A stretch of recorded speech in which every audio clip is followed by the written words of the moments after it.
is the final day of quarterfinals in the Goldmoney Asian Rapid. Will Wesley So strike back against Magnus Carlsen? Can Anish Giri make a comeback after losing 3 games yesterday? And will 17-year-old Arjun cause a major shock to the chess world and knock out Aronian? Well, anything is possible. A big welcome to the Goldmoney Asian Rapid.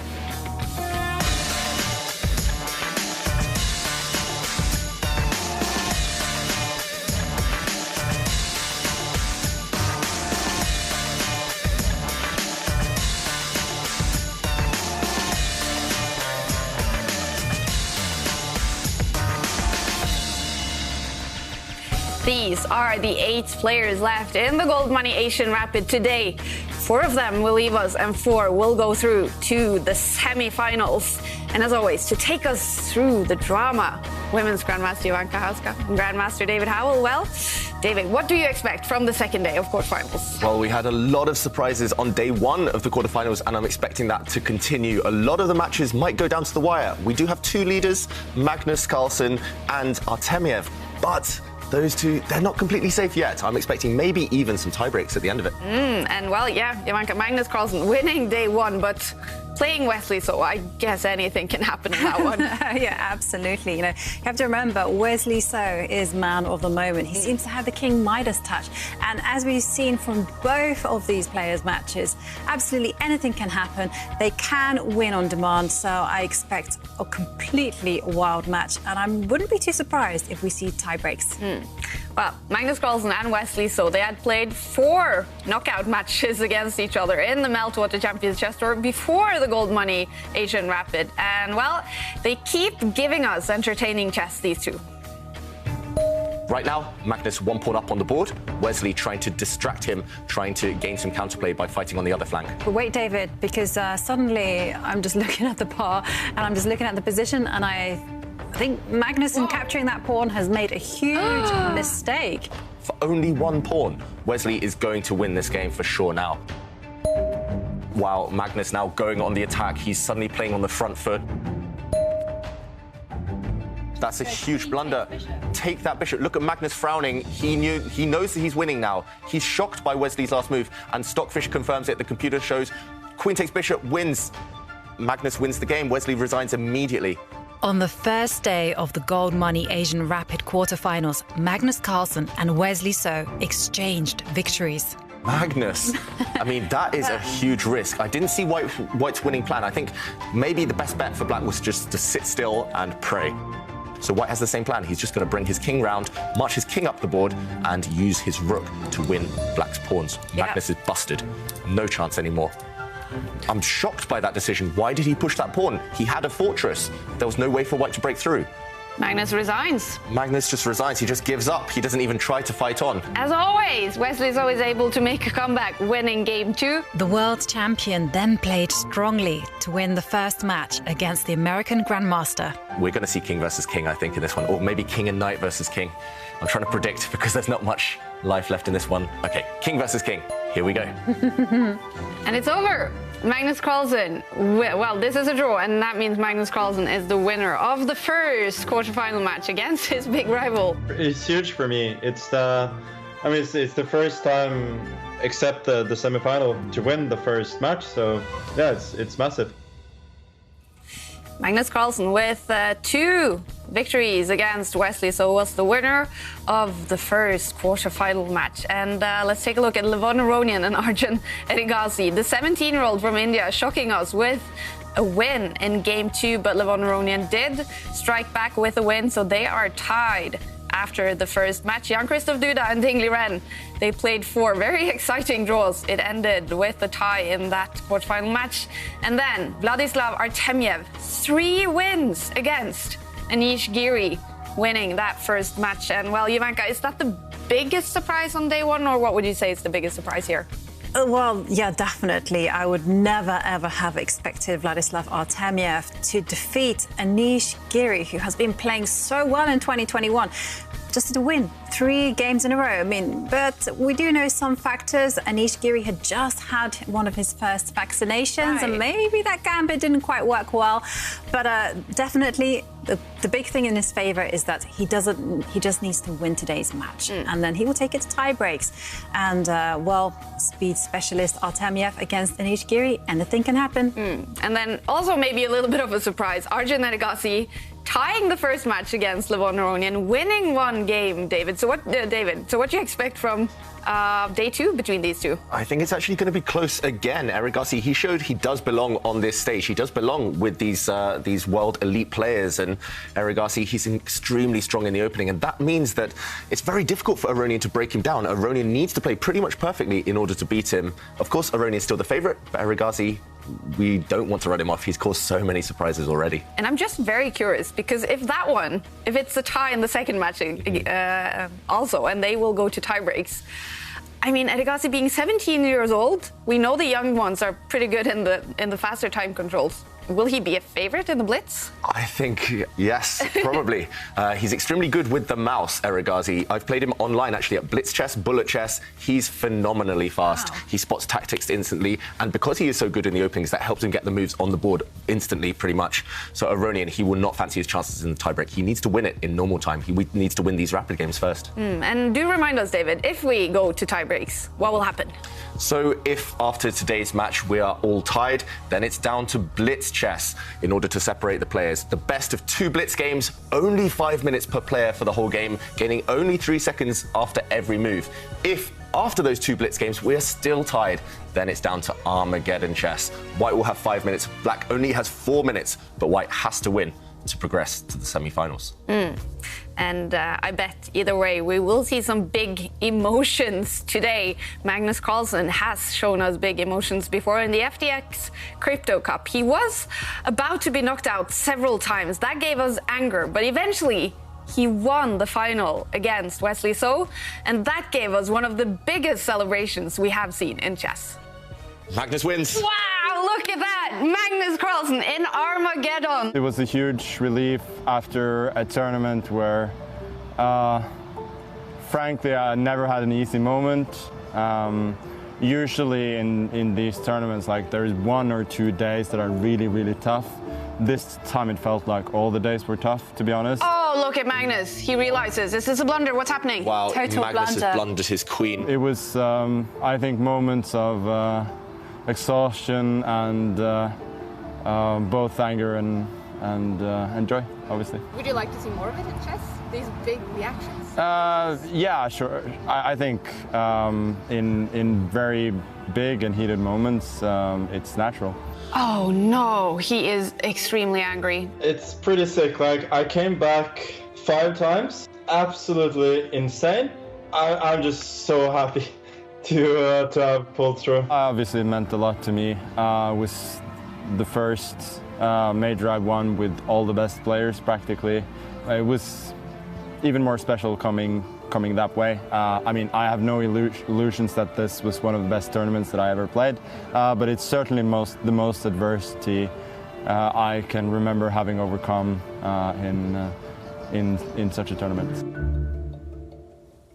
It is fantastic to see those big celebrations. And Janka, this was Magnus Carlsen's 2nd tournament victory in a row.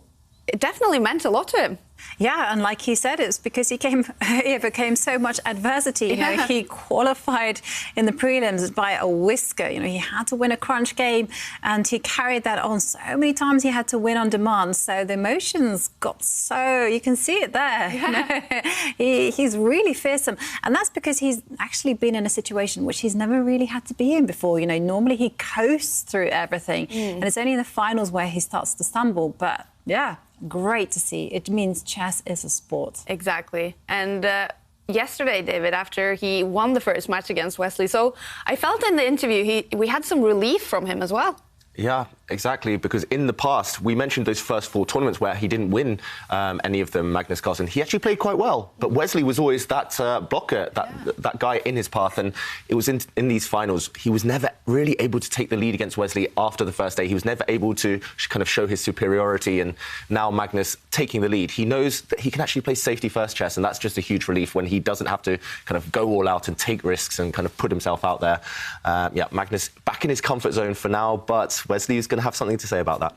And these two, they played all the tournaments in the Meltwater Champions Chess Tour. That means they faced each other. Look at this. This is just from the Meltwater Champions Chess Tour, and it's really close, David. Yeah, that's a lot of games just in one tour, and it is close. 11 wins to Magnus, 9 wins to Wesley. We should mention some of Magnus's wins, they were in a third-place playoff where maybe Wesley wasn't quite at his best, but that is extremely close. Wesley can beat him on the day. Most of Wesley's wins coming with the white pieces as well. So that's where Magnus mentioned in his interview he needs to hold with the black pieces. That's going to be the secret to his success. And look at this as well. As we mentioned, they have faced each other in 4 knockout matches before this tournament. And it started out really good for Wesley So, right, Ivanka, but Magnus Carlsen has had success in the latest tournaments. Yeah, that's true. You know, it all started so well with Skilling Open and Opera Euro and Euro Rapid, and both of those were in the finals. When it came to the Magnus Carlsen Invitational, that was a third-place playoff, but it was the FTX Crypto Cup where we saw that big emotion when Magnus finally won a match. But it had to go to Armageddon. And there were so many times that it seemed like Wesley was going to take that victory. So everything to play for today. Yeah, what do you expect from Wesley today? I mean, it's always hard to be under by a point against the world champion, but he's just done it so many times before now. Yeah, if anyone can come back against Magnus, it is Wesley. So he has shown that. And there's something about his style that's a bit slippery. Magnus can't quite get the handle of Wesley So's style. Wesley often striking with those white pieces because it's so hard to just deal with the way he coordinates the pieces. It's so smooth from Wesley. When Wesley's in the flow, when he's in form, he's almost unstoppable.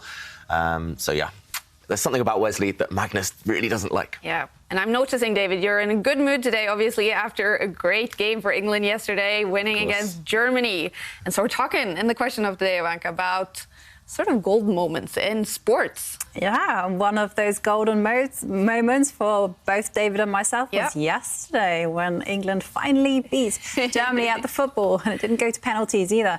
So we are asking for our quiz of the day, what is your favourite golden moment in sport? And of course, one lucky winner wins 1 year subscription of Chess24 Premium membership.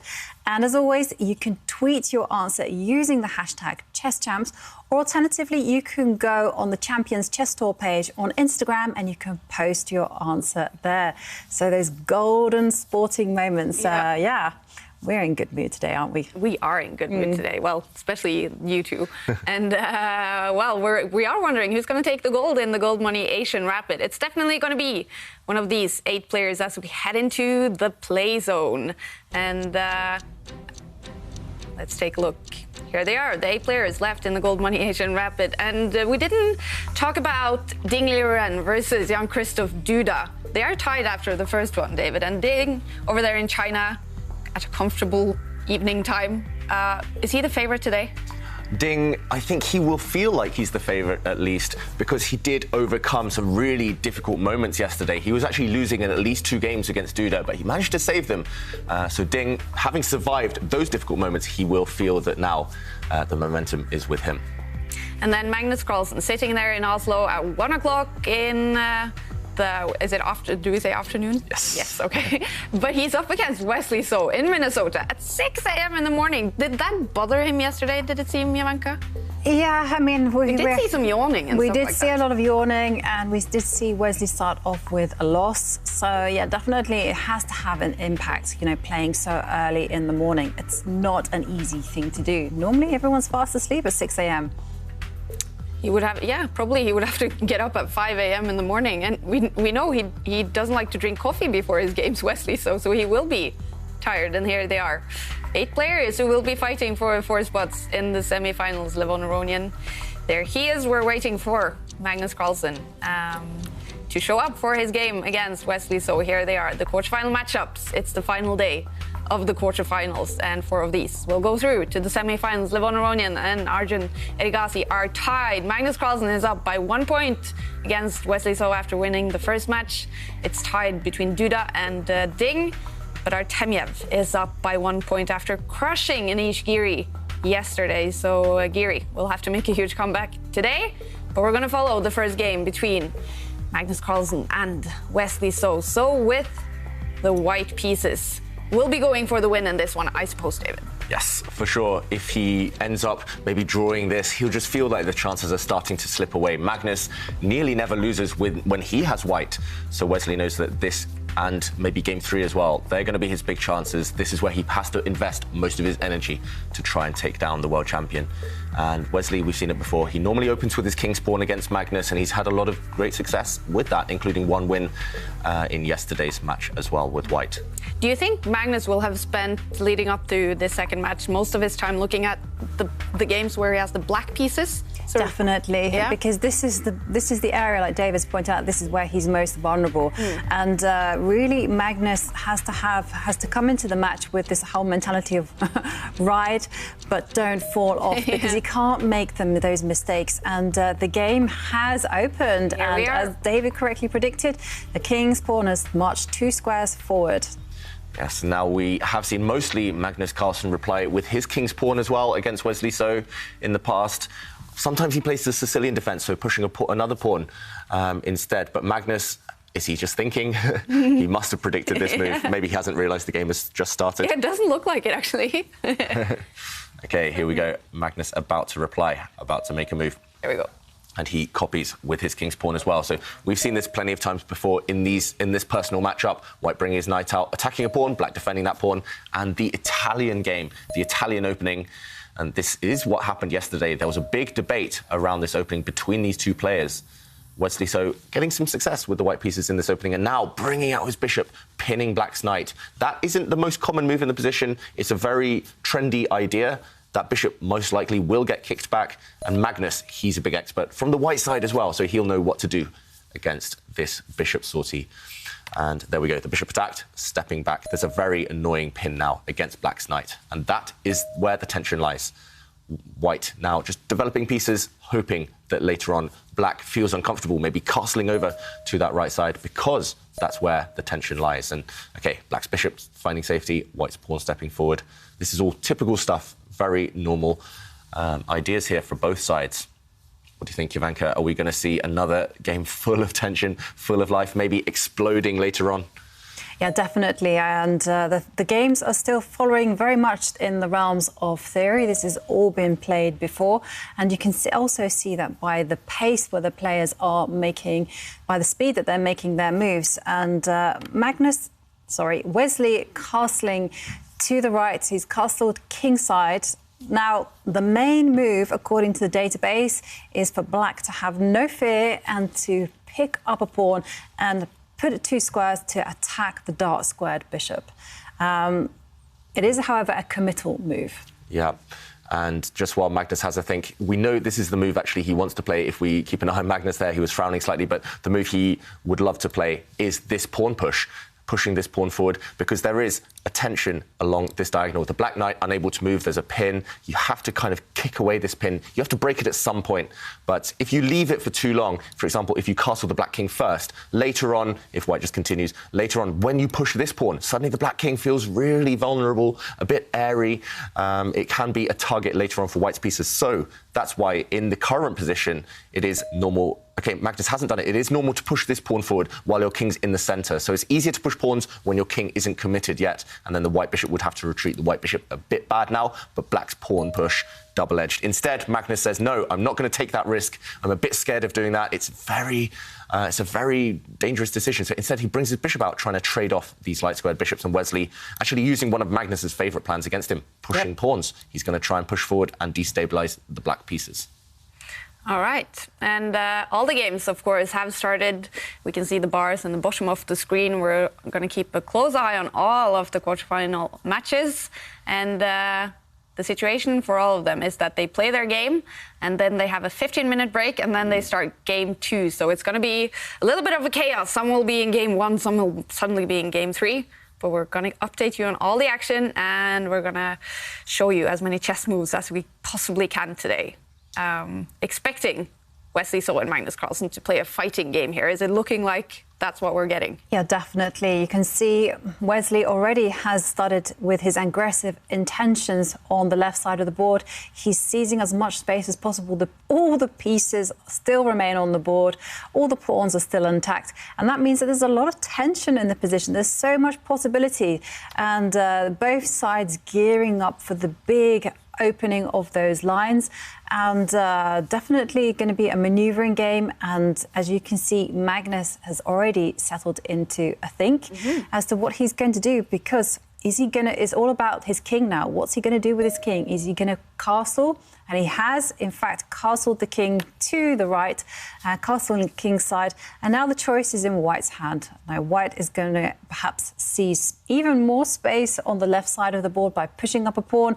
Maybe it's going to be about manoeuvring by sidestepping with the rook next to the king, moving it one square, and just getting ready for the knights to position themselves for that big opening of the center. So tense. Okay, and the rook now moves to the center.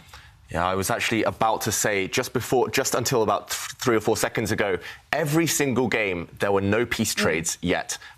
In some of the games, including this one, there were not even any pawn trades. But just as I was about to say that, the Ding versus Duda game, there has been a bishop trade. So all of the games full of tension, full of life so far. Wow. All of the players seeming to go for a win because they're just keeping everything on the board, maximum tension, and hoping that their opponent is the one to crack first. And that's what's happening here. Wesley, with that last move, just improving pieces. He's saying to Magnus, yes, you can make a trade. For example, you can trade off the light squared bishops, but you do it on my terms. And yeah, right now, both sides, they're kind of just dancing around each other. It's like two boxers. They're just looking at each other. They're not ready to initiate that immediate contact yet. And there we go. Finally, a bishop trade. And the black queen stepping forward. The black queen stepping out of the line of White's bishop. So Magnus just trying to play solid chess. It feels like he's not trying to be too aggressive with the black pieces. He did mention in his interview yesterday, he just wants to hold. He just wants to survive with black. If he survives with black, he'll be very, very confident.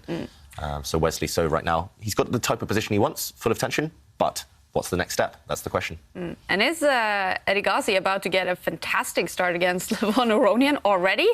It looks good. It looks like Levon Aronian has played a super dodgy opening. Maybe he's just trying to confuse his younger opponent, but Erigaisi doing everything correct in that game so far. So, yeah, I do think maybe the bar is slightly overestimating Erigaisi's chances. It's still full of life. All the pieces still on the board, but Aronian, I don't like his strategy in the opening. Erigaisi, again, using that opening magic that we've seen him produce so many times throughout the tournament so far. Yeah, a very provocative play by Levon Aronian there. And here, a really interesting junction here, because what is Wesley going to do is, and bearing in mind the tournament situation where he must win a game, at least to take the match to tie breaks. So is he going to maneuver? Is he going to play directly by just expanding on the queen side immediately? The queen side, I mean, on the left side of the board? It's tempting, right? Yeah. So White has pushed pawns on their left flank. Sometimes you push pawns just because they look good, but most of the time you push pawns because there's actually a reason you want to continue pushing and you want to continue destabilizing the opponent's pieces. So that's what you're expecting, Ivanka, right now from Wesley, to push pawns? Should we check it out? Yeah, let's check it out, because I'm not quite sure whether this is the correct approach. It might be too direct, and sometimes it's better to be a little bit sneaky and just keep those options at your disposal. Yeah. So, for example, this pawn push is the most tempting idea in the position. If you mentioned, Ivanka, if White wants to keep the tension, maybe he can just move his queen to the side. He can just keep the tension here. If he wants to initiate some trades, maybe he can even take off this black knight. But he does go for it. So, OK, we've predicted this last move. It's the most tempting. You want to kick away your opponent's piece from the centre of the board. And now, most likely... OK, I was going to say most likely we'll see a pawn trade, but I'm not sure, actually, because this does open up White's rook, and maybe Black isn't quite ready for this.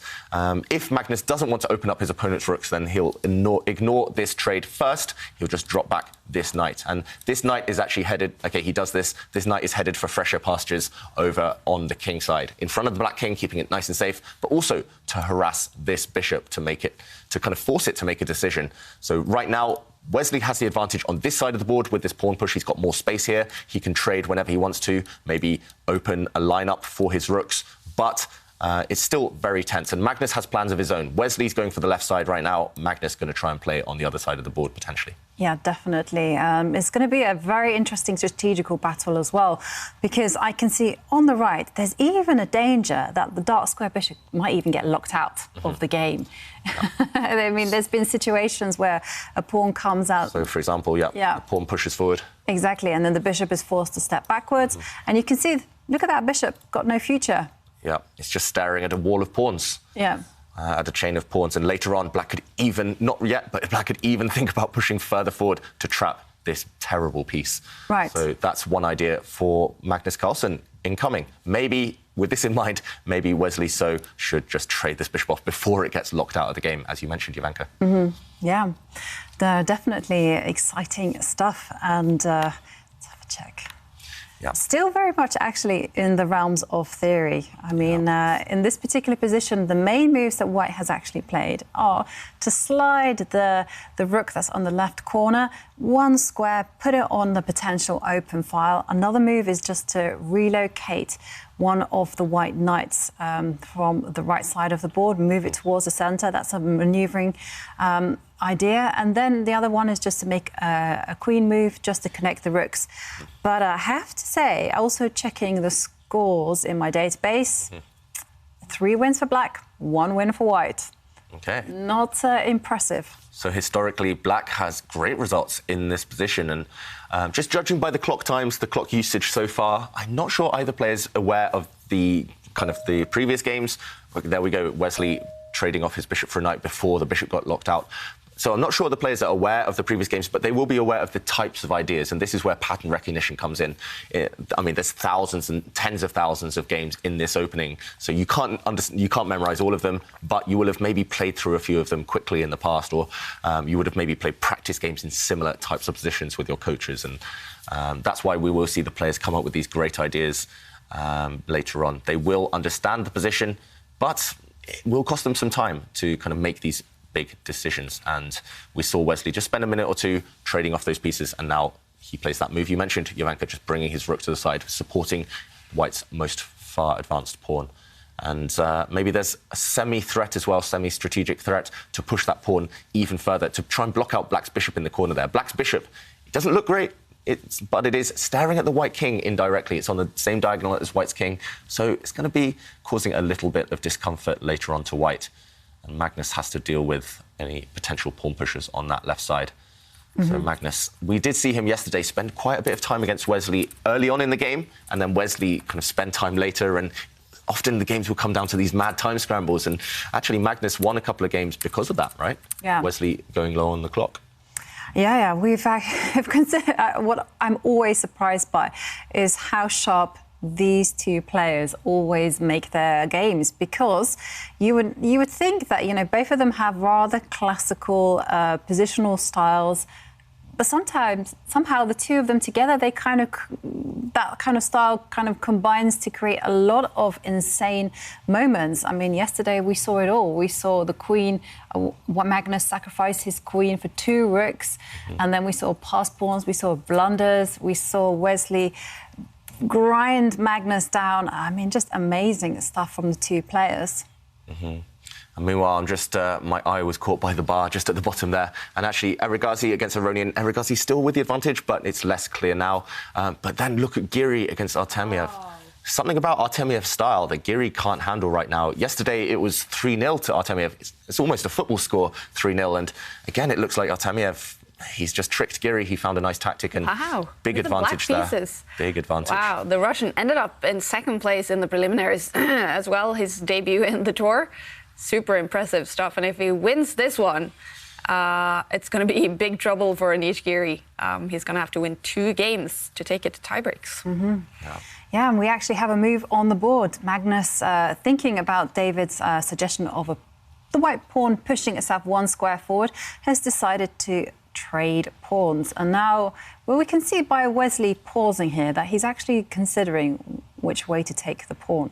I mean, for me, it would be almost be instantaneously to capture with the pawn. Yeah, I mean, we're taught from a young age, right, that you never want to give yourself isolated pawns. So by recapturing towards the centre with your pawn, you always want to capture towards the centre. Normally, capturing with your pawn here with white just keeps the harmony, keeps everything nicely. And the threat is still in the position as well. But yeah, there is a slightly tempting option to be more dynamic. So players often have different styles, to play with pawns or to play with pieces. And here, if Wesley So wants to play with pieces, then he might even capture with his rook right now to go really active with the white rook. So Jovanka and I are saying, human nature, just pawn takes pawn. This is what we're taught.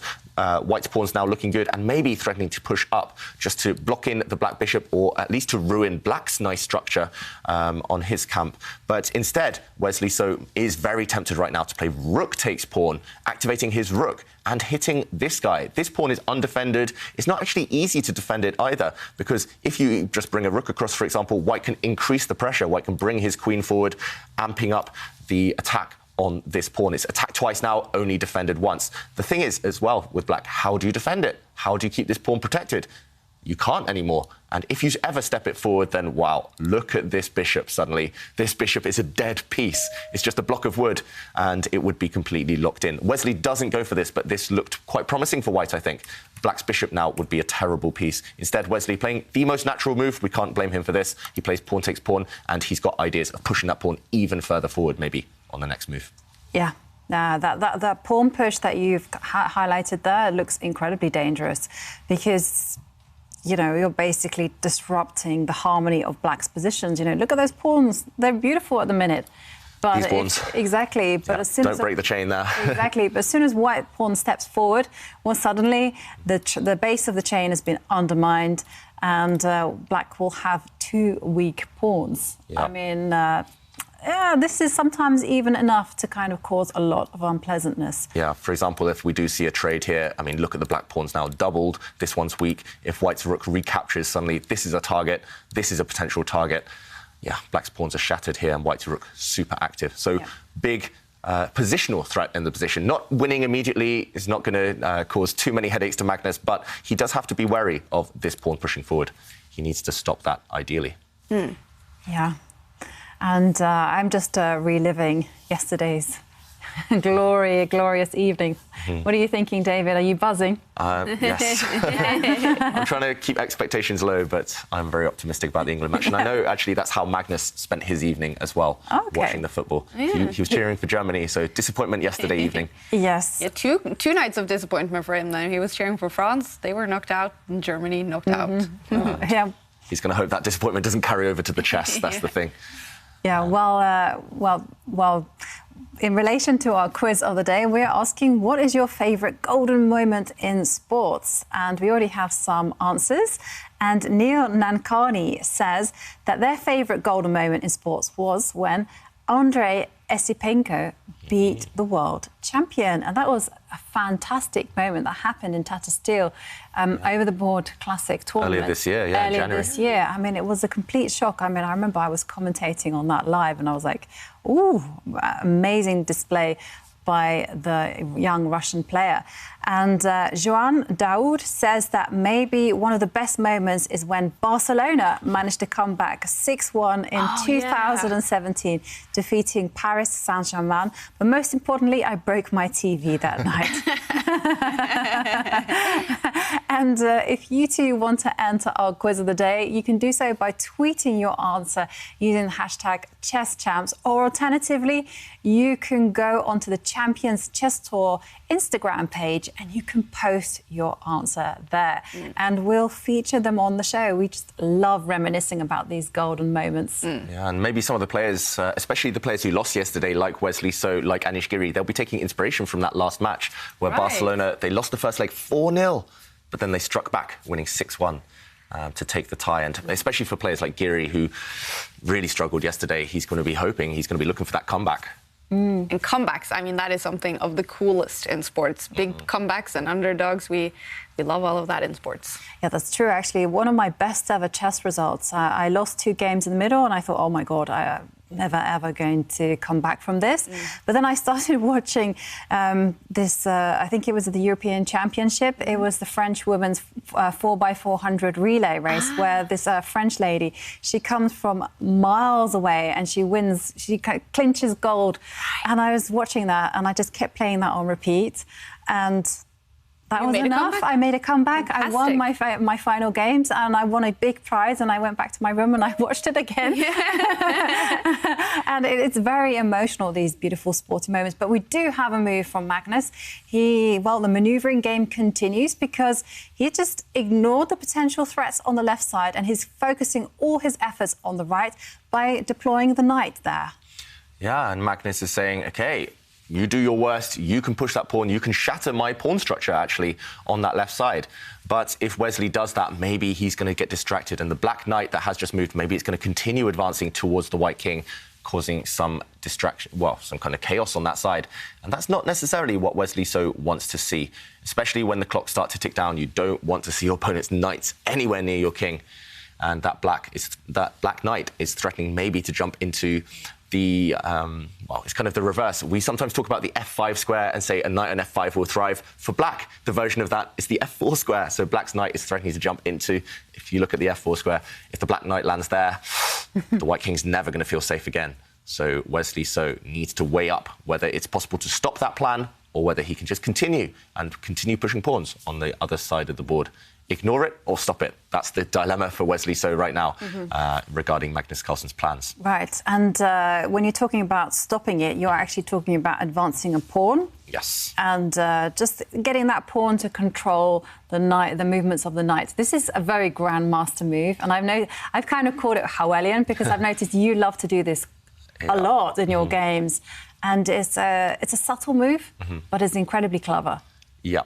Well, I like to think it's clever when I play it. When others play it, I say, yeah, it's genius. But sometimes it goes wrong and then, uh-oh. But yeah, maybe we can see this in action because right now, Magnus, with this knight move, he's threatening to jump into this square. So, for example, if white let's say pushes a pawn on this side. If we do see a set of trades, as we mentioned earlier, this plan for white, then Magnus has a choice. Firstly, his rook is active, his rook can start attacking pawns, but also if the knight does jump in, we mentioned this square, this beautiful square, suddenly the knight is going to create all sorts of threats, not only against a pawn later on, but also against the white king. If white continues being greedy and just grabs a pawn, then suddenly black's queen might come across, threatening checkmate in conjunction with the knight. Suddenly the black rook might come down and start attacking on this line as well. All of black's pieces getting active, all just for the price of one pawn. So white's rook here, it's gobbled up a pawn, but it's doing nothing. It's not connected with the rest of its army. And I think actually after this move by black, there's a big attack incoming. That's why in the current position,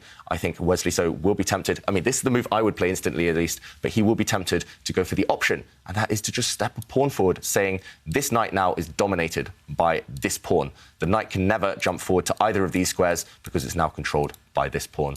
And that's what we would call a strategic move, just try and stop your opponent's activity. So Wesley, he has two plans here. Either he goes for his own ideas, he goes on the attack, or he plays a slightly defensive move and keeps his attack in mind for later. I personally prefer this one. Just push that pawn, kill black's knight, and then start to worry about the rest of the game. All right. And the clock situation, well, Magnus just under 7 minutes, and for Wesley, just under 8 minutes, but it's ticking down. Spending a lot of time on this. Definitely both sides, actually. And there we see it. The pawn has stepped forward and has controlled the movements of the black knight. So now Magnus has to think again. Is he going to allow this white pawn to step forward, or is he perhaps going to take some measures, or can he, in fact, do anything about it? No, I think Magnus, he actually has to allow white's pawn on that side, we've shown a couple of times, let it step forward. And he just has to find the right way to react to that later, because there's no way to stop that plan now. If black ever pushes his pawn on the B line, if black pushes that pawn, he blocks out his own bishop simply. So black's bishop is the key piece. White's about to try and block it out, but black cannot block it out himself. And Magnus, I expect to see him maybe improve one of his rooks, maybe even just move the black queen, which is on a nice square, but not actually doing too much right now. Maybe just shift that queen across to the centre one square, eye up the white knight, maybe clear the way for some pawns to push forward. But how about the white queen? I mean, that's doing nothing. True. But she's doing one important thing. She's defending the knight. So, but you're quite right. She's actually not doing anything. She's actually in the way of the connection of the rooks, and she doesn't quite know where she's going. So is that something Wesley So is looking at now to activate his queen a little bit more? Definitely. That is the big issue here. And also he has to think about Magnus's plans. David's highlighted a few of them. And the one that scares me is, as always, is the most aggressive plan, which is if the black queen were to sidestep and suddenly clear the path for a pawn to push forward, because suddenly there might be an open line. Okay, well, we have a move. And it's not the most aggressive plan in the position. It's simply based on preventing white from pushing and advancing the pawn that's there on the left. Yeah, so we mentioned white pushing forward his b-pawn, and now, if that ever happens, at least the black rooks will be ready for that. So Magnus is saying, OK, I know your plan, I'm going to try and get ready for it. And look at the black knight. We mentioned the black knight was actually dominated by a pawn. It couldn't jump forward. Sometimes if you can't jump forward, you have to jump back in order to find a better square. So black's knight jumping back, but it will head towards the centre next move. Magnus just kind of, again, applying that type of manoeuvring style that he's so good at, finding good squares for his pieces. It's not always a quick plan. Often it takes 2 or 3 moves, but it will be effective later on. There might be some people that's asking us, like, why did Magnus make that random rook move? Because, you know, after all, it's in front of the pawn. What is that rook doing? Rooks belong on open lines. And we should probably highlight that the big plan in white's position is to push the b-pawn 1 square up. And there you can actually see what happens next. Because once the pawn gets recaptured, then the knight takes the bishop, pawn takes. Suddenly this rook comes to life, right? Exactly. So it's one of those mysterious rooks moves, and it just comes about because you're thinking about what your opponent wants to play. But it is a defensive plan. Yeah, so it's a defensive plan. So that's what white wants to do, but he should not do it now because suddenly it would make sense of this bizarre piece, this black rook. You need to keep it bad. You need to keep it blocked in. And that's why Wesley So says, OK, I'm not going to open up the line for this rook. Instead, I'm going to open up the line in the centre, if possible. And he pushes forward here, trying to break through on black's strong point in the middle of the board. Also, ideally, he's trying to keep this bishop locked in. He's trying to make sure that this bishop only stares against the pawn. And I like this move by Wesley So. It's creating even more tension. He needed to do something. I think the alternative was maybe, as Kaya mentioned, to just improve the white queen, find a better square for it. But instead, Wesley So asking Magnus a question. Now there's a threat against this pawn. That pawn is attacked by white's pawn and both of the white knights. So Magnus has to do something here. Will Magnus trade these pawns and allow white to establish this fantastic centre in the middle of the board with his pawns? Or, OK, he doesn't do that. Or I was going to say, does he maintain the tension? He brings his queen across, attacking the white knight instead. That white knight no longer protected by white's pawn. So that's the consequence of white pushing forward, that you no longer protect things. And now I expect to see Wesley So instantly just defend this knight. It's on a perfect square. Defend it with your queen. And as Kaya mentioned, this queen doing nothing. You might as well defend the knight, connect your rooks together. I really like white's position, actually, suddenly. Yeah, this central pawn mass is really in white's favour. White is the one who holds the key to when to exchange or when to push forward. And black just has to kind of sit and wait and curl up into a ball. So Wesley So, slight advantage right now for him. Yeah, definitely. I mean, I really like what Wesley has done. Also, he's kind of utilised the concept of playing across the whole board. You know, he's made the necessary improvements on the right side. He's advanced as far as he can on the left. And this is the definition of flexibility. He's taking a shot at the centre to control things. And I definitely do expect the queen to march up 2 squares and defend the knight. And again, ask Magnus, what is your plan? Love the way that he's playing. I mean, what can Magnus do, actually? I think Magnus, just assuming Wesley So moves the white queen to protect his knight, I think Magnus has to improve the black knight. The black knight, we saw it step back a few moves ago. I think it has to re-centralise itself. It just has to defend the centre. The black knight really doing not too much right now. It's been quite an epic journey within its own territory. It's kind of... tango. Yeah, exactly. It's kind of like it's like an indecisive piece. It like goes to the right, maybe no fortunes there, then back to the centre, see if that's any better. So, yeah. It does feel a bit as if right now, OK, Wesley does play that move, defending his knight with the queen. It does feel as if Wesley, he's playing like he's got this grand plan. He's slowly pushing, as you mentioned, on the left, then slowly improving the white king, now pushing in the centre. Magnus, it feels like he's kind of playing move by move. He's just saying, OK, that's your threat, I'm going to defend against it. That's your next threat, I'm going to defend against that. So it feels like Magnus is just reacting, playing step by step, but Wesley, he's got that big plan in mind, and there we see the first result of the day. Artamev winning game 1 against Anish Giri. That means they played 4 games so far in the quarterfinals. All of them have ended with wins for Vladislav Artamev. It's looking really bad for Anish Giri. Now, actually, if Artamev wins the next game as well, it's going to be over. He's going to be in the semifinals. Anish Giri needs to win 2 games now. Looking hard for him. Yeah, that's an astonishing result by Artamev. Yeah. Totally unexpected. I know how dangerous he is. I've seen him play impressively. Did I think that he would score 4 victories over Anish Giri? Not in a million years. Yeah, I know. I mean, I remember you asking me, and I was like, well, hang on a second. Well, Wesley is actually being a very universal player. Yeah, I was like, did he just offer a draw because he just left? But... No, but he played very flexibly. He actually improved his position on the right of the board by advancing a pawn 2 squares. It's just taking space. I mean, this is such a universal idea and concept. Yeah, White just pushing all of his pawns, pretty much, it feels like. And now Magnus Carlsen reacting to White's pawn push on the right side by saying, OK, I'm just going to step forward with my bishop. That black bishop now, importantly, it is protected by Black's knight. So if White ever decides to capture the black bishop, playing knight takes bishop, Black will recapture with his knight. He won't ruin his own pawn structure. He won't double up his own pawns. He has protected that bishop. And the secondary reason behind that bishop move is look at the corner line, that A line. Black's rook has complete domination, complete control over that A line. An open line, an open file, that's what Rooks loves. And now Wesley relocating the white knight.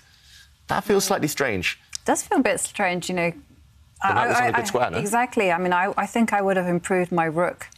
And by that, I mean just challenging the black rook that is there on an open line. I would say, hang on a second, that's the only good thing that Black has in their position. I want to take that away from you. Now we see Magnus Carlsen. He did frown slightly after that last move. Maybe he was surprised by it as well. And now, OK, he brings his knight to a more active square. That black knight no longer having to defend its bishop. And you mentioned the dance of that knight. It's been all over the board so far. It's very indecisive. Totally can't make up its mind. But, OK, I wasn't expecting that move, actually. I was more expecting, now that he's been given a chance, to maybe try to control the only open line that exists on the board. But, OK, now the white knight has retreated to where it came from. So I'm fully expecting Magnus to also retreat his knight. Yes, so actually Wesley So going back where he came from, and if Magnus wants to, at the very least, the very minimum, he can retreat his knight. And that will be the second time we've seen that position if Black goes back right now. But maybe Black doesn't have to. Maybe Black can play for more. And Magnus, he's not happy with a draw right now. He doesn't want to give Wesley So a chance to play a better move, or maybe even a chance to repeat the position. Magnus is going on the attack with his rook. Wesley shouldn't have allowed this, I think. The black rook now super active, and the black rook's on the same line as the white king. That's not comfortable for Wesley at all, especially when he's about to go under 3 minutes on the clock. Once your opponent's rooks are active in your position, in your territory, there's going to be all sorts of threats, especially on the second line or the 7th line, depending on which side you're on. But the second line right now for Magnus, it's looking good. That's why the knight steps back to block off that rook's eye line against the white king. Suddenly it's a bit shaky, though, for White. Those knights getting in each other's way. It feels like Magnus has improved that position enormously over the last two or three moves. Wesley just kind of manoeuvring for no reason. Yeah, I do feel that Wesley has lost control, you know, because that open line was such an important thing, and Wesley made no effort whatsoever to counter it. Now, Wesley is a little bit on the back foot because he has no clear way of expanding his position. And he steps forward with his rook, 1 square again. Very solid defensive move, but no clear plan in sight. Mm-hmm. Yeah, that is purely defensive. He's just trying to say, OK, that black rook in the corner there in white's on the second line is just too strong. So you need to neutralise that one. You need to nullify its effect. Step up with the white rook, defend the white knight, defend the white king potentially along this second line. That's where all the action's happening right now on the second row. And Magnus, if he wants to kind of increase the pressure, then maybe it's time to bring the black queen in somehow. Maybe he can try again to hop around with the black knight and hope to find an opening for it, hope to find a good square for it. Like the knight's hopped around so much, so I'm tempted to actually put it on the edge of the board. Exactly. Yeah, just hinting at some tricks and exactly. some traps. You know, just hinting that that knight might have some company. On this side of the board, right? Yes. And so the big idea is OK, we have some moves. OK, actually. I was just going to say, if white just defends, then suddenly there's going to be big threats using the queen and knight together. And again, if white is just careless, then suddenly the knight would jump in with check, and the pawn cannot capture because the queen pins the pawn. So maybe Magnus could have gone on the attack. Instead, he chose a different move in this position. Instead of bringing his knight to the side, he brought his other rook active, eyeing up this white knight. And Wesley, he's just lined up his rooks together. Wesley curling up into a ball now. Look at all the white pieces there, kind of just bunched up now, defending each other. And Magnus super active. Personally, I would not allow this trade anymore. Maybe Wesley doesn't even want to take that bishop, but you should keep it safe. Just drop it back. And now look at these two fantastic rooks. They're in white's camp. They're eyeing up things across these two lines. White is on the defensive, Magnus on the attack. All because of these two rooks. These two rooks are the key pieces. And as long as he can keep them active, Magnus has the advantage. Right, and like you say, you know, there's just no plan for white. I mean, just take a look at the white knights. No squares for either of them. Let's take a look at the two rooks, all doubled up. Lovely. But looking at a white pawn, not lovely. Yeah. And any move, any pawn move that you make is going to have consequences as well. You know, if you step forward with your central pawn to attack the queen, well, suddenly look who's alive. That dark square bishop controls all the dark squares, and especially ones close to the king. And once the black queen steps forward, well, suddenly you have ideas of maybe even a knight coming into the edge of the board and just jumping forward. Wow, it seems like Wesley So is in big trouble, actually. He's tied himself up in knots. Yeah, and it's Magnus's move. Let's go back to the players. Will he just retreat his bishop as we thought? Just bring the bishop back one square and ask Wesley, what are you going to do next? Or does Magnus have something a bit more direct? The fact that he spent half of his time now, nearly 2 minutes on this last move, it kind of hints to me that he's got an idea that he wants to break through immediately, Magnus. But I don't think you need to.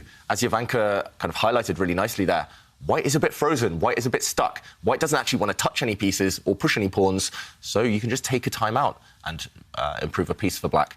Magnus maybe just making that very human error of looking for something when it doesn't exist and burning time when you actually should save that time for later on. Just improve a piece and then try and pounce. OK, he pushes a pawn.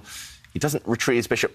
That also looks like a good move, just creating extra space for the black king, but yeah, it's strange to kind of spend 2 minutes and then just kind of play an innocent pawn push, not really changing the position too much. So, yeah, 1 minute 22.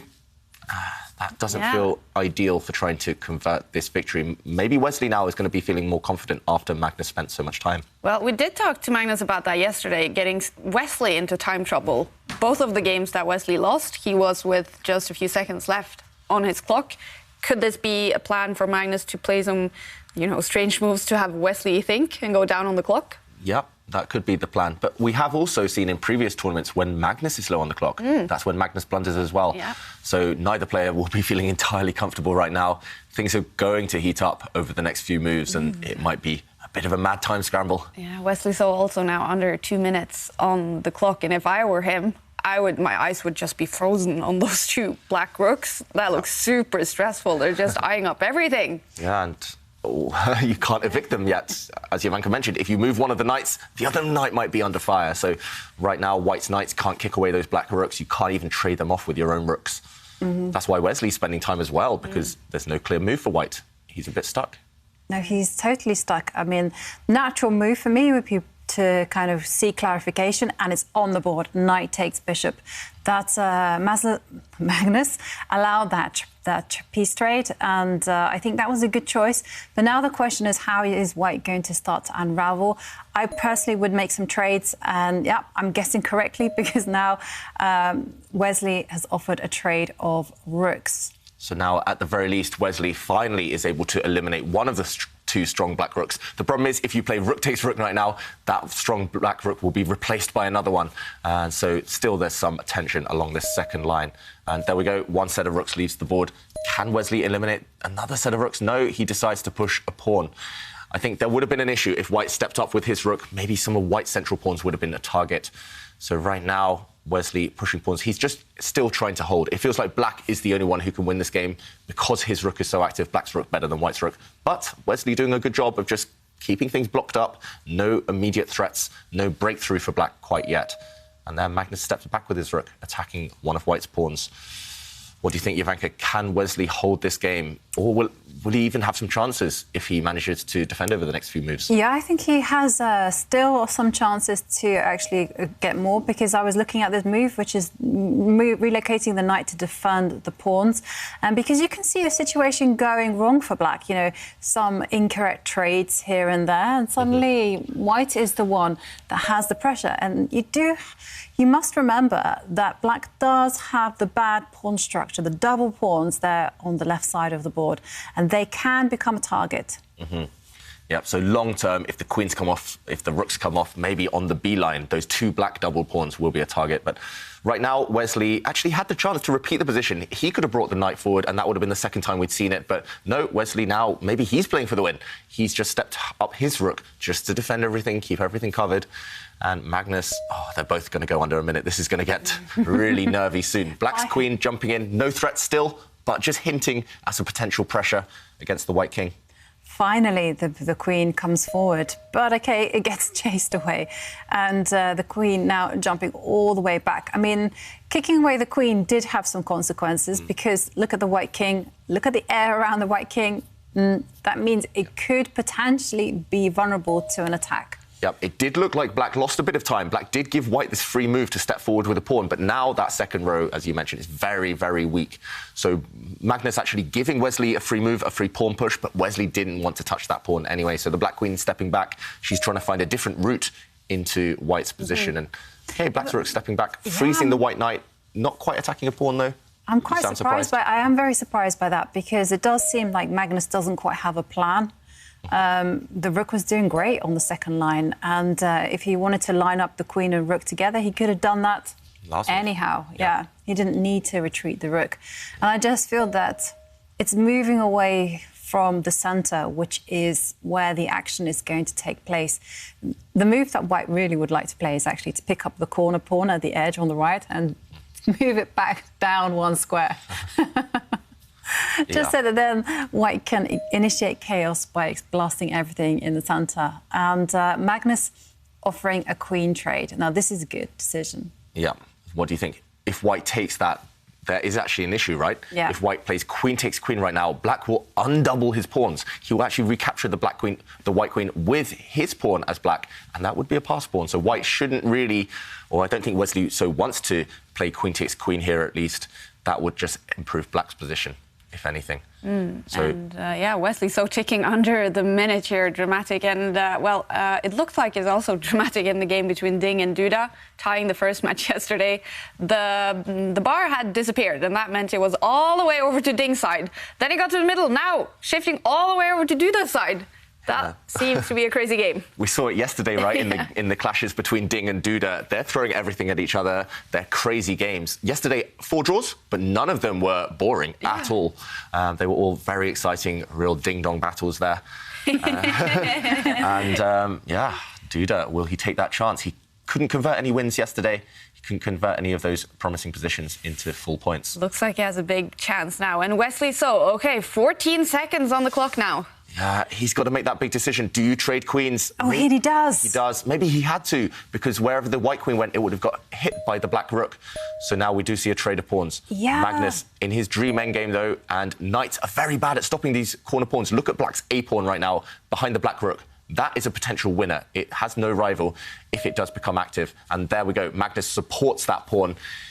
suddenly we see on the bar as well, things are turning in Black's favour, all because of that one pawn. That's going to become a real nuisance. Yeah, and not just that pawn. Just look at the rook. Look at Wesley there a moment ago, leaning back and shaking his head because, of course, a loss with the white pieces is catastrophic. It really puts his chances for a comeback for a real jeopardy. OK, so Magnus moving the rook down. Is there some possibility? That was a strange square to put the rook on. Right now, I think Wesley, OK, he only had one shot. He did not miss his chance to blow open the position right now. He just pushes that pawn forward. And now he's created a square for his knight. That's a pawn sacrifice. But now White's knight is going to jump in. So he has some chances. If he didn't find that move, he was dead loss. And now White giving up a pawn, but he's about to win something back at least. He can take a few pawns. He's got a choice now of 3 different pawns to take with that white knight. Which one's he going to take, Jovanka? He took the B pawn, and now the rook takes pawn, the knight came back. But Magnus is just a comfortable pawn up. And he has a black knight to do the defensive job of protecting that pawn. I don't know, David, I don't think White can hold this one. I think he took the wrong pawn. He needed to capture, actually, Black's pawn on the edge there. We mentioned the A pawn, that corner pawn. Knights are so bad at stopping those. He could have taken it off the board last move, but he didn't. He took a different pawn. And now, if White captures the Black central pawn, then Black's knight will actually move away, and there'll be a discovered attack by the Black rook against White's knight. You're right, Jovanka. This one is completely winning for Magnus now. Magnus doesn't even need to worry about his central pawn. He just pushes this pawn. That's the killer. That is the winning pawn. It's going to become a queen eventually. Yeah, definitely. Just look at it. Look at it go. It's been born to run that pawn, and it has 2 bodyguards to ease its passage through to the edge. So, yeah. You can just see it on Wesley's face. Yeah. He knows he has an uphill task. Exactly. And, I mean, the clock situation is not great either. With 30 seconds defending an almost hopeless position, he needs some kind of tricks. The one hope for Wesley is that knights are the trickiest pieces on the board. If he gets some threats in the position, OK, he takes a pawn back, but now Magnus, look, he recaptures. He actually sacrifices his knight, but he discovers an attack against the white knight using the black rook. So if that black knight is recaptured, Black simply snaps off the white knight, and Black still has this fantastic pawn left, an extra pawn on the side of the board. So. And the best thing is that Black's rook can get behind his own pawn, and that's still bad news for Wesley. OK, so Wesley retreating the knight, and now Magnus is going to try, and he's moved his knight out of harm's way. But still the issue is, how is White going to stop the runaway pawn there on the left? Yeah. I don't think he's going to. OK, that's a nice move by Wesley. He's attacking the black knight, and he's trying to get behind Black's pawn. If the white rook can get behind, he might have a chance of stopping it. But no, Magnus doesn't give him enough time. He attacks the white knight while defending his own knight. That's a nice dual-purpose move again by Magnus. That's what the top players are so good at doing. They're good at creating threats while stopping the opponent's plans. White's knight running away from the attack, attacking Black's rook at the same time. Now, all Black needs to do is give a check. And he's done it. Yep. And now, once the white king moves... Push his pawn forward, right? He can push his pawn forward, or he can just move his knight. Yeah. OK, he's moved his knight. And, OK, maybe White even has to be a little bit worried about his own king. Yes. Because don't have too many squares. So White's rook is behind his pawn. So Wesley's achieved something, at least. But you're right, the white king is now a target, and White's pawn's over on that side. They're going to drop off. Magnus is leaving his own pawn as a distraction. He's letting it go, but he's going after all of White's pawns now, and the rook and knight together. Oh, I mean, White's rook and knight are just completely offside. Right. Black's rook and knight now are doing all the work. They're going to win all those pawns, right? Right. I mean, if White takes, rook takes pawn, well, Black goes, fine, I'm going to take your pawn, and then I'm going to take another pawn, because look where the rook and knight align. And that, I'm afraid, is just game over. And Wesley coming forward with his king. He's a tricky customer. He had to try that, though. Exactly. Anything else would have lost all of his pawns on that right side. All of the white pawns would have dropped off, actually, if Wesley hadn't found this move. But that white king, it's a brave warrior. It's stepping out into the open.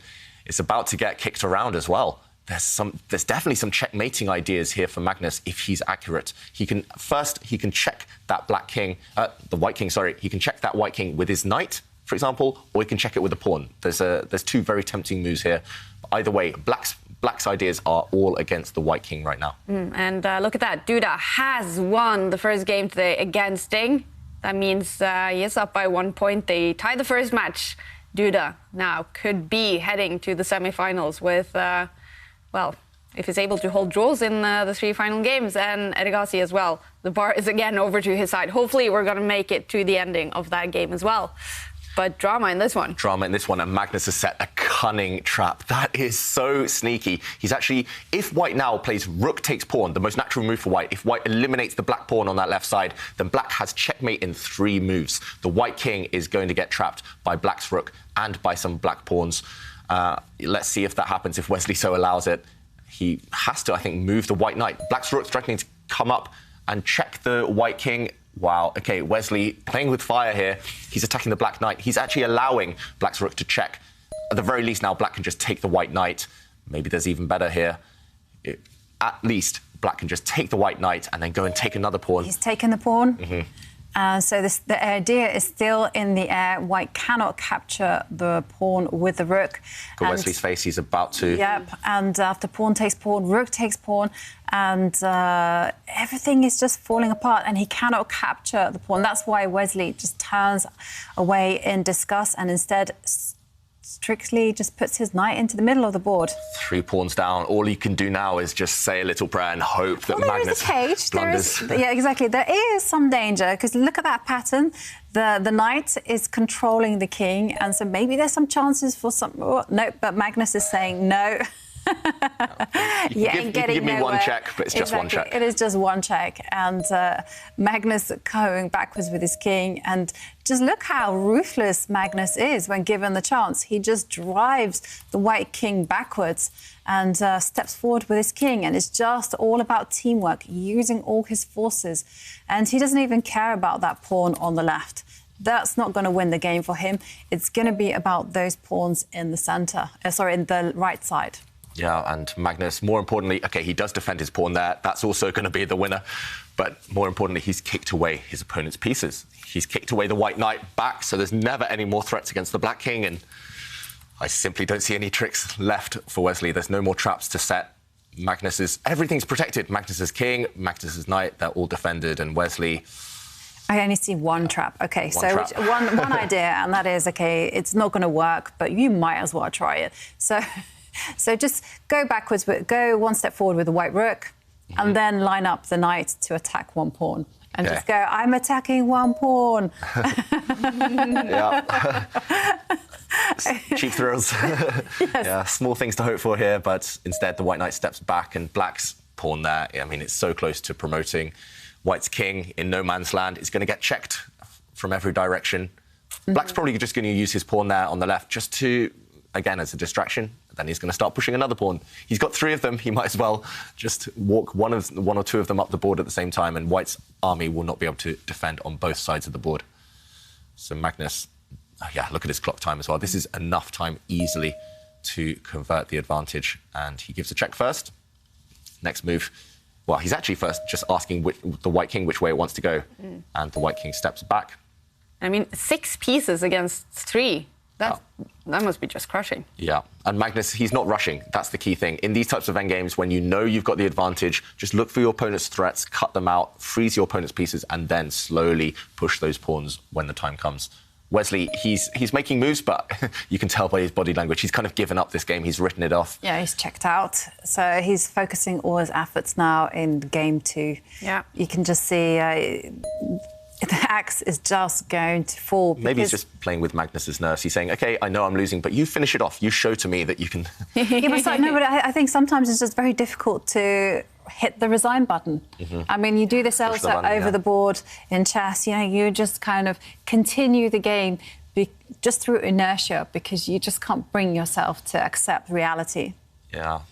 I've been there many times myself, especially over the board when I'm losing. I'd rather just sit there with my head in my hands, like blocking out the rest of the world, rather than resign sometimes.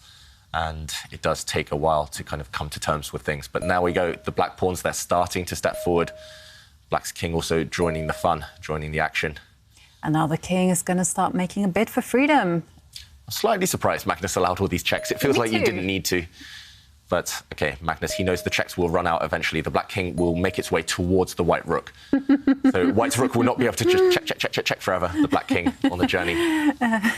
Magnus playing with his food here. I'm also surprised that he allowed it. He didn't need to do this, but, yeah, those black pawns are just going to roll through. And there you can see it. And the worst thing is that the white rook really can't leave its defence, and now the black king comes forward. There's a safety net as well. Even if you blunder away one pawn with black, you've still got 2 to work with. Exactly. Probably 2 should win the game. Here, Magnus. OK, Wesley's going after 1 pawn at least, but probably the least relevant pawn in the position. Magnus does push it forward. And Wesley making a check. OK, well. OK, some small hope. It's definitely some hope. OK, so the king steps backward, and now knight takes pawn. The problem is, Jovanka... There is a big problem. Yeah. I'm aware of that. Yeah. And the big problem is that you're going to get skewered. Yes, so we will hopefully see it on the board, but there's a very typical motif incoming in rook endgames when there's 1 pawn only 1 square away from promoting. Black's rook's actually in the way of that pawn right now. It wants to move away and attack something at the same time with a check, or it wants to move to an active square and then threaten to promote that pawn in the corner. And now Wesley just giving some spite checks, just saying to Magnus, OK, put your king on the wrong square, maybe I've got a chance, but put the king on the right square and Magnus will win the game. He goes back. He doesn't step forward because then white's knight could have captured a pawn with check. So now white's knight, if it does capture a pawn, and maybe we'll see that happen, if it does, then there will be consequences. Black's rook will actually move the whole way to the other side of the board. And, OK. Here we're going to see it. Yeah. The winning move now is quite a simple one. All Magnus needs to do, bring his rook all the way into the corner, the other corner. And once white captures the black pawn, then the black rook on the other side gives check and skewers. There we go. Wesley's smiling. What does that change? Just knight takes knight, surely. Magnus as well. He's like, what are you doing, mate? What are you doing? But Wesley, he's trying to set one last trick. Knight takes knight, and next move, black's pawn will make a new queen. Oh, there's a trick. There's 1 trick in the position. There's one. Oh, David. What are you guys seeing now? So if black gives check now, the move he wants to play, if the black rook steps up 1 square giving check, the white king will actually drop back. And, OK, we have to show this on the board in the current position. Now, if black's rook gives check, it looks like this is about to be a skewer. OK, we didn't see that move, but we have to show it. This is a skewer. White's king. Now, if it takes the knight, just rook takes rook, and black's going to win. Extra rook. Rook and king easily beats a king. But Wesley had a trap in mind. If this had happened, Wesley would step back to this square saying, yes, you can take my rook, but if you take my rook now, it's stalemate. The white king is trapped and it's not in check, and it would be a draw. But Wesley, of course, setting that trap, Magnus didn't fall into it. And if we go back to the current game position, black has an extra knight and a pawn. This is going to win the game. Magnus avoiding this clever stalemate trick. That's a nice idea by Wesley. That's very instructive. 55. Always look for chances, never resign. 55 pawn advantage for Magnus Carlsen now. We are basically waiting for Wesley to resign, unfortunately. Yeah. I guess there is no hope. Yeah, no hope. The black king now just needs to join the party at the right moment. Actually, Wesley was threatening to play rook takes pawn right there and threatened the same stalemate idea. But no, the game has ended. Magnus Carlsen ending the game with a knight fork. He's checking and he's about to win white's rook. Wesley resigns. A win for Magnus Carlsen and the first game of today. He won the first match. A win here. And it's looking really good for Magnus Carlsen against Wesley. So the American, he now has to make a comeback. If he loses the next game, it's going to be over. Magnus Carlsen will be in the semi-finals. Wesley So is going to need at least a draw with the black pieces, preferably a win. And, well, David, we had a lot of action in this game. A lot of action. Take us through today's learning point.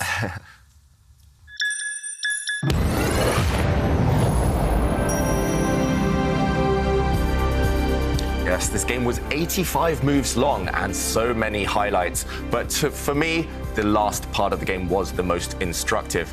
In this position, black's pawn, this pawn is the one that's going to win the game. It's only 1 square away from promoting, and Magnus Carlsen, he played this typical maneuver. When you have a pawn only 1 square away from promotion, you want to release the square in front of it. He brought his rook to the other side of the board, and here, the pawn about to become a new queen. If it's captured, then we see the whole idea. Black brings his rook up, check, attacking the white king, and once the white king moves, the white rook would be lost. Black simply captures the rook.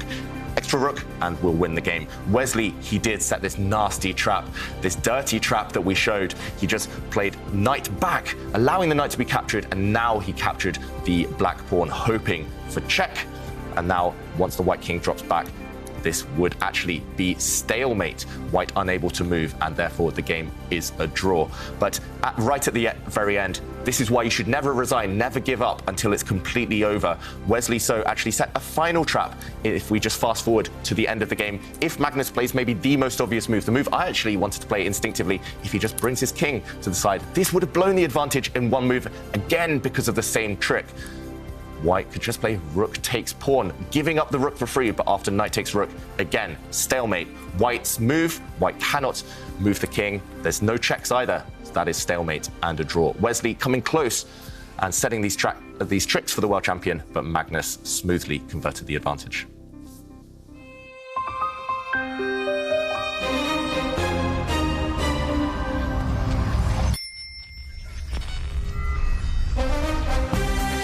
Carlsen on fire in the quarterfinal against Wesley So, winning the first game of today with the black pieces. The world champion will now have the white pieces. If he wins, he's going to be ready for the semifinals.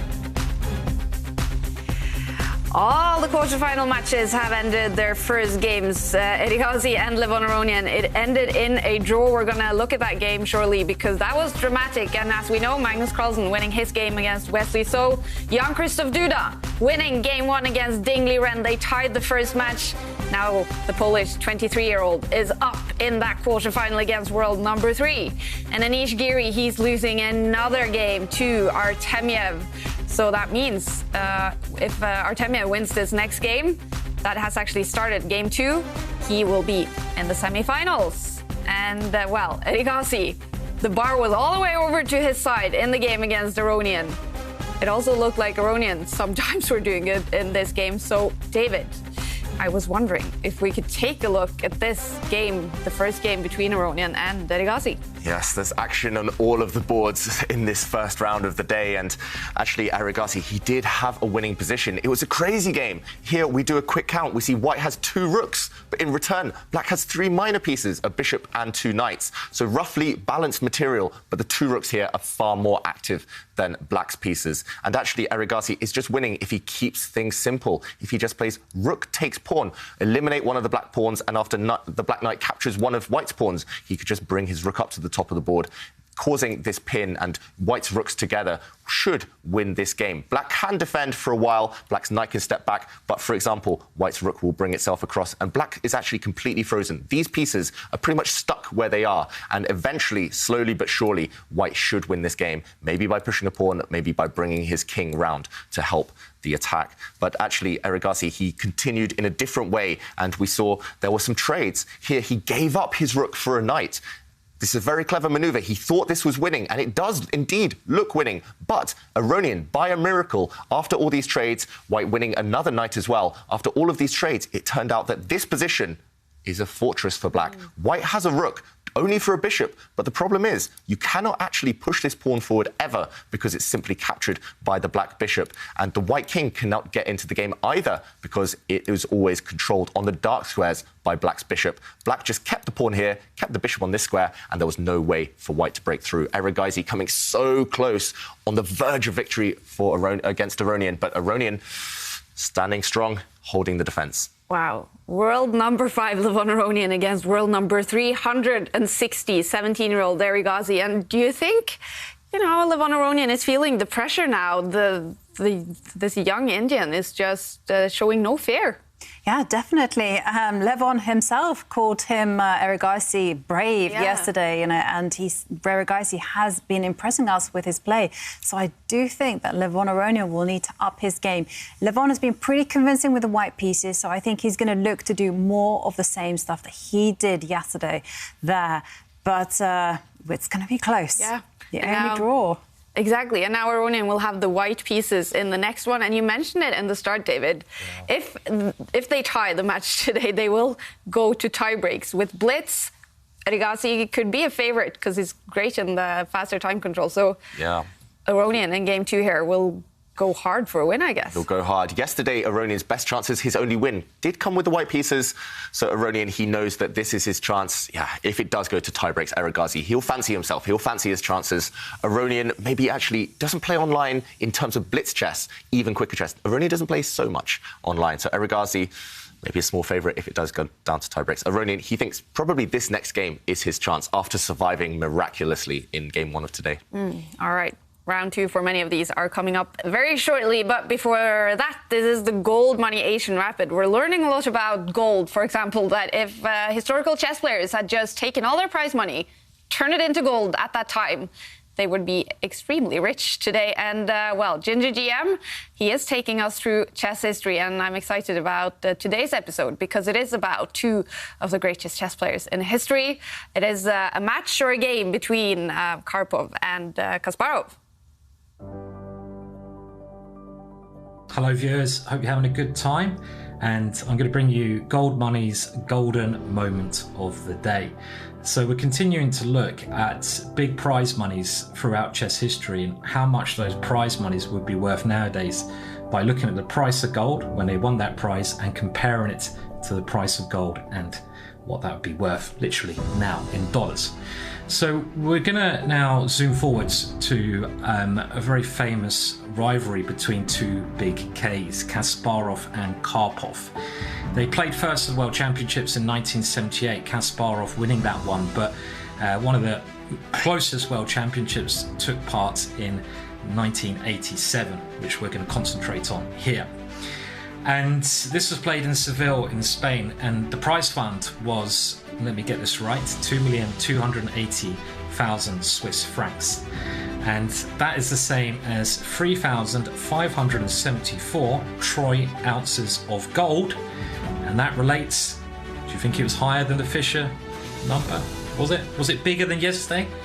No, it wasn't. It was only 6.7 million US dollars.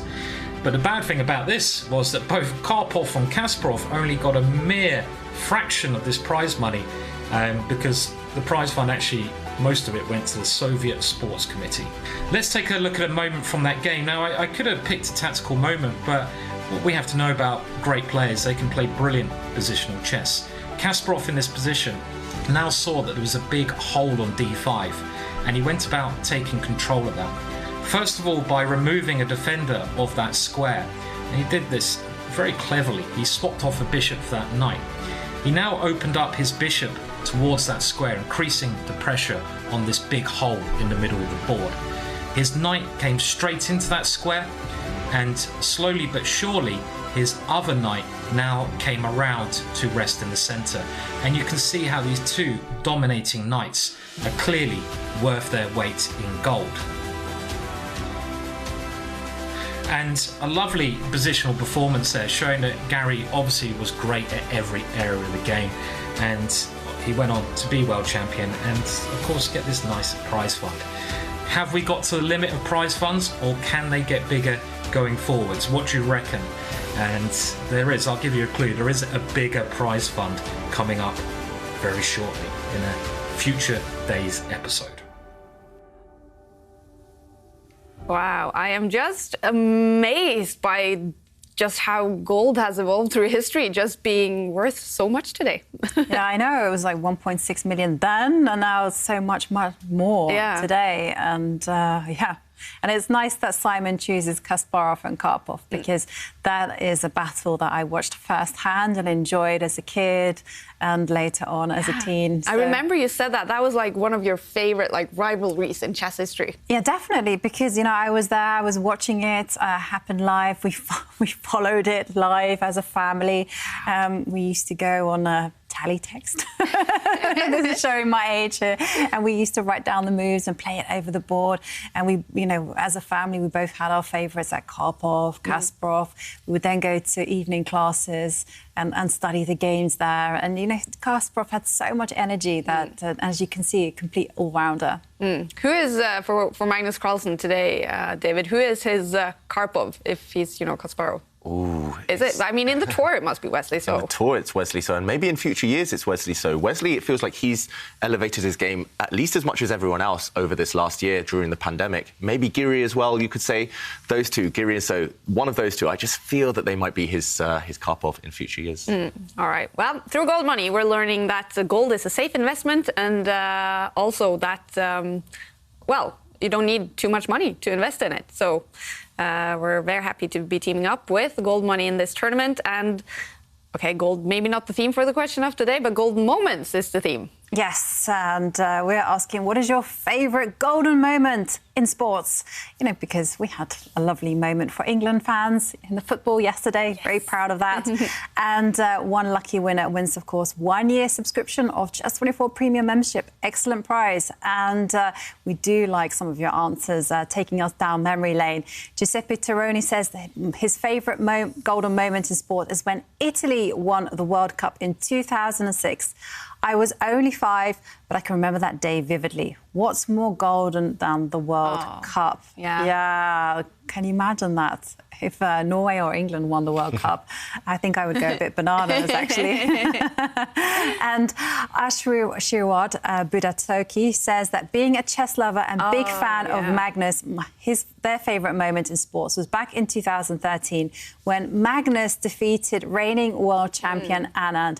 And that pose of his was on every newspaper and internet. I can remember that moment. Actually, we were really proud. I mean, I was watching that in the National Chess League, and when that happened, we went mad. Yeah. It was like a new era was dawning. And Shubham Adki says, when the greatest Muhammad Ali beat heavyweight champ George Foreman to reclaim his throne using rope-a-dope technique. That was my favourite moment in sports. And, that would have been a wonderful moment to be alive. You know, such an epic match down in the history books for good reason. And if you want to enter our competition, then you can tweet your answer using the hashtag #ChessChamps, or alternatively, you can go on the Champions Chess Tour Instagram page and you can post your answer there. We really look forward to hearing about your golden moments in sports. Yes, and we are having several golden moments in the Goldmoney Asian Rapid. Day 2, quarterfinals have started. We're done with round 1s. And let's head into the play zone because we do have 8 players left. They're sitting all over the world. We have Wesley So in the morning, in the early morning in Minnesota, USA.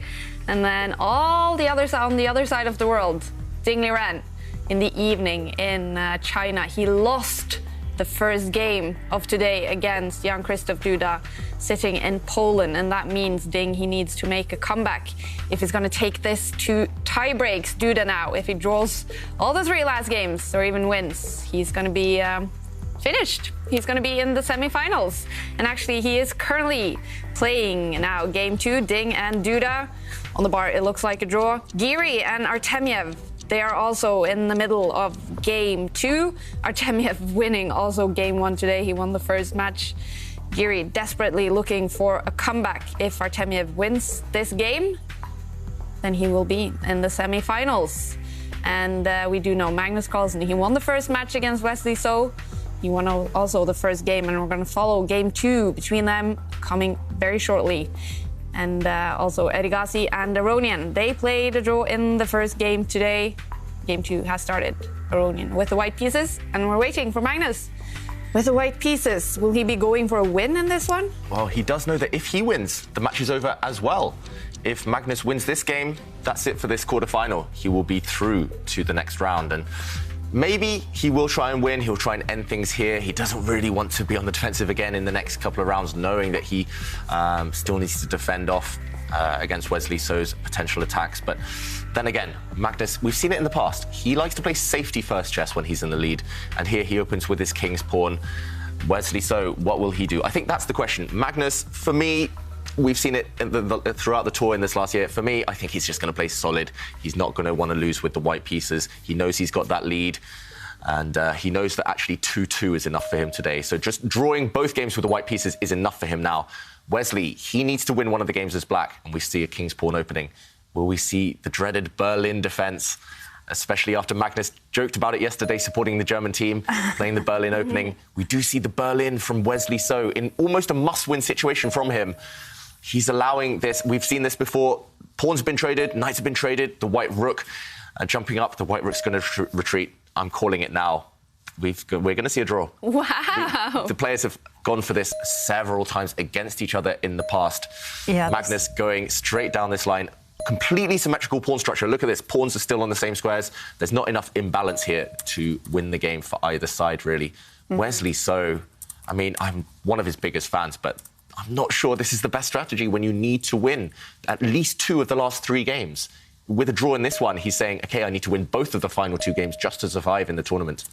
And now we do see a trade of bishops as well. White's rook entering the game. We've seen this exact game before from both players. Yeah, everything's going to come off the board. Everything is going to come off the board, and when that happens, then here we go. This is their favoured form of repetition, and Nothing to see that's here. it. And suddenly, Wesley has to win the remaining 2 games. That's a big ask. Yeah, Magnus, sometimes he does take these safety-first approaches, but here it makes a lot of sense. Yeah. He's only half a point away now from the semi-finals. Wesley, though, yes, you're black, but you need to take some risks if you want to beat the world champion. But he is banking everything, definitely, Wesley So now on his next white game. That's the one he has planned to win. Yeah, winner takes it all in this next game. All right, well, we're going to head over to another game then. A quick draw for these 2. And Magnus Carlsen, he now, and Wesley So, they now have 15 minutes to prepare for that next game. Wesley So will have the white pieces. Magnus Carlsen is up by 1 point in the second match, and he won the first match. So what does that mean with the next one? If it is a draw, well, it's going to be over. Yep. Yeah, Wesley So he basically has to win the next game. Right. Look at that. OK, it's going to be a dramatic game coming up in 15 minutes. And we're going to jump into the game with Anish Giri and Vladislav Artamev because they are in game 2. If Artamev wins this game, this match will be over. He will be in the semi-finals. And they started this game quite some time ago. So it's in the ending. And when we have that ready, we're going to jump into it to see if Giri can save at least a draw. And if he does, he actually has to win both of the 2 last games. Yeah, exactly. And actually, I quite like Giri's position in that one. So when we go to it, we'll explain some nuances. But he's got some chances. I think this is the best position in that matchup. That's the best position Giri has had in the whole of his quarterfinals today and yesterday against Artamev. So some chances. Giri trying to fight back, trying to make that comeback. Yeah, it really has been a tough time for Anish. We mentioned the vaccine. Maybe his form isn't too good. But what has sort of been the problem for him? Has he played really bad, or is it Artamev who's just on fire? Artamev has been playing so well. Yeah. I mean, one thing that Anish actually referred to is that it seemed like Vladislav didn't like openings that much. But those openings were pretty effective at tricking Anish. He came up with lots of new ideas in yesterday's match. Here, it just seems to be this kind of more or less the same. You know, Anish is very conscious that he's points down and therefore needs to win. There's a lot of pressure, therefore. And just looking at the players on their camera, you can just see Anish just looks so tense. He's so focused, and Artamev, on the other hand, total relaxation, because he just knows he can afford to drop a point here and there, and the onus is on Anish. But look at the clocks. 30 seconds for Artamev. Wow. Nearly 7 minutes for Anish. And on the board, Anish Giri has the advantage. And you mentioned, Jovanka, maybe he's relaxed, maybe he knows he can drop a point. But if Artamev loses this one, suddenly it's equal on the day. All Giri needs to do is win 1.5 out of the last 2 games. And suddenly Giri's down to he's got through to the playoffs. And, Artamev with white. The one thing about his game I should mention is he's not always the most solid. He doesn't really ever play for a draw, which is fun for the fans, fun for the spectators, but it gives Giri hope. And, I think there's actually 2 reasons Anish has struggled against Artamev. Firstly, he doesn't know him as well as he knows some of his other rivals that he's played throughout the tour. They haven't played each other too many times in the past. But secondly, as you mentioned, Jovanka, it's the openings. Anish Giri, he knows nearly everything under the sun, apart from some of Artemev's tricky openings. Some really weird and wonderful stuff in Artemev's opening repertoire, and that's caused Giri all sorts of problems. Right now, Giri, if we look at the board, it's level material, but two factors lead to black's advantage. Firstly, the black queen and knight combine better than the white queen and bishop do. Queen and knight are the perfect combo. The knight, the only piece that the queen, the only piece which can move in a way that the queen can't. Secondly, if we look at the pawn structure, actually maybe if we can bring up the analysis board because Giri is having a long think here. If we bring up the pawn, if we look at the pawn structure, what's happening with these two pawns? They're doubled. It's basically like having one pawn here. White is never going to create a passed pawn on this side of the board. Yes, he has this nice pawn chain that Kaya probably enjoys, but what's he going to do with those? Those pawns are not advancing. Whereas, compare them to black's pawns, these three long-term are going to beat these two. That's a pawn advantage on the left side, whereas white, because of these double pawns in the centre, doesn't necessarily have a great structure. And knights really like passed pawns, so knights later on, the black knight will be able to support a pawn push. I expect black in this position, the move I would play actually in a heartbeat, but Giri's thinking here, the move I would play is just to push forward and now create a nice outpost on this square that can never be challenged by white's pieces. And Giri, if white just pushes a pawn, for example, if he establishes a knight on this square, there's no chance he'll ever lose the game, and most likely he will be able to press this forward for a win.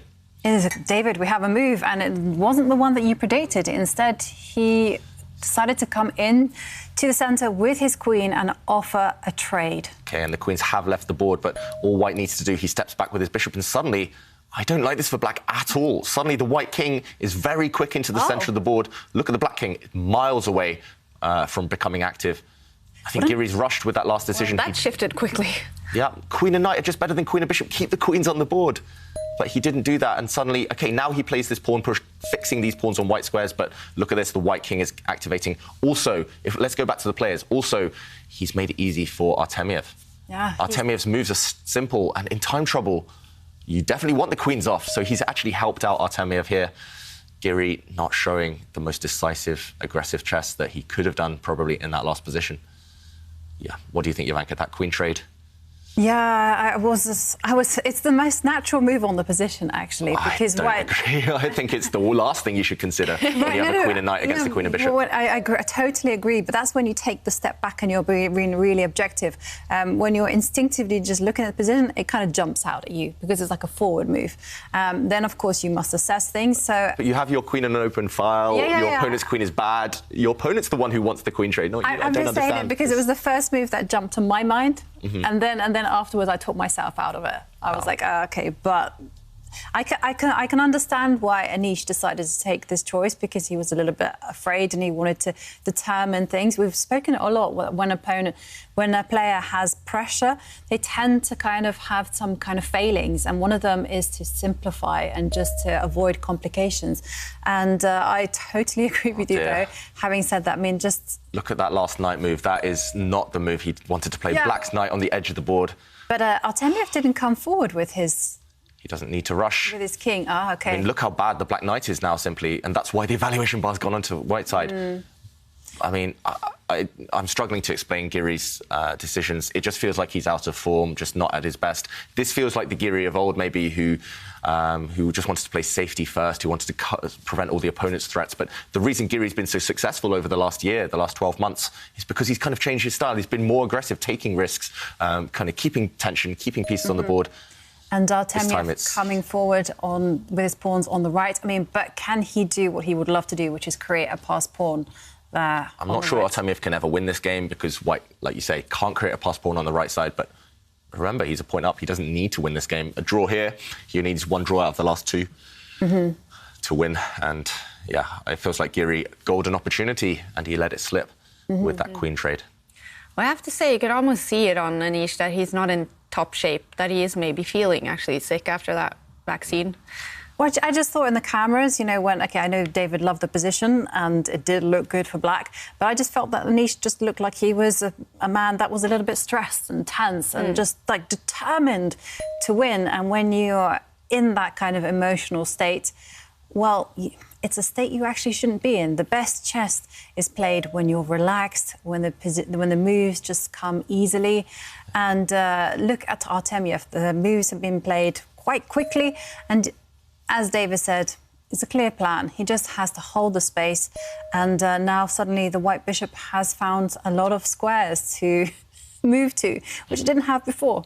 Yeah, I mean, we should also mention that it's very natural for Giri maybe not to feel as confident or energetic as he normally does, because losing 4 games in a row, sometimes you just want to kind of break the run. You want to break the streak, just get a draw, kind of change the momentum. And unfortunately, he's running out of time in this match. A draw will not suit him, especially considering the position he had. It was so promising and still not that much risk. So it does look like Giri should hold this game. Black's knight, it's bad, but it does keep the white king out of Black's position. It does stop the white king kind of going towards the black pawn. So right now, Giri, it feels like he does have that type of unbreakable fortress that white will not be able to make any progress. But okay, they're pushing a pawn, stopping the advance of white's pawns. But yeah, black has no chance of winning this game with such a bad knight. And also, white's king more active than the black king. This one, what do you think, Ivanka? Predictions? Draw. Yeah. I think Giri's chances to win have disappeared, and that's all he can hope for now. And, well, it does mean that Anish Giri still has to win both of the 2 last games then to take it to tie breaks. Yeah. And Artamev just shuffling backwards and forwards with his bishop. I mean, is there any hope for Anish to go forward and improve his pieces? Like, so the most natural move would be move the king opposite the white king, which is done, by the way. So now the idea is to re-maneuver the knight, give a check, drive the white king back, come forward with the king. Forward! Slowly but surely, yeah. Yes. OK, maybe I'm writing him off too soon. Maybe there's still some small hope for black because of his better pawn structure. White still has that issue of those 2 central pawns on the E-line. I mean, actually, you kind of want to give one of them away. You just want to say, OK, one of them's blocking up the path, just drop it off the board. But so white's a bit stuck, just manoeuvring around with his bishop. Maybe black has some small chances if he can get his knight to an active square, but how's he going to do that? Yeah, there's also the issue that Artamev is being a little bit sneaky because he's keeping that bishop on that diagonal, which doesn't look like an impressive diagonal, but black will always have to be thinking about that pawn break that is there in the right side of the board. You know, white can push a pawn and put pressure on black's little triangle. So, yeah, OK, so, yeah, this is the pawn break. So, for instance, if the black king goes too far away, maybe creating a square for the black knight, then suddenly breakthrough. Exactly. And suddenly the tables have turned. And it will be Artamev who is now not the one holding, but the one pushing for a win. Yeah, and that's why the black king cannot go too far away. And after Giri's last move, note how he's just keeping the status quo. He's not changing anything too much because now, OK, white will not push forward because actually black just steps back. And if there's a pawn trade, then these pawns are safe. They're defended by the black king. And next move, Giri is actually going to bring the knight forward and win one of white's pawns. So Artamev, he doesn't want to rush with this pawn push. That's why we saw a few moves. He just kind of waited with his bishop, the black king stepping back, waiting with the bishop again. Black's knight will find an active square, but problem is, from there, it's still not jumping anywhere. So black can activate his knight finally, belatedly, but from there, it's still lacking a winning plan. Well, and I am keeping a close eye on everything going on the bottom of the screen. Look at the bar for Duda. Maybe he is about to win also game 2 against Ding, and that means if Duda wins this game, that Ding, if Duda wins this game, Ding has to win both of the 2 final games to take it to tiebreaks. And whoa, look at the bar in the game between Aronian and Erigasi. Is it an advantage for the 17-year-old? That would be interesting. And we do have a few moves here. Yes, we have a few moves. Nothing too much has changed, though. Black activating his knight, getting it off the edge of the board, and white's king stepping back. There is a big trick. There's a big threat. We have to mention that threat. So, unfortunately, black can't make a non-move. But if it were white to play here, then white would play, move the bishop and pin the knight and the king. Yeah, so black's knight finding an outpost, but from there, actually, all of the squares it wants to continue jumping to, they're just covered. So black stuck waiting, that last move by Giri, showing he doesn't really have a plan necessarily, the black king. Remember, as soon as it goes away from that right side, white will push a pawn. So black's king trying to find squares to maneuver to. I just want to say as well, OK, it's just changed, but until about 1 minute ago, that Duda versus Ding game, they'd been going for about 25 minutes and they'd only exchanged 1 set of pawns each after 25 minutes of action. So those two, they love their complex battles. David, I think we're going to see a result here because Anish has just made a series of moves with his king and Artamev has just been shuffling the bishop. So now it's crunch time. Will Anish just repeat the position and just try to win the remaining 2 games, or will he continue to try now? I would play on slightly longer. There's no risk with black as long as you keep your king in the center. I don't see a winning plan either, but yeah, he does play on. Why not play on when your opponent only has 1 minute and just hope for the best? I think white's king now will step forward. I agree. That's the most natural move, to step forward and... Yes, this one destined for a draw for sure, but Giri, he's going to try and keep the tension. The longer he can keep this game going, the more kind of Artemiev's nerves might be frayed later on. You definitely want to make your opponent work. Just show you're in charge. Don't let them off easy.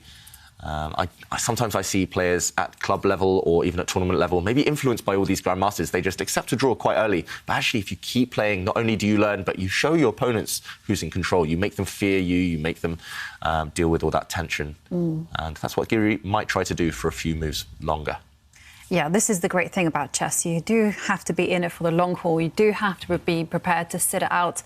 And I know. Grind away. Yeah, exactly. And I do remember playing in a few tournaments where I went back to my room to check who was still playing. Oh, David. Yep. You're still going. And you always win as well. Sometimes.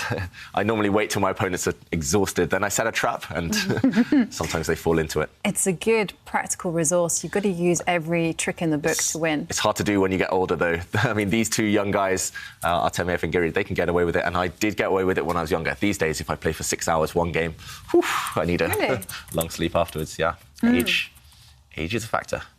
But, OK, meanwhile, not too much has changed. White stepping forward with the king. Nice. Black's knight, where's it going? It's going backwards because it doesn't really know what to do. So, wow, you might as well, just shuffle the pieces and gain time on your clock until you actually figure out a plan. Yeah, I've no doubt that this will end in a draw eventually, but at least, yeah, Giri just asking Artamev, how are you going to react to all these knight jumps? The knight might find its way to a different square this time. I expect to see it step in front of the black king, and from there, I'm not sure where, but at least it's asking a different question. It's finding a different route. So, yeah, Giri trying his best. But, again, he could have gone for these with the queens on. Imagine this position with the queens on. It's a dream for black. Yes. The white king would always be vulnerable. The white bishop kind of ineffective, always hitting thin air. Well, we have a move, and also just checking Anish's air quality. It's not good. The CO2 levels are really high in his room. You don't really want above 1,000. And, OK, so Anish has made some progress in the sense that he suddenly has pushed a pawn and potentially has a plan. Artamev does what he does best, just move the bishop around. And also a bit of a cunning idea. If the black king goes too far away, Artamev still has this idea of a pawn break on the F-line, pushing that white pawn forward. I'm not sure it's going to happen anytime soon. It's a bit too risky to try while the black king is nearby to defend black's pawns. It might only create weaknesses in white's own camp, but he's just hinting at the idea. Sometimes the idea of the threat is stronger than the actual threat itself. And that's why Giri has he felt obliged to bring his king to that side, just in case white pushed a pawn. And the two players repeating, and Anish again trying his hand, moving his king to a different square. I mean, also the big problem is that the black knight just doesn't have any good squares. Yeah, it's found its way back to its starting square pretty much. Right. But it's got no route forward, no effective route forward. OK, now it does start to jump, finally. And, yeah, I liked how Giri kind of triangulated his king there. He put his king on 3 different squares just to confuse his opponent and just to gain maybe 10 seconds after every move. OK, that's what Giri... now if I was going to say, if Anish jumps with his knight, maybe he can do something.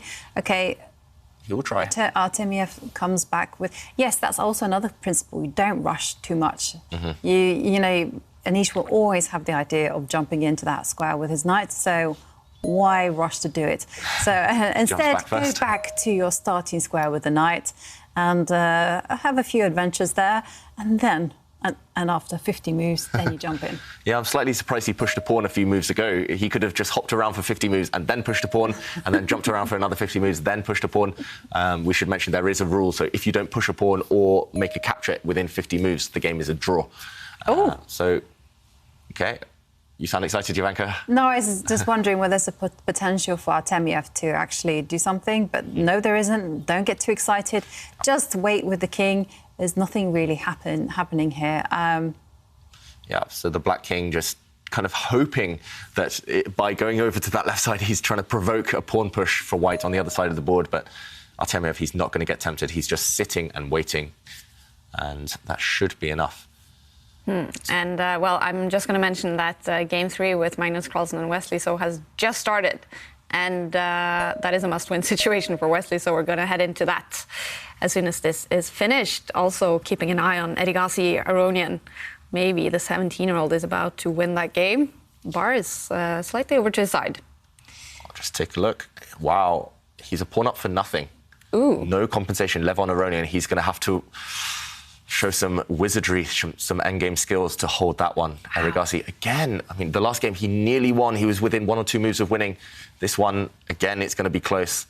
Aronian has some drawing chances, but Erigaisi, definitely the only one who can win that game now. Wow, exciting stuff.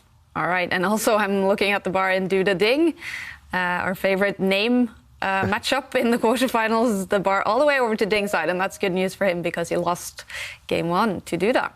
All right. And this one, I guess, still going into that draw. Nothing has changed in the last 20 moves in this game. The player's just moving back and forth, back and forth. And now Giri's under 1 minute. He's below on the clock for one of the first times in this game. Do you think he'll continue pressing with 1 minute on his clock, Jovanka, or will he just call it a day at some point, saying, OK, it's too risky now that Well, he hasn't made any progress. Yep.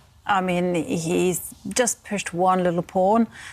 His king has shuffled around. It's kind of came up and then it went back. And then the knight just seems to be fluctuating between its start square and the square it's currently on. I mean, and Artamev is doing a fantastic job holding his nerves. And there you go. We have a result. It's a draw. It's a draw, and that means we will have a game 3 between these two, but Anish Giri, he has to now win both of the 2 final games to take it to tiebreaks. All right, exciting stuff here. Anish Giri still has a little bit of a hope of taking this to tiebreaks and then winning that and going to the semifinals, but it's looking good for Artamev. And as I mentioned, Magnus Carlsen and Wesley So have just started game 3, and it is a must-win situation for Wesley. So he has to win this game to have any hopes of taking it to tiebreaks. He needs to win both of the 2 final games to take it to tiebreaks, and he has the white pieces in that one. But we are so excited to follow 17-year-old Erigaisi against Levon Aronian because they tied the first match, and it's been looking good for Erigaisi in the first game, and it's also looking good in the second game. So as soon as we have that ready, we're going to head into that to follow the 17-year-old to see if he can win this game. And I guess that is the difficult thing when you have a good position on the board, to just get it into that, have that final blow, take it to the win. Yeah, that can be one of the most difficult things to do in chess, because suddenly when you realise that you're winning, all the emotions start coming, flooding to the surface, and it's very, very difficult just to keep your composure and not fall foul of some of our deadly sins, such as being impatient, wanting the game to finish too quickly, just rushing things, forcing things, avoiding complications. There's a lot of pitfalls that happen when you're winning. I mean, here, things are a little bit easier for Erigaisi in the sense that it's an endgame. It's not a sharp middle game where he has to tread a narrow tightrope. What is more important here is that he doesn't give Levon Aronian any good defensive opportunities. He has to keep calm and just continue using all his pieces together, because this teamwork makes the dream work. You have to remember that in endgames, and just hold the nerve. And one thing that he will have in his back of his mind is that in their first encounter of the day, Erigaisi rushed things a little bit too much and somehow got into a drawn position, which was, you know, was just a little bit surprising that such a fortress existed, but it did, and Levon Aronian was allowed to hold on. So here's an excellent chance for him to take a point. Yeah, what are we seeing here, David? So right now, if we do a quick count of the pawns, black has 5, white has 4. That last decision by Erigaisi, I mean, I just don't understand. It is committing. It is a sin. It's committing one of those crimes of rushing. He's allowed this trade, and now white's king is coming to blockade the pawn. Erigaisi, his body language shows maybe he's not so confident of finishing this one off. I think 2 or 3 moves ago, he could have just ended the game immediately. He could have pretty much just won. Wow. White would have been completely stuck. But now, look, Black's extra pawn, yes, it's a pass pawn, it's become a pass pawn, but it's easily going to be blockaded by White's king. Why did he allow this? I was about to say while Jovanka was talking, why trade the knights? The only thing you don't want to do is trade the knights, but he's done it. And now White's just going to blockade on the white squares. You can no longer get your pass pawn through. And that's why the evaluation bar has gone down a bit. Maybe there's still some chances. Maybe he's going to hope that the white king gets distracted, going after Black's extra pawn there on the left, and then the Black king can somehow get into White's position. But he's narrowed his winning path now massively, and Aronian finally has something to hope for. Yeah, I mean, that's just a premature trade. He didn't need to clarify things. He had 7 minutes on the clock when he went for it. He should, maybe with a bit more experience, he should just be keeping the pieces on the board, just manoeuvring around, a bit like Anish Giri was doing in that last game, just making moves, slowly improving the position. The opponent just has to sit and wait. You build up, and then the perfect moment, then you go for trades, then you go for these forcing moves. But he's rushed it and maybe blown his advantage. But the bar is still liking it for Erigaisi. So is this hard to defend for Aronian now, or is it actually quite easy? It's still going to be some tricks, some traps, but I think it's going to be quite easy, to be honest. Look at this. The Black king now forced to give way. It's been checked, it's been forced back, and now White's king is going to step in front of the Black pawn. That Black pawn completely stuck, completely paralyzed, and I don't see a winning plan. I think White will just put all of his pawns on white squares, on light squares, the opposite color of the Black bishop, and then where's the breakthrough? Black's king, maybe it will have to... I mean, the only way to win is to try and get the Black king into the position. But look, the bar, finally, the computer realising maybe that it's not easy at all anymore.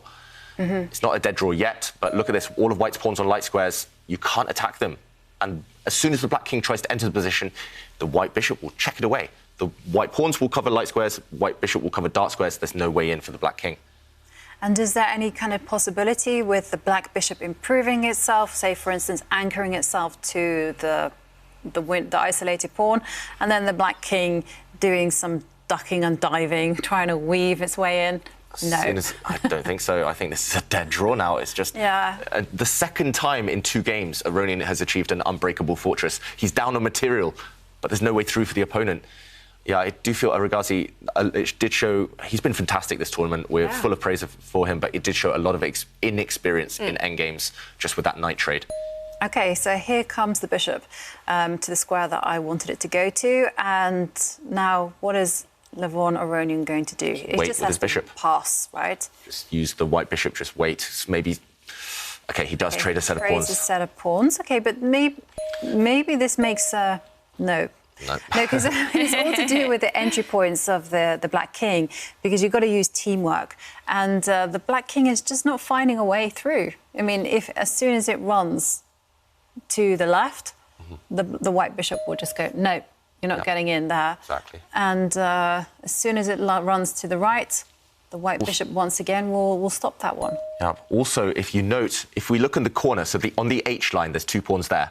If White can sacrifice his bishop for the other 2 black pawns, on the black pawns on the left and on the F line. If White just leaves Black with his dark squared bishop and Black's corner pawn, the H pawn, that is actually even not enough to win for Black, because the pawn promotes on the wrong colour, not the same colour as your bishop. So all White needs to do is give up his bishop for Black's pawns on the C line and the F line, and then the White king runs back to the corner, and it's a draw. And Erigaisi doesn't even try anymore. It's a draw. All right. He saves his energy, Erigaisi, for Game 3. In both of the 2 first games, he's had some good positions against Levon Aronian, but they are still tied after the first match and the first 2 games of today. So we're heading into Game 3 between Wesley So and Magnus Carlsen. Wesley So, he has to win this game to have hopes of taking it to tiebreaks. And what does it look like, David? It looks like Magnus should be able to hold this game, but he has to be a bit accurate. Black here, if we do a quick count, he's level on material. But White is the one with the most active rook in the position. White's rook up there, deep in Black's camp. It is on the 7th line as well, eyeing up some of Black's pawns. And it's not completely easy to evict that rook. So Magnus, he needs to maybe offer a trade of it right now. He needs to get rid of that active rook before White is able to spend time doubling up both of the White rooks on the 7th rank.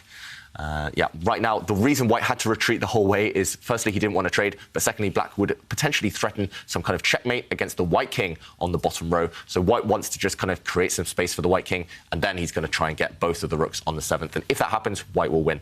Yeah. Magnus, to hold this game, just get rid of the White active rook. And incidentally, that's the move that Magnus has just played.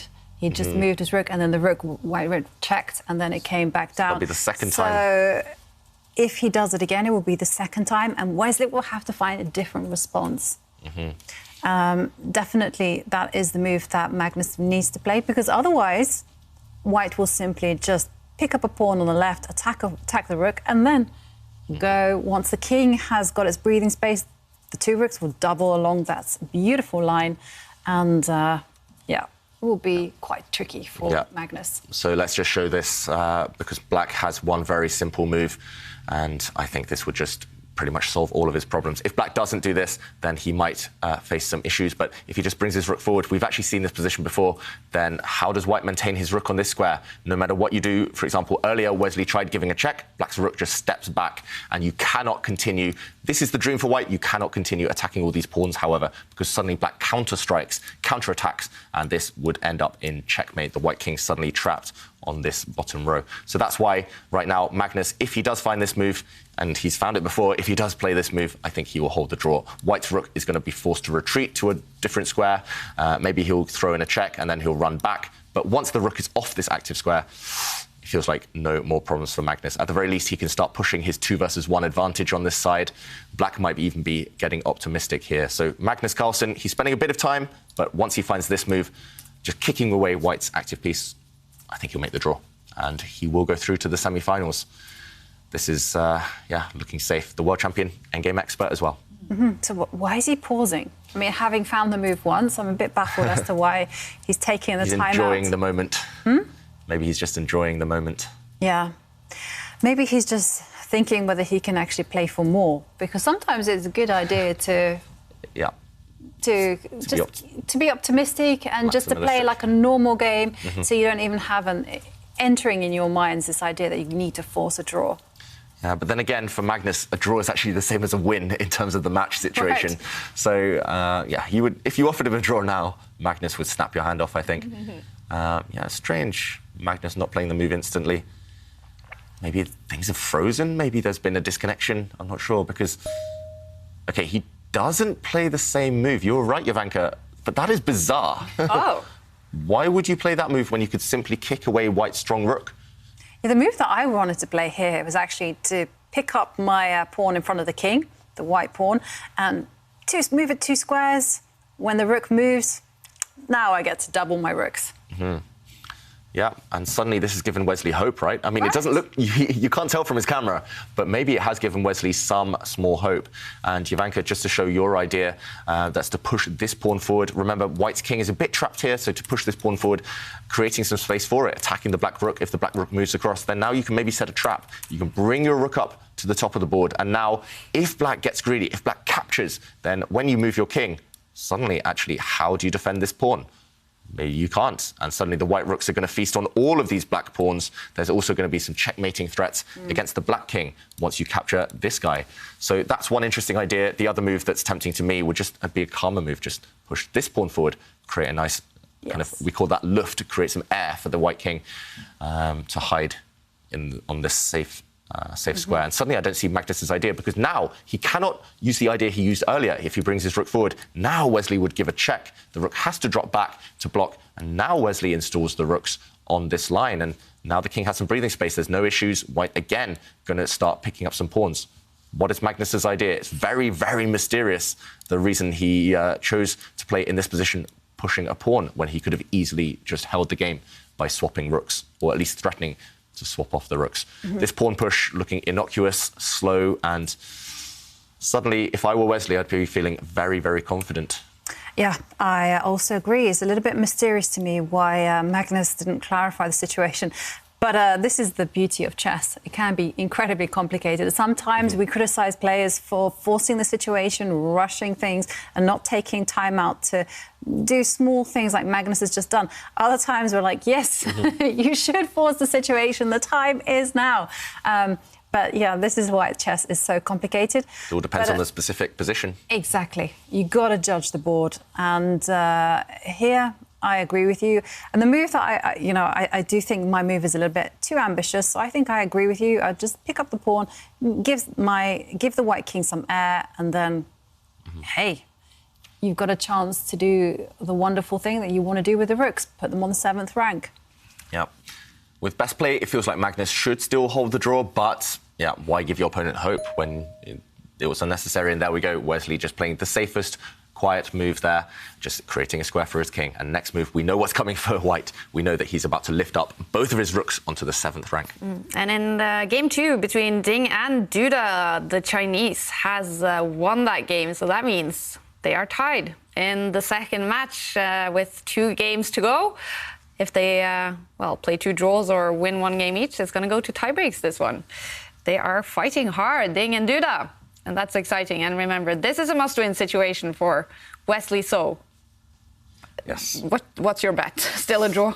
Still a draw, because I don't know. I've seen Magnus kind of wriggle out of more difficult situations than this one. Yeah. Just weasel his way out. But, yeah, I mean, I'm just surprised. The last move by Magnus was the first time, I think, that Wesley's had hope in this game. Because actually, we're already on move 28. There was a flurry of moves at the beginning. They went into a deep theoretical, kind of known opening line. And Magnus, maybe Wesley was hoping Magnus hadn't done his homework, but Magnus knew everything there. He found his way into this dead drawn position, but not quite killing the game yet. So I think, although I do think it will be a draw, I think Wesley will have some chances maybe in this one. Yeah. How about you, Ivanka? You know, I agree with you. I think Magnus will have some chances, but definitely Wesley will be feeling a little bit more happier because his job is easier if he manages to maintain 2 rooks on the board as opposed to just 1 set of rooks. Yep. So whilst we're waiting for Magnus to come up with a plan and give you some more answers to our quiz of the day, where we're asking, what is your favourite golden moment in sports? And Nicola says, Novak Djokovic winning Wimbledon for the first time in 2011 and becoming #1 tennis player in the world. The rest is history, true inspiration and example of a great warrior. Yeah, absolutely. The Wimbledon currently going on, right? It just started yesterday. And Djokovic as well. He's been seen playing chess with Boris Becker, one of his former coaches. Yeah, really? The position didn't quite make so much sense, though. Well, I say chess, but yeah, they had a chessboard and some pieces in front of them. But incidentally, Boris Becker did actually play chess against Nigel Shaw at the London Chess Classic. Yeah. And Boris, it was definitely a keen chess player. Yeah, definitely. And I know a lot of chess players as well are very interested in tennis. Timo Rajabov talks about it all the time. We've seen Maxime Vachier-Lagrave play a little bit of tennis. Yeah, the French are all obsessed with tennis. You know, they're famous for going to tournaments and turning up with their tennis rackets and taking days off to watch the tennis. So, yeah, they are definitely enthusiasts. And Wesley So laughing. I wonder what that is about. Maybe he's just chuckling with glee that Magnus has given him a chance, and Magnus has spent so much time on the clock in the last 2 moves alone. Maybe he's just happy he's got a chance. Yeah. He thought that wouldn't come in this game. And, whilst we're still waiting, I'll give you a second answer. Yay. Asger says Tiger Woods, 2005. He certainly didn't disappoint, sinking a nail-biting, slow-rolling chip shot from the fringe of the 16th green to birdie the hole. It's one of the most surreal moments from the Masters that resonates across the entire world of professional sports. Definitely. And Kaya is a keen golf enthusiast. Ooh, yes. So, will be definitely a moment in history. So, tweet your answer using the hashtag #ChessChamps, or you can post your answer on the Champions Chess Tour Instagram page. And we have a move, David. It wasn't necessarily one that I expected. I actually expected the black rook to move sideways, but maybe it didn't need to. Yeah, so there's actually Magnus Carlsen, rather than go for that kind of simple line that we were showing, rather than just go back to basics and go on fundamentals, exchange off the opponent's strong pieces, he's done a lot of calculation. He's looked, I think, 5 or 6 moves into the future, Magnus. And now, if Wesley plays the most tempting move, the move that we've been highlighting, then Magnus has a reply in mind. That is, in the current position, if Wesley does bring his rook up the board eyeing up some pawns, eyeing up this pawn. That's the most important one to protect. I think here, Magnus, he might flick in a check first. He might, for example, play rook check just to harass the white king, force it to the side of the board. But next move, he'll bring this rook across. You have to defend this pawn. This one is less relevant. That pawn can be taken. It still takes white a long time to push pawns on that side of the board, but you have to protect the black king. You have to protect this pawn. And now, if white takes the black pawn, then black suddenly has time to go on the counterattack. You can bring your rook across and take this helpless, isolated pawn, and suddenly it's a race. Who knows who's faster here? White has a pass pawn in the middle of the board. White also has a potential pass pawn on this side. But, for example, if white just moves the king again, we suddenly see that black has 2 connected pass pawns, and 2, sometimes better than 1. Magnus, he's hoping, maybe he's playing for the win. Maybe he's hoping that those 2 pawns are going to connect and run down the board quicker than white's pawns do. Yeah, if we reach this position, it might still be a draw, but anything could happen. All 3 results possible. David, we just have some action. Wesley has indeed lined up the rooks on the 7th row. And I just wanted to point out there was a checkmate, threat of checkmate on the position. And it actually has, that checkmate has the most unusual name ever. What's the name? It's called Blind Swine Mate. Oh. And you'd be like, why? Yeah. And it's to do with a Polish master, David Janowski. He got really frustrated with these 2 rooks. That didn't give checkmate, and he was like, oh, they're like blind swines. And somehow that kind of stuck for that mate, which is a bit ironic, but anyway. So it would have been those 2 white rooks ganging up, taking that pawn in front of the black king, and then later on delivering checkmate. That would have been the pattern, the blind swine mate. I've learned something new today, Jovanka. And do you think Magnus is playing for the checkmate? Is he playing for checkmate as well? Aren't they always playing for checkmate? Yeah, eventually. Sometimes, who was it who said that it's better to win a queen than checkmate your opponent? Oh. Yeah, there's some sayings, better to be greedy, take off the queen rather than risk not checkmating the opponent. Yeah, that's kind of a risky strategy, actually. Yeah. It's checkmate ends the game. Yeah, but if you see a queen, a way to win a queen, or a way that may or may not lead to checkmate, just bank it. You have to go for. You have to play on certainties and probabilities. If it's, I remember that happened actually in 2005, and when I was one of my teammates. You know, she could have won a queen, or there was a line that was very beautiful, but may or may not have ended in checkmate. And then she didn't see the continuation, and then she lost, and then I was like, no. But then, you know, of course, everyone tries their hardest. So, okay. Yeah, Magnus has gotten one of those rooks. We might get to see a blind swine if Wesley is careless. Should we show what the blind swine is? Yeah. So right now, actually, Magnus can threaten this blind swine checkmate himself, something he was trying to fight against recently. If now, after white's pawn pushes forward, attacking the black rook, if the rook moves down, if white forgets about the threat, OK, it doesn't move down, but if white had forgotten about the threat, this is the blind swine checkmate. Talk us through it, Jovanka. Rook takes pawn, check. You see, the king has got no escape square, so it's got to go to the corner. And now the rook comes and gives check, and the white king goes back to the square it came from, and now the king has absolutely no escape squares whatsoever, thanks to the white rook, which is in the way. The other rook that is there on the right can come over and deliver checkmate, and this is the blind swine. So trapped by 2 rooks and its own escape square blocked in by its own rook. So this was something that Wesley So would have avoided. If this had happened, we would have seen Wesley So bring his rook across and defend this square. So that's why Magnus didn't go for this. He knew that that could be easily defended. So instead, he goes after a pawn, a weak pawn on the edge of the board. And this one, I'm very surprised Magnus is allowing this, because it's going to become a race again. For example, white's rook can drop back, attacking the black pawn. And if black takes this, then suddenly, whose pawns are quicker, these 2 or these 2? They look like there's no head start here. They look like they're both equally slow to those pawns to run on both sides of the board. But Wesley, he doesn't want to initiate that race. Instead, in this position, he brings his rook across, protecting that pawn. He brings his rook across on the defensive. That's a passive rook now. This rook stuck defending its own pawn. Magnus, he needs to create some kind of a counterplay, though. He is temporarily 1 pawn down. White has this extra pawn. That's why Wesley is happy to go on the defensive for 1 move. Maybe in order to get to this pawn, you can kind of go the long way around. Maybe you can bring your rook up, then across, and go for it. But no, he's Magnus going for the pawn in the middle, David. Yeah. And one thing that I do notice is that if white were to try to initiate the race, Both sides can opt out, as we saw Wesley do. Yeah. So Wesley stopping any potential race yet, but we might see that a bit later on. So right now, Magnus, he's gone active with his rooks. He doesn't care about pawns. Sometimes in rook endgames, if you're one pawn down, it's not so important. More important is rook activity, even king activity. As long as your rooks are behind your opponent's passed pawns. That's why Magnus has put his rook there, behind his opponent's passed pawn. And although the evaluation bar says, yes, Wesley's +1, that's because he has an extra pawn. I don't think it's much more than that right now. It's not a winning advantage yet. So Magnus still within the realms of holding this one. All right, and that's all Magnus needs. Wesley So has to win this to take it to tie breaks. And I'm just going to mention that Game 3 with Giri and Artamev has started. And it's a must-win situation for Anish as well. He has to win that one and the last game to take it to tie breaks. Any other result, and Artamev will be in the semifinals. And also, Game 3 between Erigaisi and Aronian has started. Erigaisi with the white pieces. They are still tied after both the first match and the first 2 games today. Very exciting stuff happening in that quarterfinal. And Wesley So just desperately looking for a win here.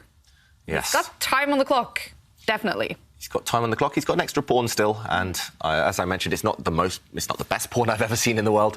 But a pawn is a pawn, and later on it might become a factor if he can maybe trade off a set of rooks, if he can get that pawn running up the board. There's actually an immediate threat there, David. Magnus is threatening to come down with his rook and align himself on the second row. And once that happens, the white rook will need to abandon its defense of the pawn in the middle and move to defend the pawn that is in front of the king. And suddenly, pawn has been lost. And we still have a very dynamic double rook ending in which I would prefer black, because Black's rooks are just more active and can do more damage. Yeah, that's why I really didn't like Wesley's last move, actually bringing the white rook into the corner, because, yes, you keep your extra pawn, but your rook is bad, and it's going to take 2 or 3 moves to activate it. I mean, if you contrast the 2 rooks right now, white's rook in the corner just defending a pawn, black's rooks are the ones creating the actual threats. And that's what we talk about when we say active and passive. Black's rook is attacking things, white's rook passively defending. And Wesley So finding a nice move, I think. A bit of a tricky move as well, bringing his king to the side of the board. So a bit of a waiting move, but also that king might later jump forward and help the white pawns if it becomes a race. If those 2 white pawns on the left start running up the board, the king is ready to support them. So Magnus, will he initiate that idea you mentioned? Will he just play copycat? Will he tuck away the black king at the side of the board? Lots of choice for Magnus Carlsen. Yeah, I think it's a good idea to hide the king away in the corner of the board, because it also prepares the pawns for the big push. OK, he goes for a different approach. He tries to lock in white's pawns there on the left. Do you think Wesley will actually copy that idea now? He does. Both sides locking down their opponent's pawn majorities. So both sides have a 2 versus 1 advantage on opposite flanks here, and they're just trying to stop the advance of their opponent's pawns. Magnus keeping an eye, though, on that white pawn, keeping white's rook in the corner tied down. And are you surprised to see the evaluation bar so far on Wesley's side right now? You know something? I can see Magnus losing control of this position. Maybe he's just made a mistake, actually, Magnus Carlsen. Actually, with his last move, let's keep an eye on the players, but if we can bring the board up, I think Magnus has actually carelessly allowed this rook. I've been talking about how passive it is, how bad it is. Suddenly, this rook can spring forward. And look at this. Black's pawn now, maybe it's going to live to regret advancing on the last turn. And note how you can... Magnus is probably banking on this move, but note how you can actually block that off. Now there's actually a threat of another blind swine checkmate type of thing. Maybe Black's starting to capture this way, actually, and then checkmate in a few moves. So White can block this with his own rook. So White's rook, which was previously passive and doing nothing, suddenly sprung to life. And you cannot allow this trade. White suddenly got a passed pawn. Running up the board, Black's rook will struggle to stop it. And if you go for a different type of trade, if you, in this position, take White's pawn, then suddenly after rook takes again. It's that type of race, these 2 against these 2. But I think actually White is going to be ahead this time, because also White has an extra trump card in his pocket. He actually has this pawn to also use to run up the board to distract Black's army. And also White's king slightly further advanced than Black's is. So some small factors here. Anything could still happen in a race. That's well known. In an endgame, it could go either way. But it feels like White has a small head start. And the key move in the current position is this one. Bring the rook up the board to attack this pawn. And he does it. On the board, David. On the board. Let's see whether Magnus reacts. I don't know whether he'll start shaking his head. Maybe he thinks he's still got it covered. But as you mentioned, it's that word, control. Magnus has been fine for so long in this game. He should have held the draw quite easily earlier. But once you lose control, for humans, psychologically, it's slippery slope. And it's very difficult when you voluntarily give up control because, you know, Magnus found a nice way to perhaps get one set of rooks off the board, and then he chose not to do it again. So, I mean, that was a bit baffling to me. And now he's in a crazy position where I can see it's going to be a race between pawns. Which pawn is going to advance furthest and quickest? It's going to be about queening squares. It's all going to be about the danger to the king. I mean, so many motifs. It's going to be insanely complex. And that was thanks to Magnus's decision to leave 4 rooks on the board. And, David, you got your crystal ball out and you're predicting the ruse. Rook takes pawn and a rook takes pawn. And here we go. Stage 1 has been initiated. And now we have a full-blown race. Yeah, ready, set, go. It's time to channel your inner Usain Bolt. And those pawns, both sides, they're going to start sprinting up the board soon. We should have a check flag here now, like they do in Formula 1. Just it's perfect for chess as well. Checkered flag. I do think Magnus is going to start realising that it's not so easy. Actually, both sides, you've got to be careful how you push your pawns because you don't want to make your king too vulnerable to the opponent's rooks. But here, all white needs to do, that rook, whatever Magnus does, that rook that has just moved to white, just shift it away to one side. And then the A pawn, that corner pawn, is going to sprint. Yeah. It's going to start its run. And the same is true for black. And but it's not easy because, you know, if you take a look at where the pawns will end up, you see they're both on the same diagonal. Yeah. So whoever queens first will control the other one's queening square. So it's like, oh my God, another element of chaos. And but the bar is not overly enthusiastic about White's situation. I mean, it's to his side, but not significantly. So it's got to be hard for him also to win that race. It's going to be hard, and I mean, one wrong slip from Wesley, and suddenly Black might be ahead in the race. So Magnus just bringing his rook there, just clearing the path for his H pawn on the H line there. That one is going to be the one running first, at least, and so Wesley might do the same. Is a win for either side now the most likely result? Yes. Yeah. I think the only way. Yeah, I don't think that this game will end in a draw. The only way I see this ending in a draw is if maybe one side pushes their pawns too quickly and there's some kind of check happening. But if Wesley's careful, he should be able to avoid that. And as you mentioned, Kai, the bar wasn't too enthusiastic, but one wrong slip, suddenly it was going to be winning for White. Or if White slips, it might be completely winning for Black. I doubt we'll see that bar at 0.0 anytime soon. And Wesley taking some time to think here, and obviously a draw or a loss is the same to him. The win is the only result for him to have hopes of taking it to tiebreak. So sensing the critical moment here, Wesley. Yes, and he will be investing a couple of minutes because it is now purely about accuracy. It's purely about speed on the board. You want to get the pawns running as quickly as possible, but you've got to be accurate, not to allow any tricks, any counterplay, and you've got to keep in mind your opponent's ideas. For sure, in their heads, they're going to be counting as well. They're going to be saying, I'm going to push here, you're going to push there, I'm going to push. Who gets to the queening square first? Who gets to the end of the board first? And so which pawn will he push now? Is it a pawn he is going to push now? Maybe not this move. Not this move. Okay. I think the white rook there, the furthest one on the edge of the board, that's going to move out of the way. And the line is going to be cleared for the corner pawns to advance, because those are the critical ones. Because if you touch the ones next to the king, well, suddenly the kings become exposed to the checking power of 2 rooks. So you don't want that one. The king, both situations, in both cases, must be hidden. Yeah, and there we go. Wesley, he plays copycat pretty much. There's a bit of symmetry here. The 2 rooks just stepped across one square each there. Also, the 2 rooks in the middle of the board are looking at each other. Black's king now also occupying pretty much it's not complete symmetry, but it's the same square that White's is on the other side. And you look at the king and pawn formations on both flanks, they're identical. So Magnus just getting his king out of the way, getting ready to push those pawns. Wesley disappearing, but when he comes back, he will, I think, start that race now. And I got like a second of a glimpse of his pants, I think, looking very smart, business on top, with a blazer. But it looked like maybe pajama pants in the bottom, maybe. You know, it's very early in the morning for him. We've all been there during lockdown, right? Just Yeah.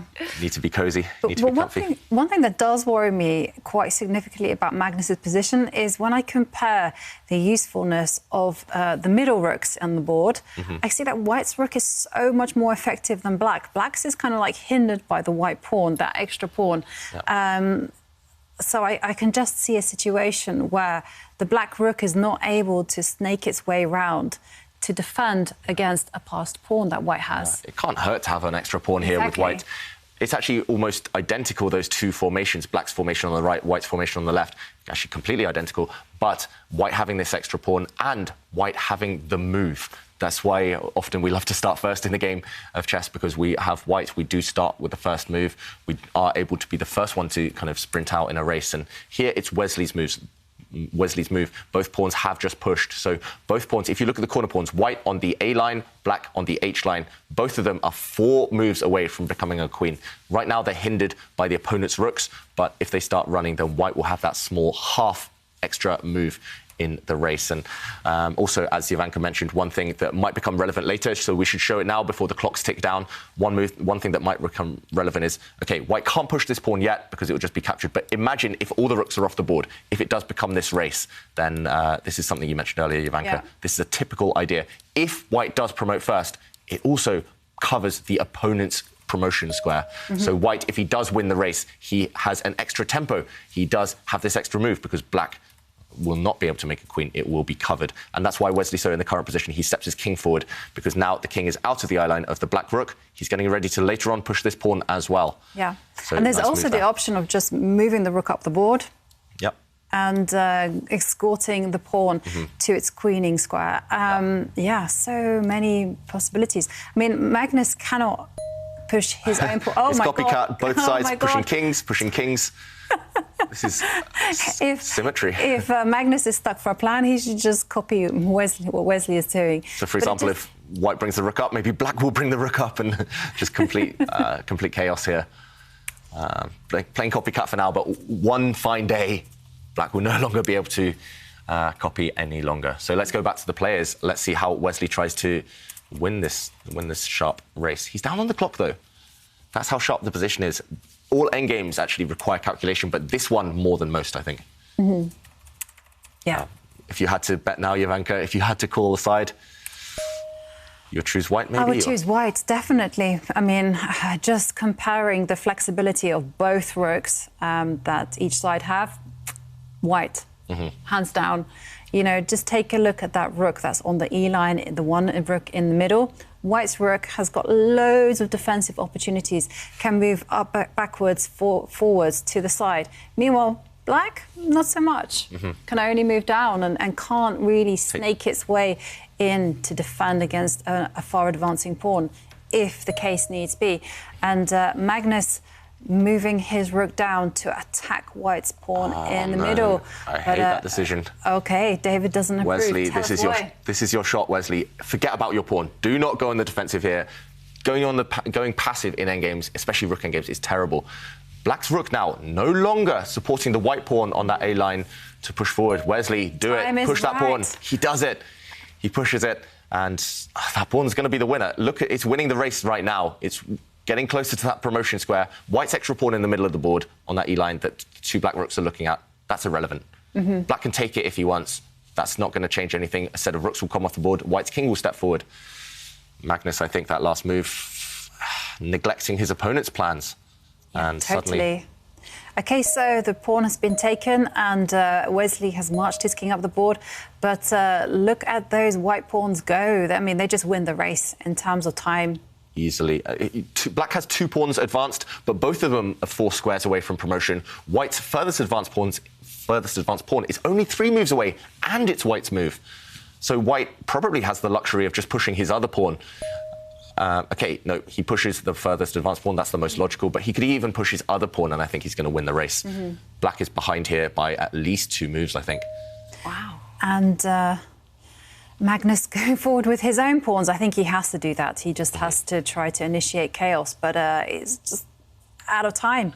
Magnus's hope is that he can give up the black rook for white's furthest advanced pawn, and then the two black pawns actually run down and will be quicker than white's rook trying to step back and stop them. But that's a dream right now. It's a wonderful dream. And right now, yeah, Wesley, all he needs to do, use the other pawn to come up and support its fellow there.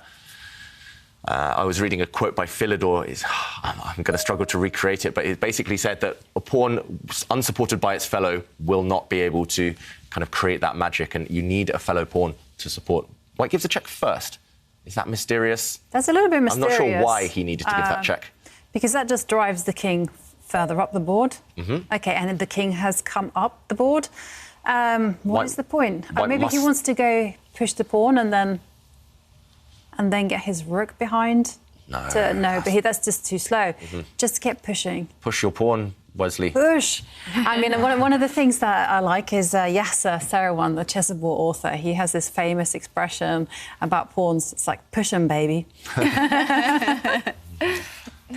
Push 'em, baby, one more time. Or that. Yeah. I'm thinking of birth, push. Oh, no. Don't put that image in our head, Kaya. Actually, there we see... Birth to a queen. There we see Stockfish. The computer does say that white has only two clearly winning moves. The third one, maybe. But, OK, one move is much better than all of the others, actually, now that the computer's had more time to think. And that is actually pushing the pawn on the B line. Not the furthest advanced pawn, the other pawn. Push that forward 2 squares. You need to march them up together. If you push that Lone Ranger on its own, black's rook will just come up to the top of the board and stop it. So you need to use both your pawns. And Wesley, he's super good at calculation. He finds the best move. Wow. And he did it with 50 seconds left on the clock. So the clock has definitely started ticking fast for Wesley. So here he has to win this game. It's looking good, but it's not too comfortable on the clock for him. Is it hard here finding those? I mean, we did see one great move here by Stockfish. Yeah, that one was, I think, the most difficult to find. The other move was maybe more tempting to push the other pawn, but once you see that the black rook easily stops it, you need some support. Then you maybe come to the conclusion that you need both of the pawns together. But, of course, even if you come to that conclusion, you have to calculate what your opponent's plans are. Black's also going to push his pawns, and that's still a very scary prospect because, Wesley will have one eye on the fact that those two pawns, especially the one in front of his king, is 3 squares away from queening, and that would scarify. New word there. That would just terrify the living daylights out of me. I like that one. Scare and terrify. Scarify. Scarify. Wow, and the drama in this one. I mean, it's been looking so comfortable for Magnus Carlsen after winning the first match, winning the first game today. But Wesley So, just the king of comebacks. If he wins this one, he's going to be feeling confident before that final game. And if he wins that one, we will head to tie breaks in this one. OK, Magnus making a move. OK, he's trying to use his rook from the back to try and stop white's pawns from behind. He's going to try and maybe check the white king, and that's why Wesley has brought his rook back. Now, if black checks in the corner, white's rook will slide across and protect its king, stop the black rook from kind of tracking the white pawns from behind. That's a really nice move by Wesley. Probably that last move was why he spent a bit of time earlier on calculating ahead into the future. But now, if the black rook can't stop the white pawns from behind, he's going to struggle to stop those white pawns. I think Wesley's going to win this game. He's going to clinch it. But I have to say, though, because you said it was very important for those two white pawns to work together. And the two black pawns are working very nicely together. Yeah, but the black pawns, they're less advanced than white's pawns, and that's the key. White's pawn's going to become a queen first. And, yeah, those two pawns, even if they become one, I mean, one of them's going to become a queen. I have no doubt about it. OK, Magnus now about to go under the minute on the clock. He hasn't given us too much emotions in this game, but he must be a little bit frustrated now. Yeah, I mean, look at his face. He's starting, finally, maybe to realise that it's not all over. He pushes his pawn, and Wesley, being as accurate as ever, has advanced his furthermost pawn forward. The pawn is one square away from being queen. The rook comes back, and now this is the point. The second pawn joins in the race, and OK. Check. Just when I was like, yes, the pawns get there first. Maybe it doesn't change anything. White's about to push his next pawn. Still, it was nice to have the pawn on, the rook on the third row, just to kind of watch those pawns. I agree. Very surprising decision by Wesley So, but probably still good enough. The two white pawns, they are about to reach their goal. And actually, maybe Wesley was super clever. He's forced the black king onto a square. It's going to get checked. If you imagine white pawn on the b-line, if it goes 2 squares forward and becomes a new queen, that will be checked to the black king. So now I expect to see white's rook just to retreat, to stop that black pawn from promoting. And, OK, maybe white doesn't even need to. Maybe white's going to consider pushing a pawn. Yeah. And then we'll see new queens on the board and a big attack against the black king. Will Magnus just give up now-ish? He looks kind of half turned away, getting ready to leave the board, almost. Yeah, actually, the more I look at it, the more I think, just push a pawn, Wesley. Push your pawn on the b-line. You're going to... Yes, you allow black to promote first, but white makes a new queen later with check against the black king. And that will be the real killer, the real clincher. OK, he does it. He does it. And he who checks first wins the game, and the rook comes down to give a check. But, OK, that is a spite check because the king is just going to move out of the way. And, well, it's going to be all about white promoting to a queen with check. We might even see white make another queen. We might see 3 queens on the board. So this is check. The black king has to run away. I'm not sure where. There's no real safe squares wherever you go. We rarely see it, actually, those queens actually coming on the board. So it is kind of nice when we see them. Yeah, I remember one game with Duda and, was it Wesley So? Yeah. And there were 4 queens on the board temporarily, but this one is crazy as well. So black's king, it's under check first. Magnus resigns. He's about to get checkmated. Wesley wins. Wow. So we do have drama in the quarterfinal between Wesley So and Magnus Carlsen. Wesley So making a little bit of a comeback here. They are now tied in the second match. Wesley So, he is in a must-win situation in the 4th game. He has to win it. But if he does, then we will head into tie breaks. And wow, impressive stuff by Wesley So. You can just never count him out of it. No, definitely not. You know, he was presented with some opportunities and he took it. You know, it's impressive endgame play by Wesley there. And here are results in the second quarterfinal matches. Erigasi and Aronian currently playing game 3. They are tied after the first match and the first 2 games. Dingliren and Jan-Krzysztof Duda, they are playing game 3. They have one game each today, and it looks good for, is it Duda in this game? Game 3. No, it's Ding. Ding. Yeah. It's still looking super complicated, but Ding is in charge. All right. And Giri, Vladislav Artamev, that could be ending now. Anish Giri, he has to win both of the 2 final games.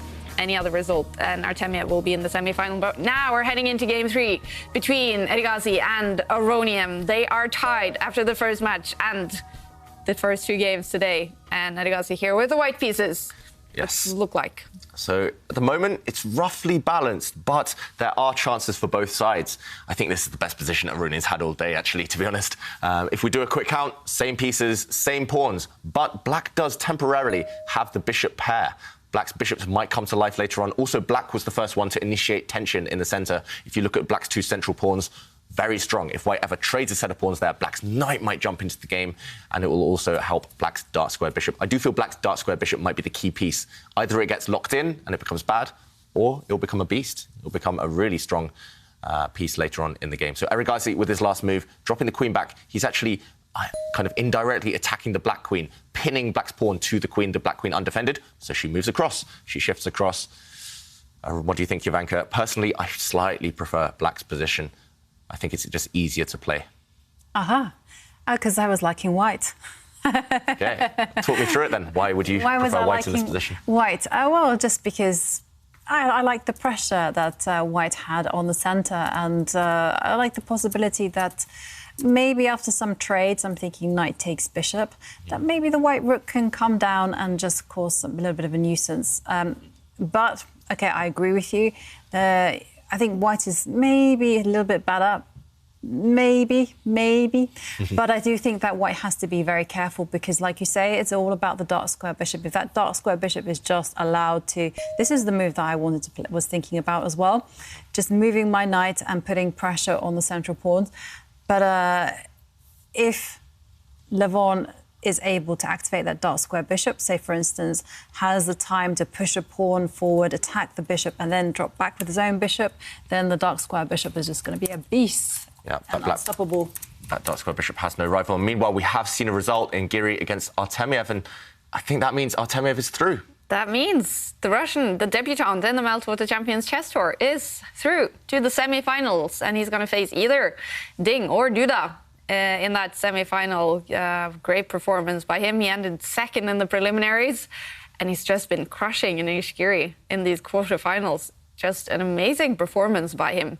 He seems to love this format, online rapid chess. Yeah, definitely. Artamev is known as a speed specialist. You know, he won a bullet tournament, which is 1 minute chess, just very recently ahead of Magnus Carlsen.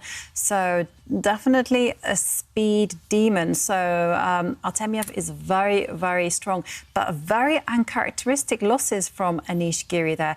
To lose 4 games in a row, I haven't seen that in a long time. Yeah, Artamev, mightily impressive. I just remember a few years ago when he kind of broke onto the scene as a teenager. I think he was maybe number 3 in World Blitz, even though his classical ranking was outside of the top 100.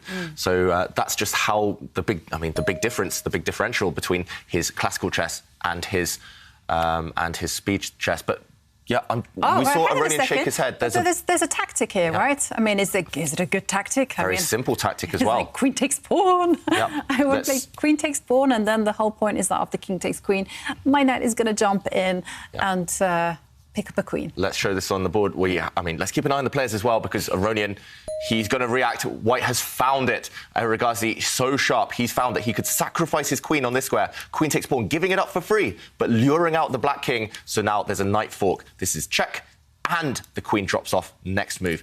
And this has actually happened. Aronian had found nothing better to do than to bring his king to this square, and now knight takes queen. Erigaisi, with that transition, with that little tactic, has won 1 pawn. And now after Aronian's rook, which is under fire after it stepped forward, all Erigaisi needs to do is just move this knight. This knight, not quite trapped, just retreat it, and he's won a pawn in the process. He also defends his pawn in the centre. He's going to be a big favourite now if he just finds this knight move, bringing his knight back after that nice little trick. Yeah, in fact, that's the only retreat that the knight can go to. If the knight were to go to any other square, well, that wouldn't be a good idea because it would lose material. So we're fully expecting Erigaisi to play that move. I have noticed he is very tactically sharp, and he's not afraid of grabbing quite risky pawns. We saw that yesterday. Yeah, and Aronian himself, right, he used the word brave with Erigaisi. Erigaisi, if he spots something, if he spots an opportunity, he'll go for it. He doesn't matter.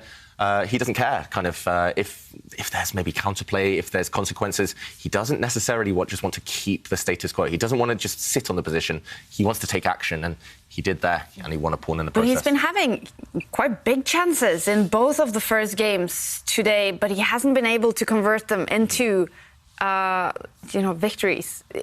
But he's getting very close. Yeah. 3rd time lucky, maybe. Super close, yeah. 3rd time indeed. 3rd time's the charm. And I think that's the one thing that separates maybe lower-ranked players and young players from the top guys. The killer instinct isn't fully developed yet, and also the top guys have amazing defensive skills. Aronian's one of them. We've seen it with Carlsen before. They have amazing defensive skills. If you let them off the hook for 1 second, they'll fight back, or they'll hold this type of unbreakable fortress that we've seen Aronian hold twice now. And that's what Aronian will also be aiming to do. OK, Erigaisi, though, continuously finding the best moves, that knight retreat to the only safe square. And personally, I don't see Black's compensation for the pawn right now. It's not the best pawn in the world, it's just a corner pawn. But White having this extra pawn, he's going to hope to turn that into something bigger in the transition later on. Yeah, and I do feel that those 2 white knights initially, just actually overwhelmed the 2 black bishops. You know, traditionally, pair of bishops, amazing. Yeah. You know, they control a lot of squares, but these 2 could do better. Yeah, could do better. That would be on their school report right now, especially the black light-squared bishop. That one is kind of stuck. It doesn't really want to take White's knight right now because that would just be a trade. White would recapture with his own bishop, and Black's pawn centre might fall apart without those 2 bishops. So right now, Aronian, he has to bank on those 2 bishops becoming stronger later if he wants compensation for this 1 pawn deficit. But I don't see a future for them immediately. Black's knight also struggling to get into the game.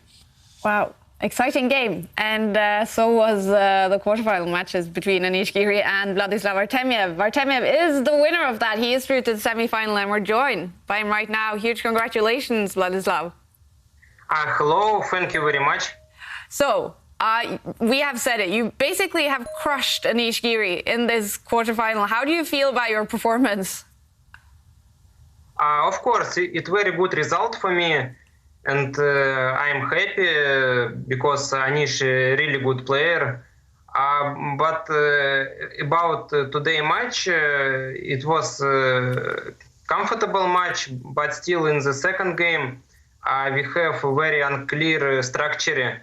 I have 2 pawns on E line, so it was unclear, and in one moment Anish can play A5 and black is better, but Anish choose other way, and I make a draw later. And yes, please. I was just going to say, we know that in the next round you'll face either Ding or Duda. You must be feeling confident after this performance in the quarterfinals against both of them, either of them. Yes, it's unclear now who will be my opponent in next round, but I would like play against Duda a little more than Din Lizheng. Why is that? Because Jan-Krzysztof also young as me, and it's very interesting. I know Jan many years, and I always love play against him. So yeah. And I mean, yeah, because you're born in the same year, you became grandmasters around the same time. You must have a big history together, fighting probably against each other since you were kids.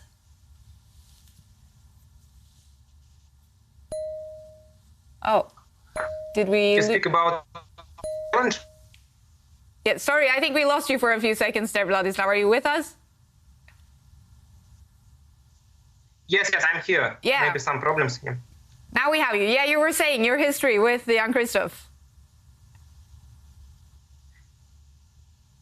Excuse me, can you repeat your question? Yeah. So I was just talking about you guys born in the same year, becoming grandmasters around the same age. You guys must have a big history together fighting. I mean, probably since you were kids. Do you remember like the first time you played him? Yes, when we was kids, we play some games. On European Championship, probably 9 years ago. Wow. First game was, and I prefer Duda, but Din Lizheng also will wait result, final result, and I think that very interesting in fighting. I will try and play. So interesting. Very interesting. All right, well, huge congratulations on the great performance in the quarterfinals, and good luck tomorrow, Vladislav. Thanks for joining us. Thanks a lot. All the best. See you tomorrow. See you tomorrow. I hope. Yeah. Bye. Bye-bye. Wow, what a performance by the 23-year-old Russian, crushing an amazing player, Anish Giri. And now we're following Game 3 with Erigasi and Aronian. We've jumped back at the perfect moment, actually, because there's drama on the board. Erigasi was a pawn up for pretty much nothing, but he's just blundered the pawn back. Aronian spotting his opportunity and giving away a piece temporarily in order to win a pawn back. We have to show this on the analysis board because, wow, it is just a killer move, I think. Actually, this might turn the trend of the game completely. In this last position, just if we rewind 2 moves here, Erigasi, all he needed to do was, for example, to improve this rook or even just bring his rook back to defend his knight. Instead, he retreated his bishop. I'm not really sure the point of this move. It looks like maybe the bishop's more active here. But after bishop takes pawn, sacrificing the bishop, lining up as well, double attack now on this square. White did not recapture, but if White had recaptured, suddenly we see the point of Black's move. There's a discovered attack against this White knight. And Black would be completely winning here. Suddenly, not only has he won the pawn back, but he's attacking 2 pawns at the same time. Black is in charge. So that's why Erigasi, after blundering this pawn back, he had to just defend on this square with his rook. And we saw a couple more moves, the bishop stepping back, the knight trying to trade itself off for this bishop. But suddenly, Levon Aronian, all he needs to do is keep this bishop. It's the key piece. Retreat it, because you are eyeing up this pawn indirectly. And yeah, I think suddenly Black is the one. He's the only one who can win. White has this huge weakness on that square. It's all about this square right now, and Black's knight's going to jump in as well to attack it.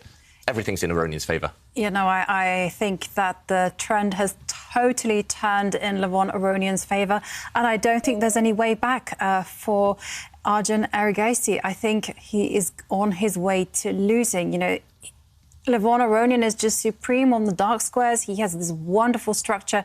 The knight, as you said, is just going to come in and target the one weak spot in White's position. And just look at White's pieces. No coordination happening whatsoever. And this is how chess can be a little bit unlucky, because we've seen Levon make mistakes, but Erigaisi hasn't quite managed to put the boot in, or, you know, Levon has kind of found himself in these beautiful fortresses. But here, one slip up by Arjun, and I think it's critical. Yeah, it does look critical. And this last move as well, it is a big, big mistake from Erigaisi. I think now Black, Aronian, can just jump into the centre of the board with his knight. That Black knight can hop in, attacking White's rook and attacking White's bishop at the same time. And there's some tricks there, there's some calculation to be done, but that move actually wins the game for Black, I think. Right now, White's rook and bishop are eyeing up the same pawn, but you can just ignore it. You can just ignore this, jump into the centre of the board with the Black knight. Yep. And it's the most natural move, unfortunately. I mean, it's just a knight move that's crying to be played. Yeah. Just like, knight defends the pawn, and at the same time threatens to go forward for a deadly attack on the pawn in front of the king. It's not, and it's on the board, David. I was expecting a different knight move, which would have won the game immediately, but he didn't go for it. Instead, that move would have been difficult. Black's knight could have gone to the middle, the exact centre of the board. That would have won, attacking White's rook and bishop, as I mentioned, but yeah, he didn't spot that. There was calculation to be done. It wasn't obvious, but that would have ended the game. And now White's knight is at least given time to jump back as well. So White's knight, bishop and rook on that right side, they're all ganging up against the same pawn. So Erigaisi, he's finding ways to make it complicated at least. He's setting kind of these small threats in the air. Aronian, yes, he's in control, but at least he has some questions to answer if he wants to convert this advantage. Erigaisi, with his last couple of moves, at least posing these difficult problems to Aronian. Let's see whether Erigaisi's defensive skills are as good as Aronian's have been in the last two games, because he will need them, Erigaisi, his defensive skills, in order to hold this one now. Yeah, what would you do here as Black? Would you just simply step with your rook to defend the pawn, or would you be tempted to initiate some action? I would be tempted just to hold firm. Yep. So I move my rook, the rook that's on the F line, move it one square to defend the pawn that's under attack. Yep, that would be very, very sensible. And that's the type of move that I think these top grandmasters are so good at. They know when to accelerate things or when to take a step back and just defend. Just hold the line and, yeah, keep everything under. And Levon Aronian, though, he's gone down to less than 1 minute and 30 seconds on the clock. And I mean, there's just pieces all over the board. Yeah, especially that Black king as well. It looks pretty cool out there on the edge of the board. There's no pieces to attack it yet, so it's not under fire. But you could imagine one day the White rook's suddenly coming, maybe checking that the Black king. Maybe the knight will come round as well. So Black's king, it might be a fantastic piece. It might also be a big target later on. So yeah, with 1 minute on the clock, not completely easy. And okay, strange decision there. You're surprised by that one? Yeah, because I had in my mind that he was going to just shuffle the rook one square to the side. And this one looks a little bit more risky. Bar doesn't like it. Because if I take a look at that dark square bishop, you can see, well, now Black has had to contort himself into a rather awkward placing of the rook just to defend that bishop. And also White's rook at the top of the board, it does have the option. I mentioned the Black king, eventually one day becoming a target, maybe not immediately, but that White rook at some point might come across the whole way and check that Black king from behind. So, OK, first he attacks the Black knight, forcing that knight to make a decision. Aronian steps across. He's aiming for these trades now. He's hoping that if you look at Black's central pawn structure, those Black pawns, he's hoping that those will help win him the game if there are lots of trades. But now Erigaisi gives check. I like the fact he flicked in those two moves, because now Black's rook's on a bad square. The Black king stepping away from check, and suddenly Erigaisi working his magic. He's released all the pressure. His White rook is fantastically active. I just wonder whether you can put the White king in, not the White king, the Black king under pressure. I mean, is there anything? Sacrifices, maybe. Yeah. Yeah, I don't see any immediate way. Because, you know, if that pawn weren't there, knight takes pawn would be very good. But, OK, here we go. Fireworks on the board. Here we go. Erigaisi really trying to crack open that Black structure, trying to break his way through to the Black King.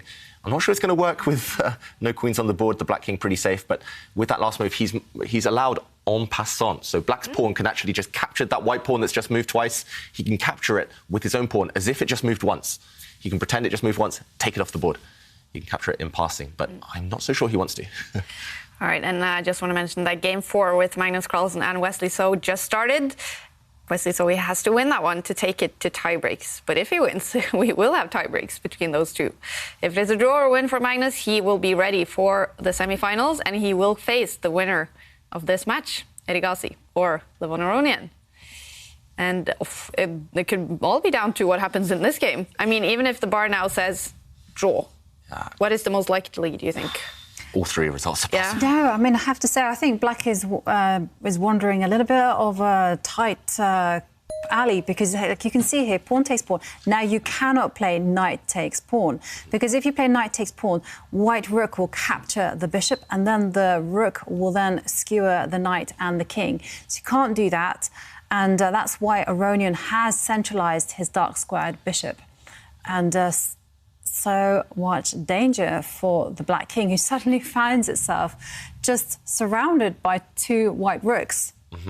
Yeah, there's two white rooks, not making the Black King feel comfortable at all. And Aronian, he's actually allowed some tricks. OK, Erigasi pushes a pawn forward. That's the most natural move, trying to kick away Black's knight from the defence of its king. Now the knight stepping into the middle of the board. We could see a rook trade now, and then White might try to grab a pawn. Nope, White's knight retreats, attacking the Black bishop in the centre of the board. Most of Erigasi's last few moves, most of the last half dozen moves, they've created a threat, and that's not fun. We see Aronian, just his body language. When he's confident, he's stretching, he's flexing, but when his body language right now, with his head in his hands, it shows that he knows things have been slightly turning against him, that he's been on the defensive for the last few turns. That's a good move, though, from Aronian, dropping his bishop back, stopping the white knight from springing forward to any other active squares. Yeah. And Black does have a strong knight as well of his own in the middle of the board. Right. And one thing I've noticed about Erigasi's moves is that they're very dynamic, very forcing, very tricky, and, of course, setting a lot of traps. So, OK, yes, Black has a strong knight. What's to stop White from just kicking it away? Nothing, I think. Nothing. I would be very tempted to kick away that Black knight from the middle of the board, maybe with a pawn. He could also just leave it there for now. There's no immediate threats. Step forward with the king. Step forward with the king. OK, he pushes the pawn 2 squares. You're leaving the Black knight on an outpost in the middle of the board, but you are fixing Black's pawns on light squares as well. So White's bishop eyeing up some of the Black pawns. You're making sure those pawns cannot advance, so they'll remain a target for the rest of the game.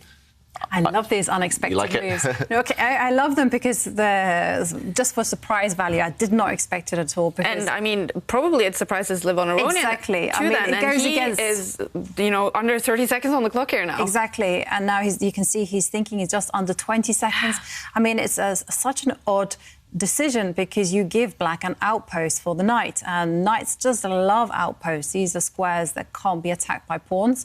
And yes, it fixes the Black pawn on light squares, but OK. And Levon reacts by giving a check to the White King. White King just moves, and Levon doing what every player does in time trouble, forcing the situation, now pushes a pawn in the centre. And he does this with 27 seconds on the clock. Yeah. Risky decision. Big decision there by Levon Aronian. He could have just sat still. He could have maybe traded a set of rooks and hoped that he was fine, hoped that he could defend.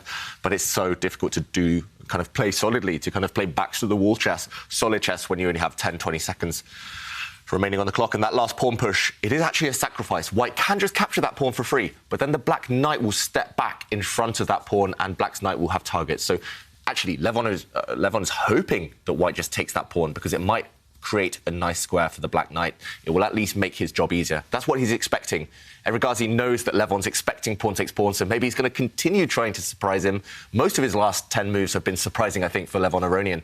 And there are options. He could, for example, just leave the tension. Black's pawn that has just advanced, it cannot ever capture White's pawn because it's required to defend Black's knight. So maybe you could just wait. You could just, for example, move the White King up 1 square to a light square where it's nice and safe. Or you could even drop your bishop back.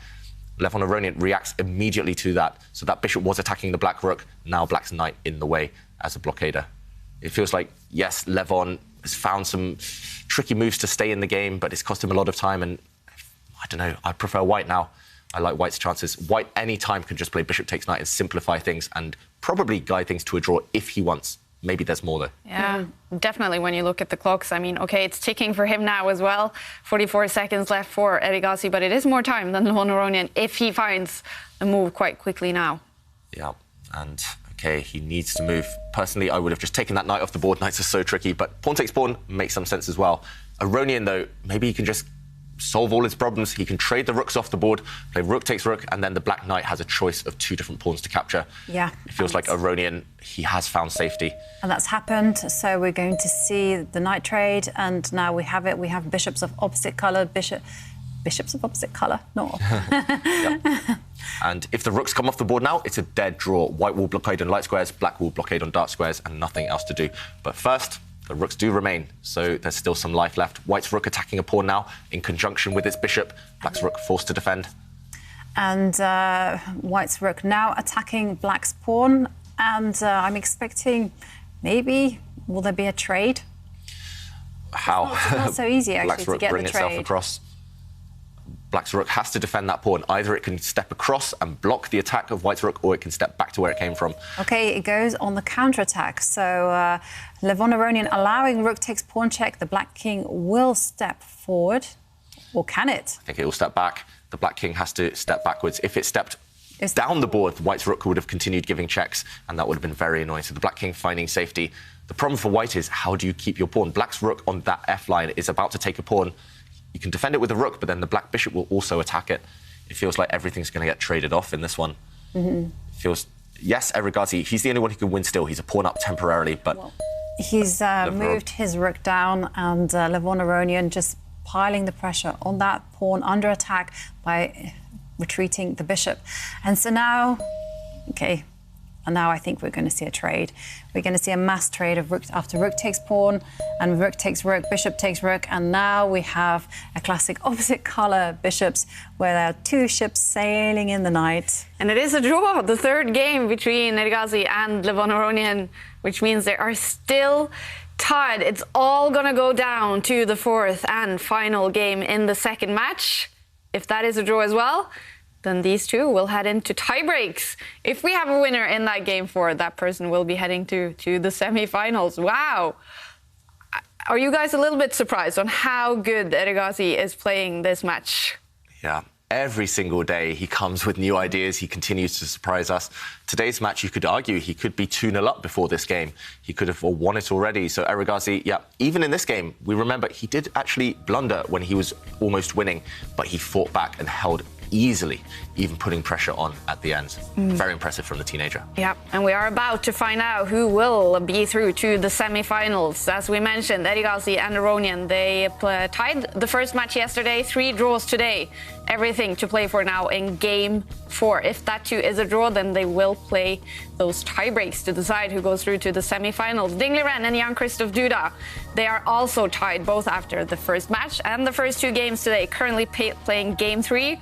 The bar is saying a draw in that one. We will keep a close eye on it. Wesley So and Magnus Carlsen, they are heading into game 4. Wesley So, he has to win this game to take it to tie breaks. They have started. Magnus Carlsen has the white pieces. Any hopes for Wesley So of winning this game? Yes, it's still tense, but there's always hope while all of the pieces remain on the board. And that's what Wesley So is trying to do. There's only been a trade of 1 set of pawns so far. It's early stages, but look at the clocks as well. Magnus, not happy, 8 minutes. I'm very surprised by Magnus's time usage in this game. Yeah. I'm also surprised by his opening. Every time he wants a draw, or anytime he just needs a draw with white, he opens with his king's pawn. But not this time. And he's walked into a very tense position with chances for both sides. All Wesley needs to do is continue developing, bring the black knight out, connect the black rooks, and he's got a very healthy position. Yeah, I agree. Certainly all we need to do is do a pawn break, that's what I think, and develop the knight, do a pawn break, easy game. Yep, no problems at all for black.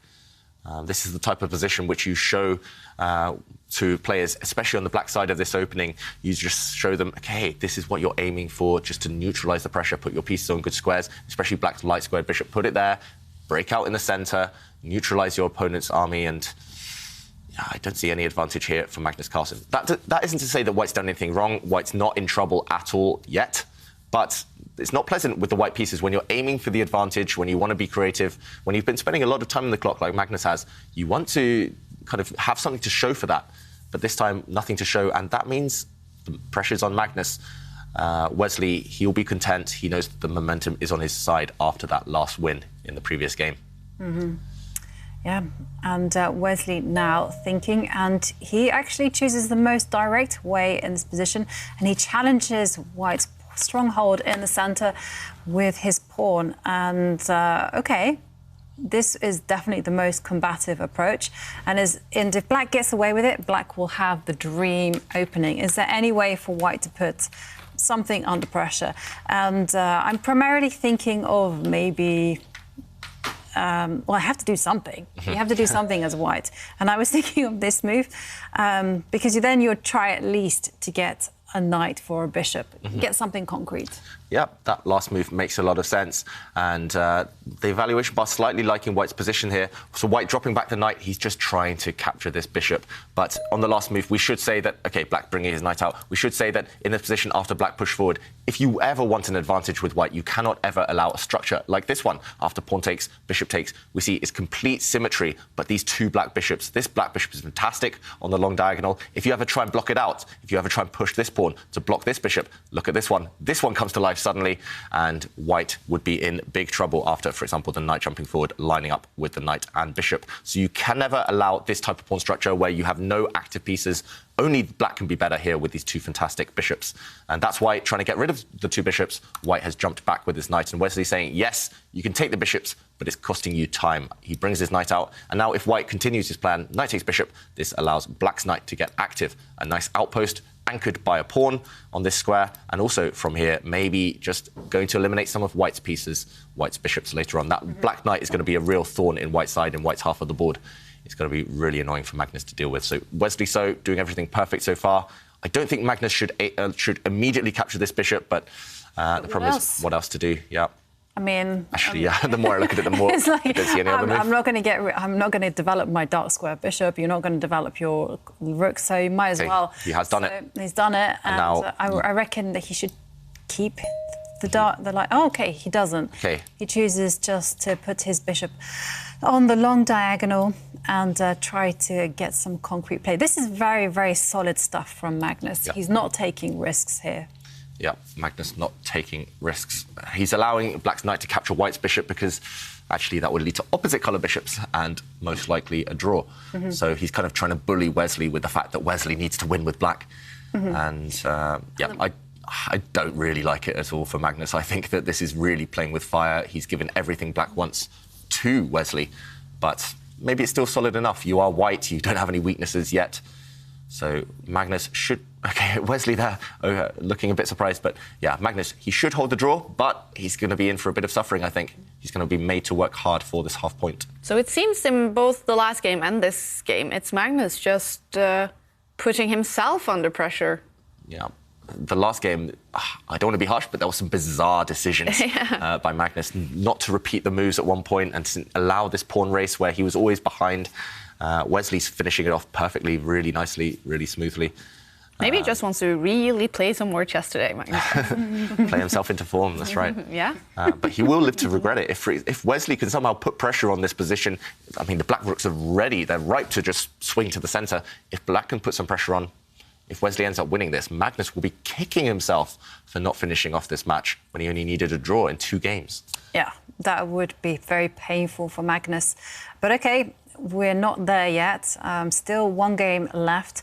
And the decision is with Wesley. And so whilst Wesley is thinking a little bit, let's see some answers to our quiz of the day.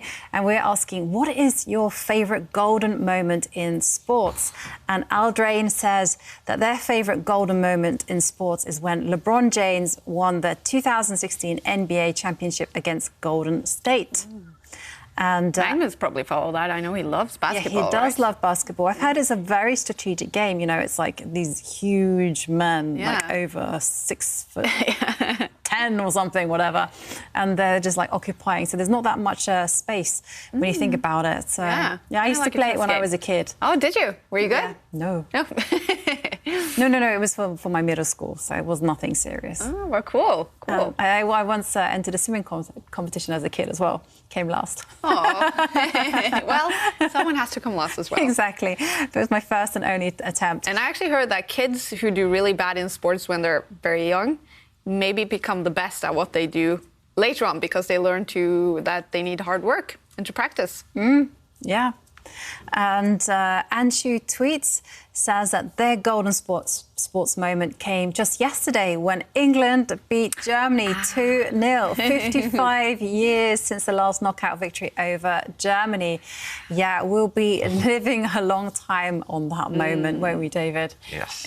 Let's keep going, though. Yeah. And finally, Adam Deleuze says that their favourite golden moment in sports was 2008 at Wimbledon when top-ranked Roger Federer faced then-second Rafael Nadal. Match finished after 4 hours and 48 minutes of play in the dark. Wow. And, yeah, everyone remembers that one. Yeah, what a great duel or rivalry that is. And if you want to enter, tweet your answer using the hashtag ChessChamps or go onto the Champions Chess Tour Instagram page and you can post your answer there. And I do have to head quickly back into the game because I see something on the board that I know that you've told us that Magnus loves. David, is the potential for rook lift? Which way are you lifting that rook there, I don't know, it's going anywhere. It has the potential, right? So if, say, Wesley were to go pawn takes pawn, he won't go pawn takes pawn because that would be a big mistake. But then, maybe Magnus could play pawn takes pawn and get swinging. Yeah, and right now we do see this rook looking slightly awkwardly placed, but as Jovanka mentioned, maybe later on it can swing to this side, or in a dream world it might even swing over towards the black king. But as Jovanka also alluded to, there is a big trap in the position. If black plays the most natural move, just taking off this pawn, kind of releasing the tension, then white is not obliged to automatically recapture. He will actually make use of the fact that this diagonal has suddenly become open. He'll bring his bishop along to this way, and he will skewer the black queen to the rook. When the black queen moves, it's under attack, then suddenly the rook behind it would drop off. So that's why Wesley, so avoiding this trick, he does kick away the white rook. Avoiding any ideas of a rook lift, Jovanka. Now this white rook, I expect to see it retreat. I expect to see it go back to safety to its starting square. And it's roughly balanced. This white bishop will find a great diagonal. But, yeah, chances are level right now. And ding, ding, ding, has won his game 3 against Jan-Krzysztof Duda. That means the Chinese is up by 1 point in that match. They tied the first one. Now it's all down to the 4th and final game. If that is a draw or Ding wins it, he will be in the semi-finals. Jan-Krzysztof Duda, must-win situation for him now in 15 minutes when that game starts. Drama. And the same situation for Wesley So, must-win situation in this one. And it's looking kind of good. It could be looking good. He's got chances. He's got chances. There's still a lot of life left. One thing Wesley probably doesn't want to see is the queens leave the board, maybe the knights leave the board. Then it shouldn't be too difficult for Magnus to guide this one towards a draw. Magnus, all he wants to do is swap up everything apart from the bishops. With those opposite colour bishops, it will be a draw, just as we saw in that last game between Aragazi and Aronian. Yeah. I don't think the position is too difficult for Magnus either. I think the position is relatively simple for him to play. I mean, I'm just thinking that he just needs to shuffle the dark square bishop 1 square or even 2 squares. The rooks come into the centre. The same goes for black. Black, I don't think, has any problems whatsoever. But the issue isn't about not having problems. It's more about, for Wesley, he needs to generate some winning chances. He needs to generate some imbalances in the position. And that's a little bit tricky, actually. Everything's perfect in black's position, but actually creating some initiative, creating some momentum is hard. It definitely feels like Magnus, he's in that kind of cynical mode. He's saying, you're not going to break me. I'm just going to take everything off the board. You've already traded knight, bishop. I'm going to be looking out for more trades later on, if possible. And, yeah, white's rook is looking nice on this kind of central line right now, getting ready to oppose black's rooks. And yeah, Wesley, now, for the first time, really, over the last 3-4 moves, he's been spending a lot of time on the clock trying to create something. It's just not looking likely right now. So, and look at the evaluation bar. It's decided after all this time. It is just completely level. Black, fine. This is still an ideal kind of model game of how to neutralise white's opening, this queen's pawn opening in the queen's gambit. But neutralising white is one thing. Actually winning the game, taking the next step, is a whole different ball game. And Wesley struggling to do that right now. He just brings his rook across. Sensible. That's very sensible. I mean, there is the potential ideas of there being pawn takes pawn and the rook diving down to the second row, but look at Magnus. Magnus like, no, you're not going to get that. And Magnus quickly develops his bishop to the edge, and Wesley equally fast moves his queen, lines it up with the bishop. And, OK, well, now there is a threat in the position. There's potentially pawn takes pawn, followed by a rook penetrating along the c-line. Yep. So Magnus has to deal with some pressure. Personally, I really love this setup. Anytime you can get your queen and bishop on the same diagonal, black setup right now, that is going to exert some kind of pressure at the very minimum. And Magnus, what's he actually going to do? Because his knight doesn't really want to move. It can maybe retreat the whole way back, but that's not a great square. And White's knight, if it can't retreat, it's under pressure from the black bishop, from the black queen as well. I really like what Wesley's doing. Yes, it's not winning. Yes, it's not kind of creating any immediate gains, but it's at least saying to Magnus, you're not going to swap off everything yet. You're not going to get that draw you need. Are you sure about that? Yet. Going to work for it. Well, I'm noticing. How many pawns do we have left on the board here, David? 7 each. 7 each. That's 14. Yes. And it is a good chance that you're going to talk about all those pawns at some time. Right? Yes. Because we do have, someone's mentioned a challenge that we should have for you. Ooh. That during one of the shows, we should count all the times you say the word pawn and challenge you to take that number of push-ups. Oh, dear. That's not fair. I mean, these days I can barely manage like 30 or 40, let alone hundreds. That's a tough one.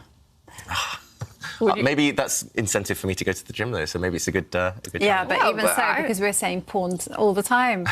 So... We'll come up with other words for them. We'll be like foot soldiers. Yeah, exactly. Okay. That would be kind of cool as well if we do it. So I'm not sure if the challenge is to look back and count, like maybe today or the broadcast yesterday, or if it's, you know... No, it has to be forward-facing. Yeah, and that would be interesting to hear you guys trying out new words for pawn then. If you remember. It'll be fine. Jovanka will just say pawn, pawn, pawn, and I'll be looking for different words. Unless you want to do the press-ups as well, Jovanka. No. All right, I think we should do it. Bring it on. All right. Maybe not this tournament, next tournament. I need some weeks in the gym.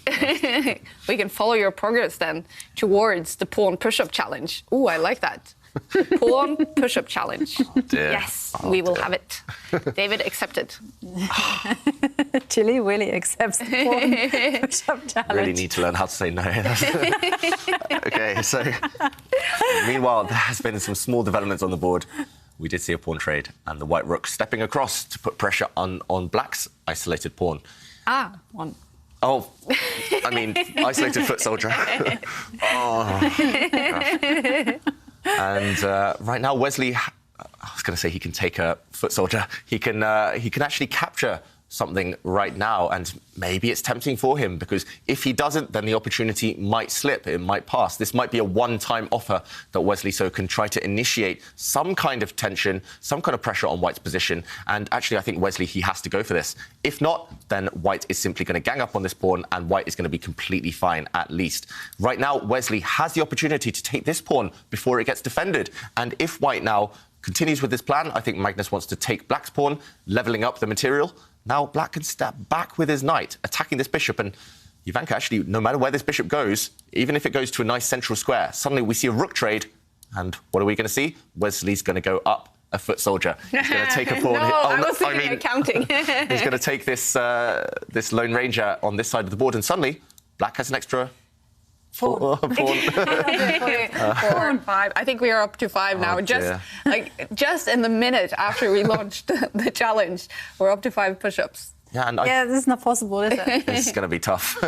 And this guy, he might well win the game. It's going to be hard to convert this advantage because opposite colour bishops still do exist, and black's queen a bit offside right now. But this pawn, you could definitely imagine it running down the board and becoming a real nuisance. So right now, I think if Wesley does get greedy and take this guy, I think it's actually going to turn in his favour. Magnus will be the one fighting for his life, scrambling to make the draw in this game. Magnus, yeah, it definitely feels like he's playing purely for the draw, and we've mentioned this in the past. If you just have your eyes on one result, if you just play for the draw, you're going to take bad decisions, you're going to take negative, passive decisions, and you're going to give your opponent chances. The best way to play for a draw is actually to go for the win, and Magnus is not doing that in this game. So Wesley, let's go back to the players. Will he find this idea? It is 4 or 5 moves long, but it's all natural. It's a capture, then it's a threat, then it's another capture, then another capture, and that's the type of thing that players are so good at calculating when every move is forced. Actually, after black takes that pawn, all of white's moves are pretty much the most obvious ones. So I think a small, tiny opportunity here for Wesley So to put some pressure on Magnus. Will he find it, Jovanka? What do you think? I think Wesley is very capable of finding such a line. The only thing is that you have to fight your instincts not to calculate further, because often it'll be like, OK, take the pawn, and then they're going to take the pawn, and it's on the board. So now we're expecting Magnus to capture that pawn. And we've already seen David has shown the line that after bishop takes pawn, it looks safe, but it's not safe after knight retreats attacking the bishop. And Magnus will be forced to lose another pawn. So what happens if Magnus just plays rook takes pawn then? Is it the same? It's exactly the same stiff thing, isn't it? If Magnus plays rook takes pawn right now, maybe black can just capture that white pawn at the side of the board immediately. And I think black's just a pawn up for not too much compensation in return. Yeah. So, yeah, Magnus, maybe he was banking on also white's... OK, he does play bishop takes. He was maybe banking on white's knight retreating, attacking the black queen, attacking the bishop, but the queen could have just retreated, black's bishop in the middle of the board, protected by a knight. And right now, Wesley, I think the only way to play for a win right now, the most natural move, the strongest move, is to bring back black's knight to attack white's bishop. Just retreat it, step it back as we showed on the analysis board, and what's Magnus going to do? In this position after bishop takes pawn, the knight's going to step back. What's Magnus going to do? The one move you cannot actually try is to bring the knight back. It looks like you're forking the queen and the bishop, but now pin and win. You drop the queen down, you bring it down 1 square, you pin along this line, and suddenly white is all tangled up. All of his pieces are clumsy. There's no way to actually save this bishop, which is under attack, because once you move it, there's another pin on this line. If you move it, the rook gets captured behind it. White can resign this position. He would be losing a piece. So right now, Wesley, he finds this move. He brings the knight back, and he's going to win this guy on the side of the board at the very least. Magnus now has to go in defensive mode to save this game. Yeah. And, definitely Magnus under pressure. And this just shows the perils of playing for a draw. So there's still a lot of work to be done, because once the bishop centralizes itself, Magnus will get some initiative, because Wesley's pieces are a little bit disjointed. You know, they've won a pawn, but OK, Magnus will have some time to readjust and come up with a plan of attack. Remember, Magnus is superior on the dark squares. Wesley has complete control of the light squares, and we are going down that variation that David has highlighted. Wesley is now up a pawn. He is material up, but it's not easy. Not easy at all, and that's one thing Magnus will hope for, that he can generate some play before black's pawn becomes an important factor. And first, he's trading knights. Ooh, I'm not so sure about that one. He's trading knights. He's just hoping that if the knights come off, maybe if the queens come off as well, that opposite colour bishops he'll be able to hold. It just feels like he's got no energy in this game, Magnus. He's been from move 1. He's been begging for the draw. And that's not a strategy, even with the white pieces, that's not a strategy that ever pays off against the best players in the world. Magnus, when he wants to win, when he plays for the win, more often than not, he does. When he plays for the draw, it always seems to backfire. Yeah. And right now, all Wesley needs to do, maybe even just trade the knights and move the black queen out of the way. The black pawn on the edge of the board just going to start its journey, going to start its... I don't know, to me, that move was... you're quite critical about it. But it was the most natural move that I thought about. I would never consider that move. But you're a pawn down for nothing. Right. Why not go active? You were the one who said you need to go active. Black's pieces are clumsy. Why are you trading off black's clumsy pieces, though? OK. Inconsistent. That's very well. I take your point. Harsh. I understand the point. I think objectively you might... I'm saying that to Magnus as well, not you, just you, Jovanka. But the reason why I was thinking about that move especially is because I was like, well, then it's easier for the queen and the bishop to coordinate on the dark squares and attack black's only vulnerability, which is the pawn that is in front of the king. OK, so in an ideal world, white will try and attack that pawn in front of the black king. That's the only weak spot in black's camp, but you can't do that yet. Black's last move, bring the bishop back. It has actually cleared the way for Black's queen along that 4th rank, along the 4th row. So it's covering all entry squares for the white queen right now, or all desirable entry squares. And that's the one thing I've learned through many years of hard defeats, of some lucky victories, is opposite colour bishops. Yes, we're told from a young age they have this drawish tendency, these opposite colour bishops. But while queens remain on the board, while rooks remain, it's never simple. It's only if those major pieces leave the board, then opposite bishops do kind of cancel each other out. While queens remain, there's always going to be chances. It tends to be about whose king's safer. But here, Black's going to use his pawn. He's going to run it down the board. At the very least, White's pieces will all get distracted, blocking Black's pawn, and then Black will go on the attack against White's king. Magnus, OK, this last move, at least, I do like. And Wesley playing copycat. Both sides there with their pawn pushes, trying to narrow, trying to shorten the diagonals for their opposing bishops. So Black controlling some dark squares now with his pawn push. White, with his last move, also controlling some light squares. And now White's bishop has to retreat. Yeah. All right. Well, Magnus, going under 3 minutes here. Is his plan, is what he's looking for to get those queens off then? Queens and rooks, ideally. Yeah. It's not going to be easy to achieve one, let alone the other. So White's bishop now. Why can't the Black queen just step back and attack that piece? She can. She can. She can, and she probably will. Now, I think, yes, Magnus is definitely struggling here. There's no doubt about that. But OK, the rook comes forward. OK. Attacking White's bishop.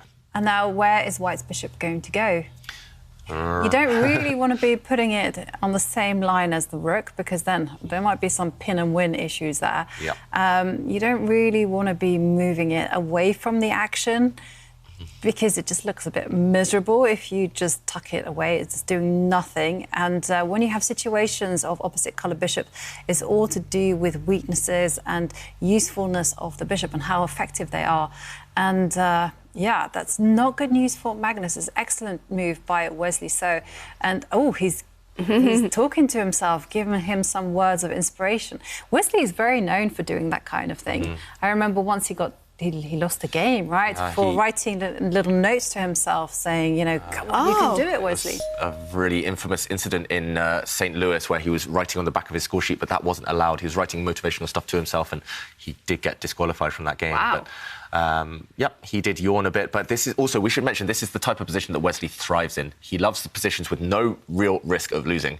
Once he takes the risk out, he knows he can play for a win. One-track mind, just slowly put the pressure on the opponent. He loves that. And, yeah, with this last move, it is a bit of a surprising one. Bringing the white queen across, it looks like this bishop is just given away for free. But Magnus, he set a trap. So if this bishop is captured, then the queen will pounce, check, attacking the king, and a double attack, also attacking the black rook. So a dirty trap there by Magnus, but Wesley doesn't fall into it. Instead of taking this bishop, he blocks the white queen in on this square. And look at this, Magnus, he's going for that strategy we mentioned. He's trying to take those queens off the board. He brings his queen to the side and now saying to black, actually, how are you going to avoid this queen trade? Maybe you can't.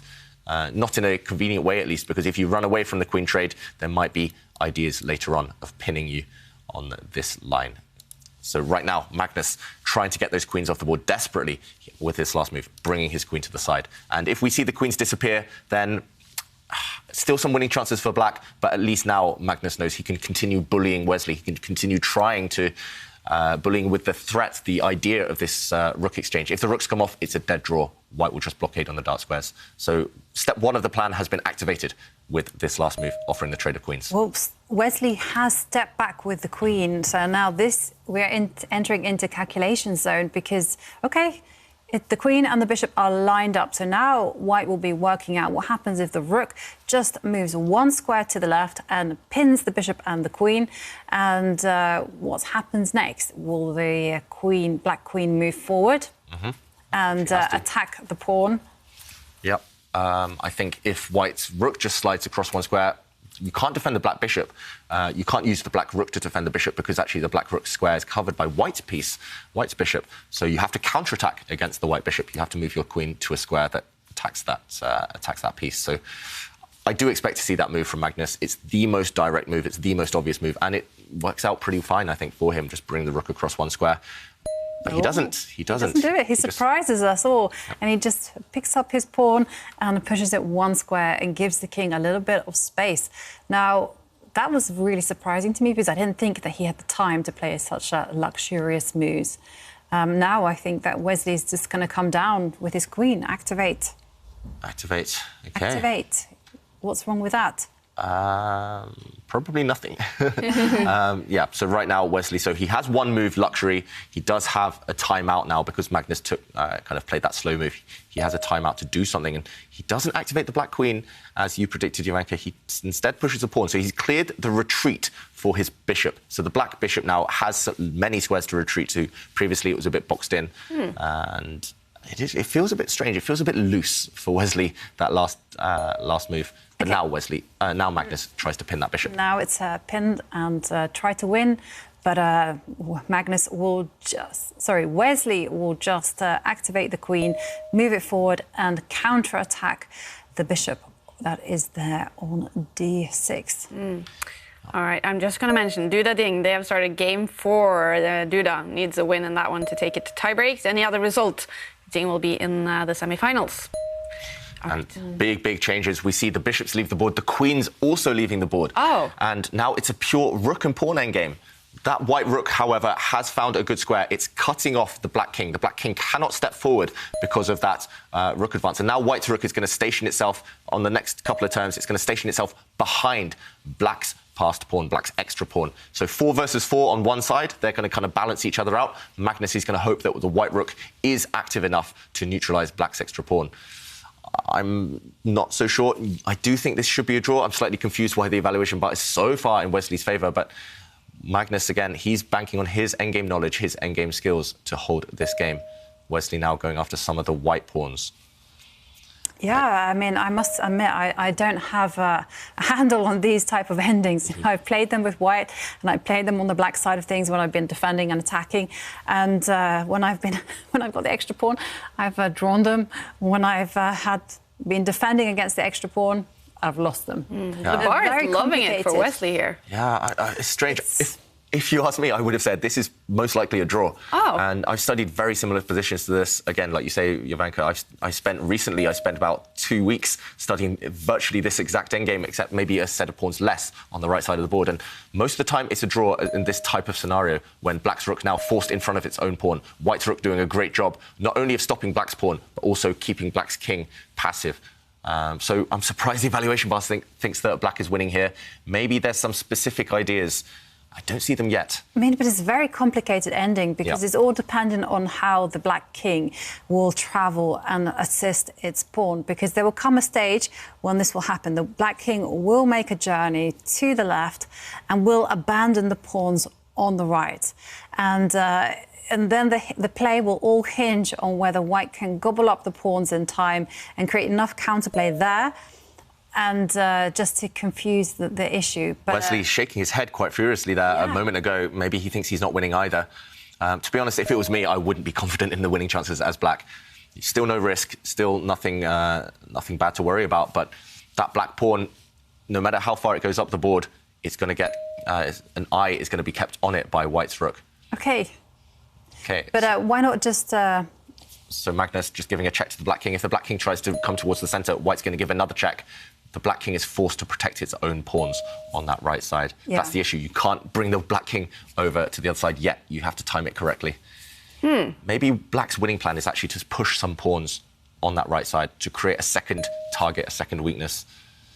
Yeah, definitely. If you can get a second inroad, maybe even an inroad on the right side, then I do think that you do have some chances. But what's to stop the rook, the black rook? I didn't understand why Wesley allowed the white king to get to that square. I would have preferred to cut the king off. Okay, so Magnus now playing a strange move. Now the white king, both kings actually pretty much stuck where they are. And look at the symmetry here. Yeah, complete symmetry apart from black's extra pawn. Yeah. So will that become a factor? I don't like where Magnus has put his king though. I felt that Magnus maybe could have pushed some pawns even to stop black ever doing anything on that other side. And now Wesley, he's got his rook ready. Maybe he's just going to... Is he going to march his pawn down as far as it can go and then hope that that paralyzes the white rook, keeps the white rook on the A-line, stuck behind it?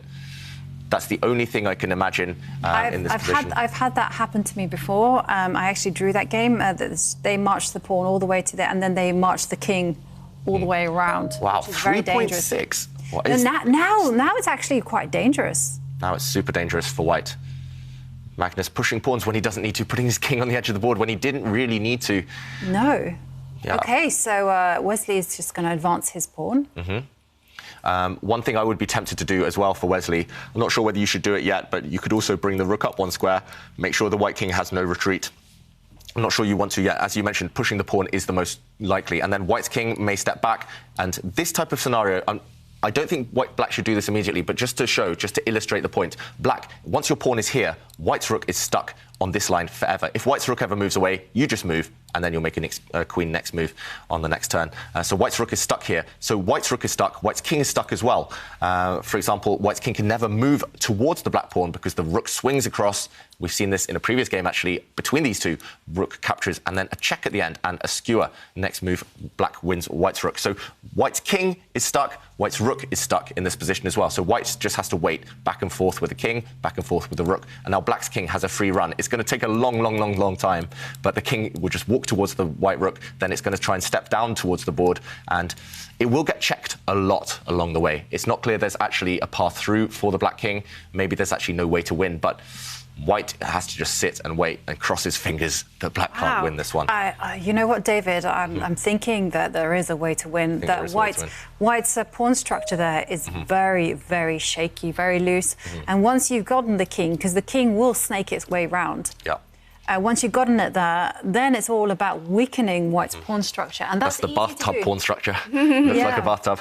OK, well, we do have a move from Wesley, and he kind of played the move that you thought about, which is just to retreat the rook one square, and suddenly the white king is totally cut off. This does encourage, however, Magnus to push one of these two pawns, and maybe that actually helps Magnus, because now Wesley's pawn is further away from promoting than it would have been. So maybe Magnus does have the time to create some counterplay. When I've studied these endgames... it's on. Yeah, when I study these endgames, you need to create some counterplay with white before it's too late. You can't just sit and wait and hope forever. And now black's pawn advancing.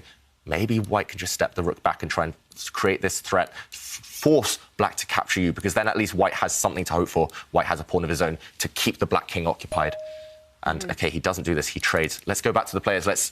I think this one's going to heat up. Wow. Let's see whether Magnus can survive, because Wesley, again, he's still the only one who can win. He's still got that pressure. Magnus trying his best to trade off all the pawns.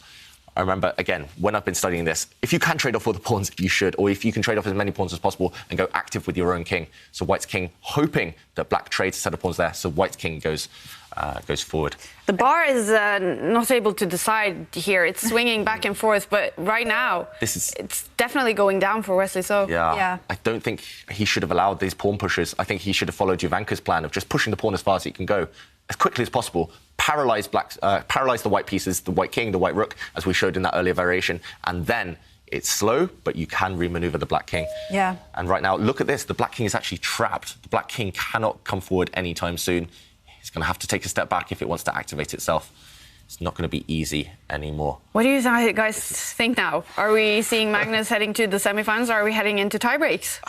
Could be either. It could be either. I mean, it's a very incredibly complicated endgame. This is the type of endgame you need weeks to study. Wow. Yeah, so the pawn pushes forward, OK? So Magnus's king is totally forced to take a step back, and he plays it. And now Wesley has no other move other than to step the king back. And he's going under 20 seconds, yeah, Wesley he So. just has to do it. Yeah, what's he thinking about? You have to bring the black king back. There's literally no other move. If you move the black rook, you lose your pawn. Exactly. So you can't do that. OK, he Wesley's must be... What's so, he thinking? 7 Okay, so seconds. it's on the board. OK, he's done it. And all Magnus will do is pass with his king or pass with the rook. That doesn't matter. Look at where Magnus put his king. He has to keep it on that square or the square next to it, the square he just came from. He has to just kind of rotate his king between those two squares. If you step forward, the black rook will check you from behind, and then there'll be a new queen on the board. So Wesley, what is he thinking about? He just brought his king back to where it came from. Is he considering moving the rook And 5 to attack the seconds. central pawn? OK, he's considering that endgame. OK, so Magnus is forced to play rook takes pawn, otherwise the black pawn will queen. And also give a check first, maybe forcing the black king Yeah, back. that's a good idea. That's the move I would play. Give check, force the black king back first before you capture black's pawn. It's always good with these intermezzo moves. OK, and now Magnus capture the pawn. Oh, maybe he could even give a check with his own pawn, but he didn't do that. OK. OK, right now, Black is still one pawn up, but it's not as dangerous. It's not as scary, that pawn in the middle of the board, compared to the other pawn earlier. That other pawn, once it's been eliminated, is going to increase Magnus's chances of holding this game. But OK, I imagine that it's definitely very tricky because Wesley is going to come up with his king. And look at those white pawns there on the right. They look a little bit shaky. Yeah, they look shaky. Oh, I think Magnus has found a nice idea there. I agree with you, Jovanka. Wesley should have activated his king earlier. The black king now a bit stuck protecting its pawns. The black king wants to move towards the centre to protect the central pawn, but it's stuck. And if black's king can't join the action, a rook alone will not guide a pawn through to the end goal. And now Magnus, I think he could just wait. I think he could just bring his king. Yeah, you have to wait with your king. You can just oscillate between those two, the two squares that protect the white pawn there on the edge. Oh, actually, OK, apparently... Really? I just cheated there, I just checked the engine, but apparently moving the white king would lose right now. So that's how crazy this position is. That's how accurate you need to be. You have to wait with the white rook along the 7th rank. Keep the white rook on that line to make sure that the black king is passive, that it cannot move away. Oh, and he's moving his king. He's allowed this check, and now black's pawn steps forward. Look at the white king. It's suddenly paralysed. The white king is stuck on the edge of the board. Still, I'm not 100% sure it's completely winning, but I do think that this last move as well by Wesley, so a really nice one. And at the right moment, black is going to... OK, actually, you should probably go back to where you came from. Keep the white king cut off on the edge of the board, and then activate the black king. Give up your pawn, get the black king into the game. You're playing with an extra king, and that should be winning. But it's not easy at all to find this idea. And Wesley So now under 30 seconds again. He might get that process of elimination. That's the only way, I think. He's just got to realise there's no actual other winning attempt right now, other than to put your rook back to where it came from. Just shuffle it, one square across. There we go. Now activate the black king. And it's a race. It's a race, but it is winning for black. Wow. But it doesn't look like they realise this. OK, he does it. He finds it. The thing is, he was lucky there. There was no other move that can even try to win, because he'd already tried everything else pretty much. And now, once white gobbles up black's pawn, that's probably the best bet. The black king can actually... OK, the black pawn pushes forward first. And now, if white's rook brings itself across, the black rook would have intercepted white's rook, giving a check. And the black king look at Magnus. He has an angry reaction. He realises he's losing. Yeah, totally. The black king's helping the black pawn step forward. Yeah. White's king is terrible on this square. It's totally cut off, and the white pawn just cannot advance to act as a decoy. Yeah, there's no way that Magnus is going to save this game anymore. Black's king just continues stepping forward, helping its pawn. White's pawn cannot move. It's just kept under check by black's rook. Wow, the drama. We are heading into tiebreaks if Wesley So wins this. Is there anything Magnus can do? No. Nope. The black king continuing its journey. The plan is so simple, just to escort the king to help the pawn promote the end. So now the king will come in and defend his pawn. The threat is to push the pawn. If Magnus checks one more time, then Wesley will come forward with his king, and doesn't really matter where. He'll even use his own pawn as shelter. Exactly, there you go. And the pawn will march itself one step forward. And then just look at it. Everything is beautifully aligned. The rook can then form a bridge to provide some shelter for the king from the white rook checks, and that's it. It's just game over, and it's very elementary stuff here. So Magnus, he tries to win a pawn, but Fortunately, that pawn is irrelevant. It totally is irrelevant because, Wesley going forward with his king, allowing a check. The black king goes back. Yep, back to where it came from. And now Magnus probably will try the same thing again. Yep, Magnus will go back after that pawn. Wesley, in order to win this game, all he needs to do is step forward with your pawn. White's rook is going to be offside when it grabs your pawn, and it's going to be game over. It's just simply lost. All black needs to do, advance your pawn, let white take your pawn, then move your rook away. Yep. Now the rook is just going to move away just to give the king some shelter. Move it behind your own pawn. Yeah. You might as well, right? Yeah. Stop white's rook from ever getting behind. Better, yeah. Rook behind the pawn, and now the black king will get out of the way. Pawn will just simply promote the end. Yeah, this is the end. White's pawns are too slow. And, white Black, I think, has a series of choices to win this game. He steps his king back first. It's going to be a very similar scenario, actually, to how Wesley won the last game. We might even see both queens arrive on the board, just like in the last game. Magnus losing this pawn race as well in another rook endgame. Magnus losing 2 rook endgames in a row to Wesley, both times ending in a race. And now, once Wesley moves the king, a queen's coming on the board and Magnus resigns. Wow, the drama. This was looking so comfortable for Magnus Carlsen after the first game. But now, Wesley So, 2 wins in a row, and we are going to tiebreaks between the 2 big rivals, Magnus Carlsen and Wesley So. Okay, it's coming in 15 minutes. We will follow that, but we're jumping right into game 4 between Aronian and Erigazi. They are tied after the first match and 3 games today. Could we have a winner in this one? Commentators curse Kaya. I think they've just agreed to a draw. It's a king and pawn endgame, and there's no way through for either side. Well, that means that this one too will head into tie breaks in 15 minutes. They're actually going to start at the same time, so you guys need to clear your throats and get ready for some dramatic commentary. And okay, look at the other one as well. Duda Ding has ended with a win for Ding, and that means he is the winner of that quarterfinal. He is going through to the semifinals to play Vladislav Artamev. So after a very tense first match between Ding and Duda, Ding has been fantastic today.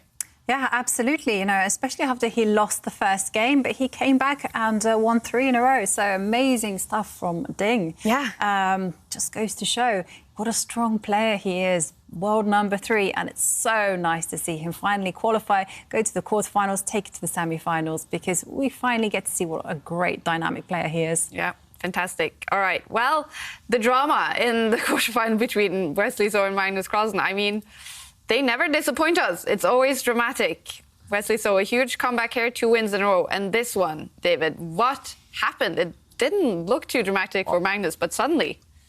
Yeah, suddenly there was, well, Magnus just lost control. And we did mention earlier on, Wesley So winning this pawn, and it did become a big factor in the game. If we just fast forward, however, to later on, let me just find that moment. It was actually later in this position that Magnus finally lost control, and he finally made the decisive mistake in the position. Here, he should just wait with the white rook. He should just bring it to the side anywhere along this line, and he should be able to hold the draw, because Black doesn't have enough time, actually, to cut off the white king, because now White's rook actually comes behind, and whenever the Black king does step forward, there will be consequences. White actually goes after these pawns, but this is incredibly difficult to spot. If Black ever defends it, then now there'll be a check. Once the Black king moves, he goes after this pawn now. And actually, compared to the game, White is at least 3 or 4 moves ahead in the race compared to what we had.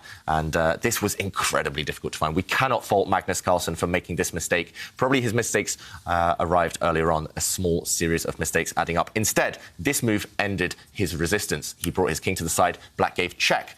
And once the king moved, with this pawn push, we saw Magnus, his king was trapped on the edge of the board simply. And after the next move, we did see Black king start its journey. And compared to the variation I just showed, Black is ahead because he has this pawn running already.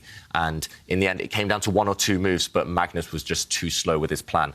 Wesley taking his chance when it came, going active with his king, pushing his pawn, doing everything you should do in a rook endgame. And that's the second time now he's beaten Magnus in this type of endgame.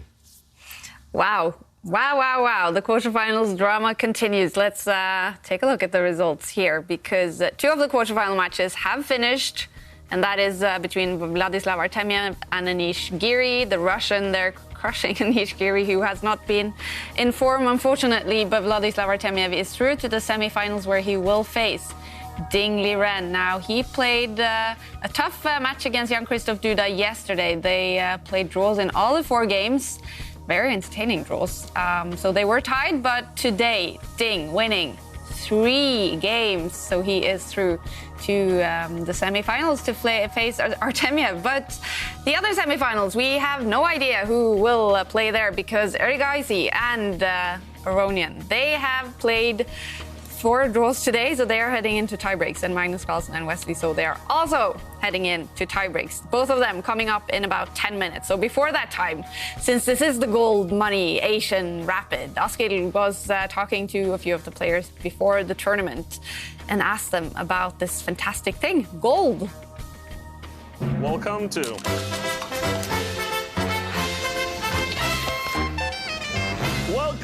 Askild Asking. What is the first thing you think about when you hear the word gold? Yeah, I feel happy and rich.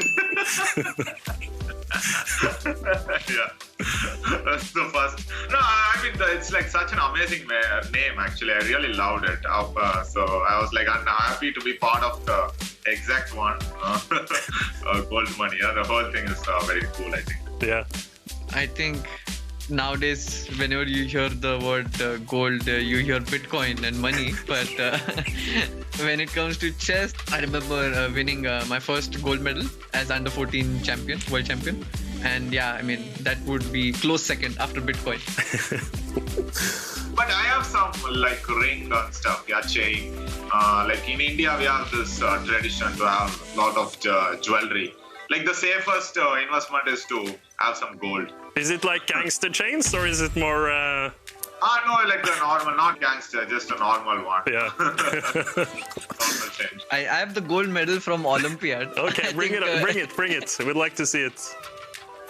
I think of all the gold things, this is a good one. Gold medal. Wow, nice, very nice. That is proper. That's a proper gold medal. Thank you. Catch you later. Wow, that is a nice gold medal. And where's David? well, needs must. Yeah, David Howell, he's coming back. Don't worry. He just needs to stretch a little bit to get ready for what's coming, Ivanka. Wow. Blitz games between Magnus Carlsen and Wesley So and Arjun and Aronian. So both of them, who's going to be the favorite for you? Oh, you know, I'm gonna have to say between Magnus Carlsen and Wesley So, it has to be Wesley So. You know, what a comeback, winning twice on demand. You know, who does that against the world champion? And I also have to say, you know, Wesley has been man of the moment. He's been so successful. And when it comes to the other match between Aronian and Arjun Erigaisi, I'm going to say Erigaisi. You know, he has been such a dark horse this event, completely shocking the chessboard, impressing us all with his play. And he seems to have had the upper hand over Aronian. Yeah. So when the time gets speeded up, well, the chances are in favour of the youth. Yeah. All right. It's coming up in about, I think, like 8 minutes, everyone. So the drama is coming. But before that time... yeah, Luke is back, David. Sorry about that. Yeah, no. Very understandable. I hope you're ready now for the Blitz.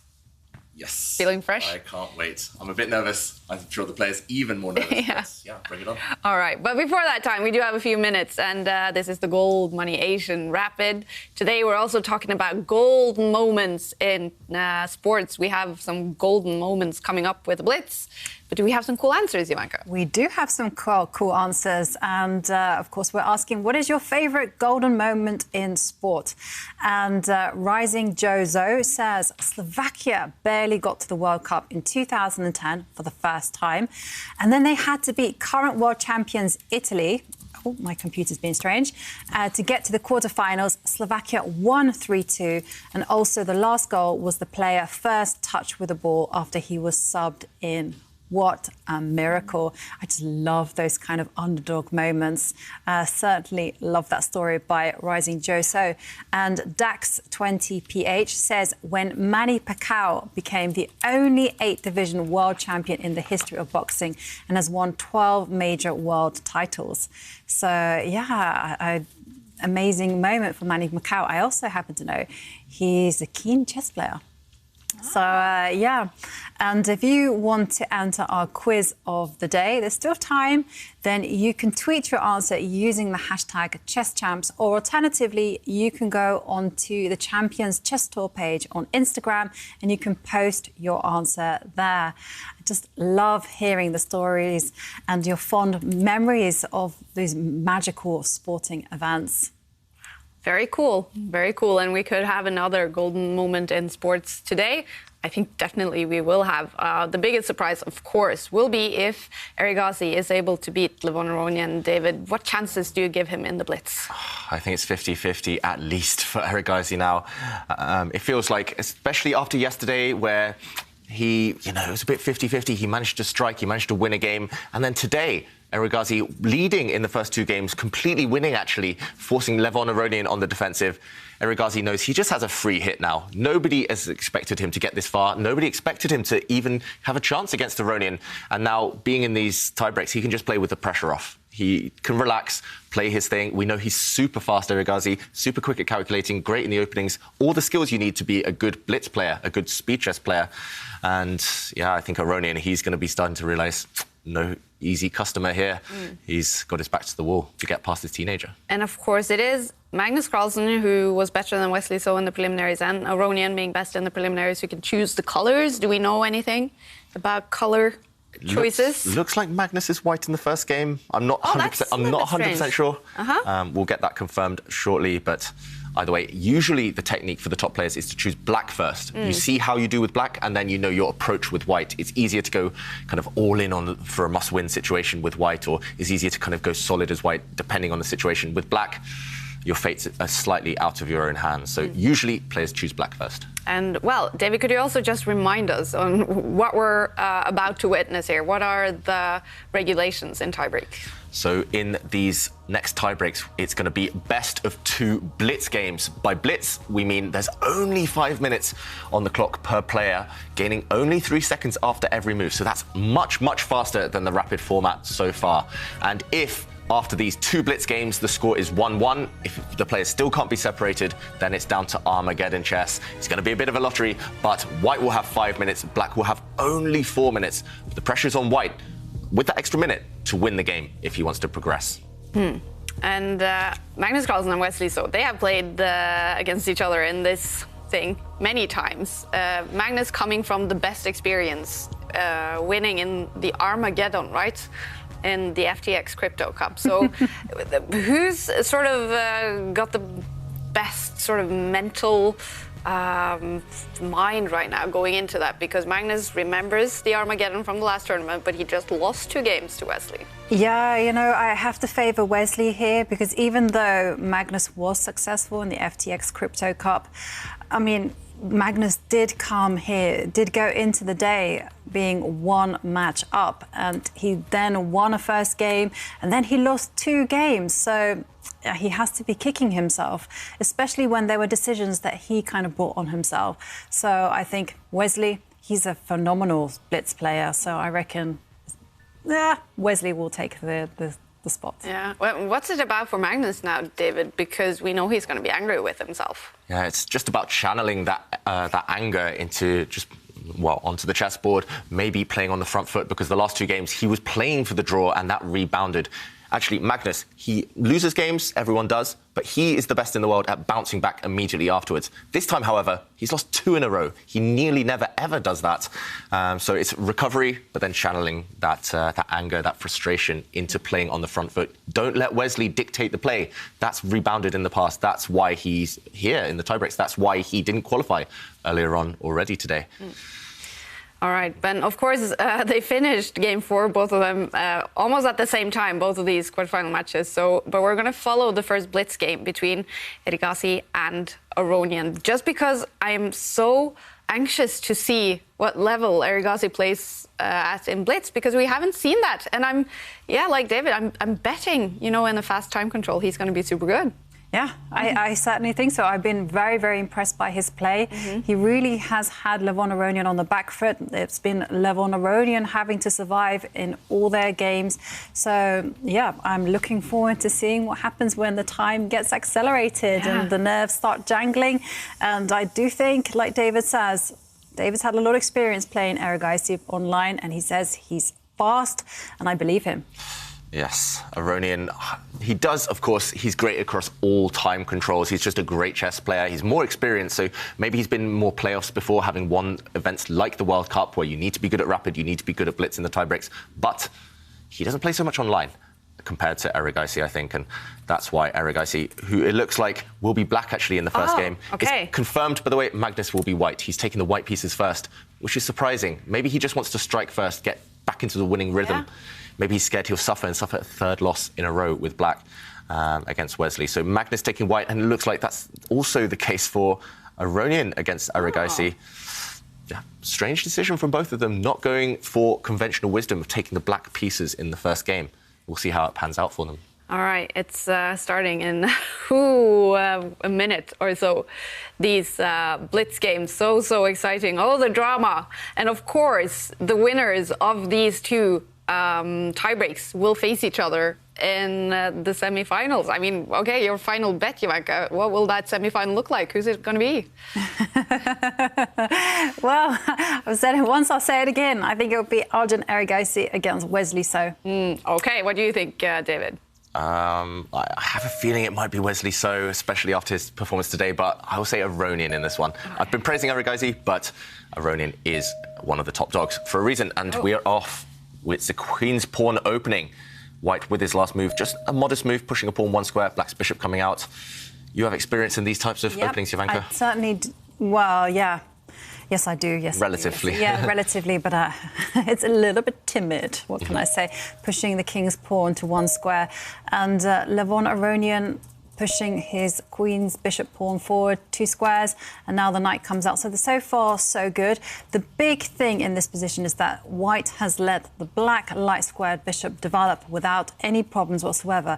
So that can't happen. There has to be some kind of penalty for that, and that's Arjun Erigaisi developing his dark squared bishop.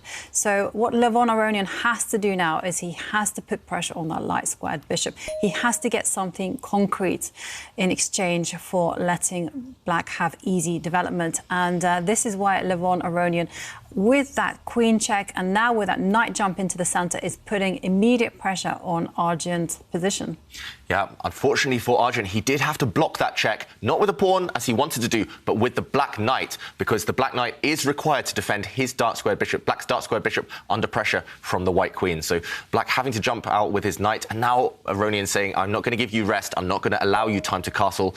Okay, you can castle, but there are going to be consequences. And now after this knight trade, we're going to see lots of minor pieces leave the board. But suddenly, after black recaptures this knight, he can recapture, or he can even pin that knight with his queen right now. But no matter what, when black gets that white knight back, he's going to have a bad pawn structure. And white has this long-term advantage of the bishop pair, the 2 bishops. Aronian yesterday beat Erigaisi due to the 2 bishops and their power in the endgame. So right now, Aronian, he's banking on the fact that white bishops will be, in terms of potential, they will be the strongest pieces on the board. Erigaisi, though, slightly ahead in piece development. He's the one to castle first. White's king still in the middle. This could go either way. Who do you prefer, Jan-Krzysztof? Definitely. I prefer slightly white, but on the other hand, there is one huge advantage in black's position, and that is when you compare the light squared bishops, you see that black's light squared bishop is controlling a very important diagonal. And the knight isn't too bad in this type of position. And Levon Aronian playing a very unconventional move. He's just pushing up a pawn 1 square forward. I mean, shouldn't he really be developing one of his bishops? You know me, Jan-Krzysztof, I love that last move by white. It controls the black knight completely. Black knight is never going to hop into the centre of the board. It's never going to advance to a great square. So Erigaisi, with that last move, defending some pawns with his queen. I don't know. I don't like that. I think it's very, very passive, that last move with his queen. I think maybe he should have been trying to strike out in the centre. You've got to accelerate the play when you're facing the 2 bishops, especially while your opponent's king is in the centre of the board. So Erigaisi, with that last move, just going on the defensive. Now, as you mentioned, it is time for white to start getting the king to safety. So bishop moves, getting ready to castle the king next turn. Yeah, I totally agree with you. I was very surprised by Erigaisi's queen move because I fully expected some preparatory move just to push open with a pawn, break open the centre. But OK, Erigaisi is playing with some concrete ideas in mind. He's moved a rook over to the edge, to the open line, and he's just playing a kind of different game to Levon. You know, he's saying, yeah, I'm going to take action in the left side and take the game into an endgame. Yes, and endgames, we did mention bishop pair does increase in power. I was very surprised Aronian didn't trade the queens. I would have taken those queens off in a heartbeat and just eliminate all risk. But white's queen is on quite an active square, and with that last trade, both sides have kind of corrected their pawn structure. No more doubled pawns in this game. Both sides have very healthy pawn structure right now. Erigaisi playing a good move for Blitz. Black pushing a pawn, creating some squares, creating some air for the black king. Aronian's bishop now coming out. Okay, this last one, putting pawns all on the light squares. Again, I'm not so sure about that one. They could become targets later on. Erigaisi, he has full control over the open line on the B file. Yeah. But Aronian, he's fighting back. He doesn't need those B squares. Levon is like saying, fine, you can have that one. There's no entry point in on that line, but let me work the magic along the C line. And suddenly you can see once pawn takes pawn happens, there's going to be pressure against black's pawn, or a rook is going to try to enter into black's position. So I think I really like Levon's position. I mean, the black knight is dominated, and okay. Just need to improve every piece when possible. And both sides are about to double up their rooks. Black on the B line, white's going to double up on the C line, most likely. Don't wait, just do it. Okay, so both players are just under 3.5 minutes. Yeah, this is the type of position which will become very tense soon. And now black trying to enter white's position, trying to initiate this rook trade. I'm not sure he actually wants to trade a set of rooks yet, but he's just saying to white, my rook is in the heart of your camp. You worry about getting it out of there. White's bishop dropping back, keeping the white king super safe, nice and safe. But this is really such a lovely type of Levon Aronian position. You know, he's got the bishop pair, he's got great structure, he's got the potential just to keep improving and just turning the screws on Erigaisi. It's a nice position for everyone, especially Levon, but anyone would enjoy this, I think, with white. Totally. I mean, I just feel like Erigaisi has mishandled this, and okay, he pushes a pawn on the edge and he's trying to instigate the skeleton framework of chaos, but okay, that pawn can simply be ignored. The action is happening on the left. And that shows that Erigaisi, he's feeling indecisive as well. That pawn, it advanced one square just, what was it, 3 or 4 moves ago? Now it's advanced again. He could have pushed that forward 2 squares earlier and saved a move, so he's actually lost time because he doesn't find a plan. And it's better to play quick moves, even if they lose time, even if they're reluctant moves. It's sometimes better to play quick moves that scare the opponent. So that pawn is going to aim to just run down the board and be a bit of a battering ram. I don't see it going anywhere. I agree, Ivanka. It's just kind of the move to try and scare your opponent. It's not actually being too active. It worked. It worked. It worked because Levon actually reacted not instantly, but quite quickly. He also took space there on the right. But okay, I don't like that move. I feel that pawn perhaps could be a weakness in the future and could be something that white will always have to keep an eye out for. Yes, and meanwhile, for black, the priority should be activating his queen. Okay, he drops back with his bishop first, but if he can get the black queen active, maybe he has some chance. But the black queen is on a terrible square right now, kind of just boxed in by its own pawns. And Aronian, he's bringing his queen to a more central square, more active square, maybe hinting at a queen trade later on, if necessary. The thing is, though, the black queen is just dominated by the dark squared bishop that white has. I mean, any square that the queen wants to go to, the bishop goes, nope, you can't get that. I think that was a missed opportunity. Erigaisi, he could have just brought his queen across one square and then tried to jump into white's position. But now, after this pawn trade, how ugly is black's pawn structure going to be after that pawn is recaptured? Maybe maybe white doesn't even want to recapture that pawn. Maybe white wants to push a central pawn to kind of control the knight even more. Yeah, and that might lead to complications. Black will have to sacrifice now. If white pushes his central pawn on the E line, if he pushes that one square forward, black's knight and bishop are dead. They're blocked in by that pawn, so a sacrifice would be necessary for Erigaisi to bring those pieces to life. He's just going to have to give up one of those pieces for some pawns and hope and pray for the best. Erigaisi now maybe in a bit of trouble, but what will Levon Aronian do? Will he just recapture? What would you do here, Ivanka? Push a pawn or just recapture that guy? And well, if so, with which piece? Bear in mind the clock situation. Levon Aronian has just got just over 1.5 minutes. It does feel like I don't have so much time to invite the complications once I push the pawn. So it might be just a bit more tempting just to capture the pawn and just try to keep control in other ways. Okay, so you can see Levon has played that move.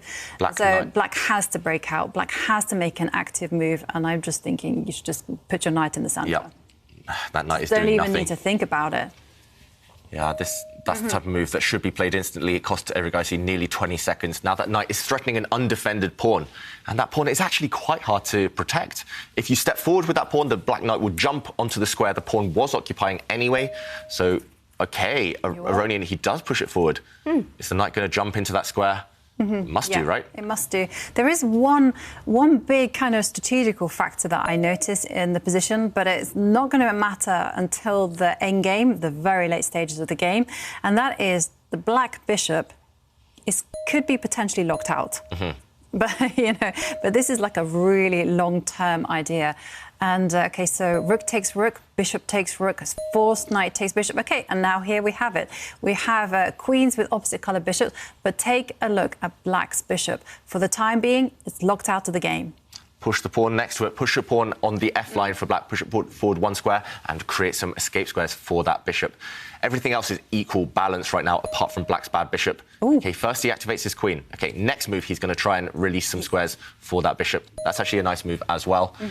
King moves forward. I like that move from Levon, just always guarding the king, making sure that the king has a hiding place from the black queen, who wants to deliver some checks.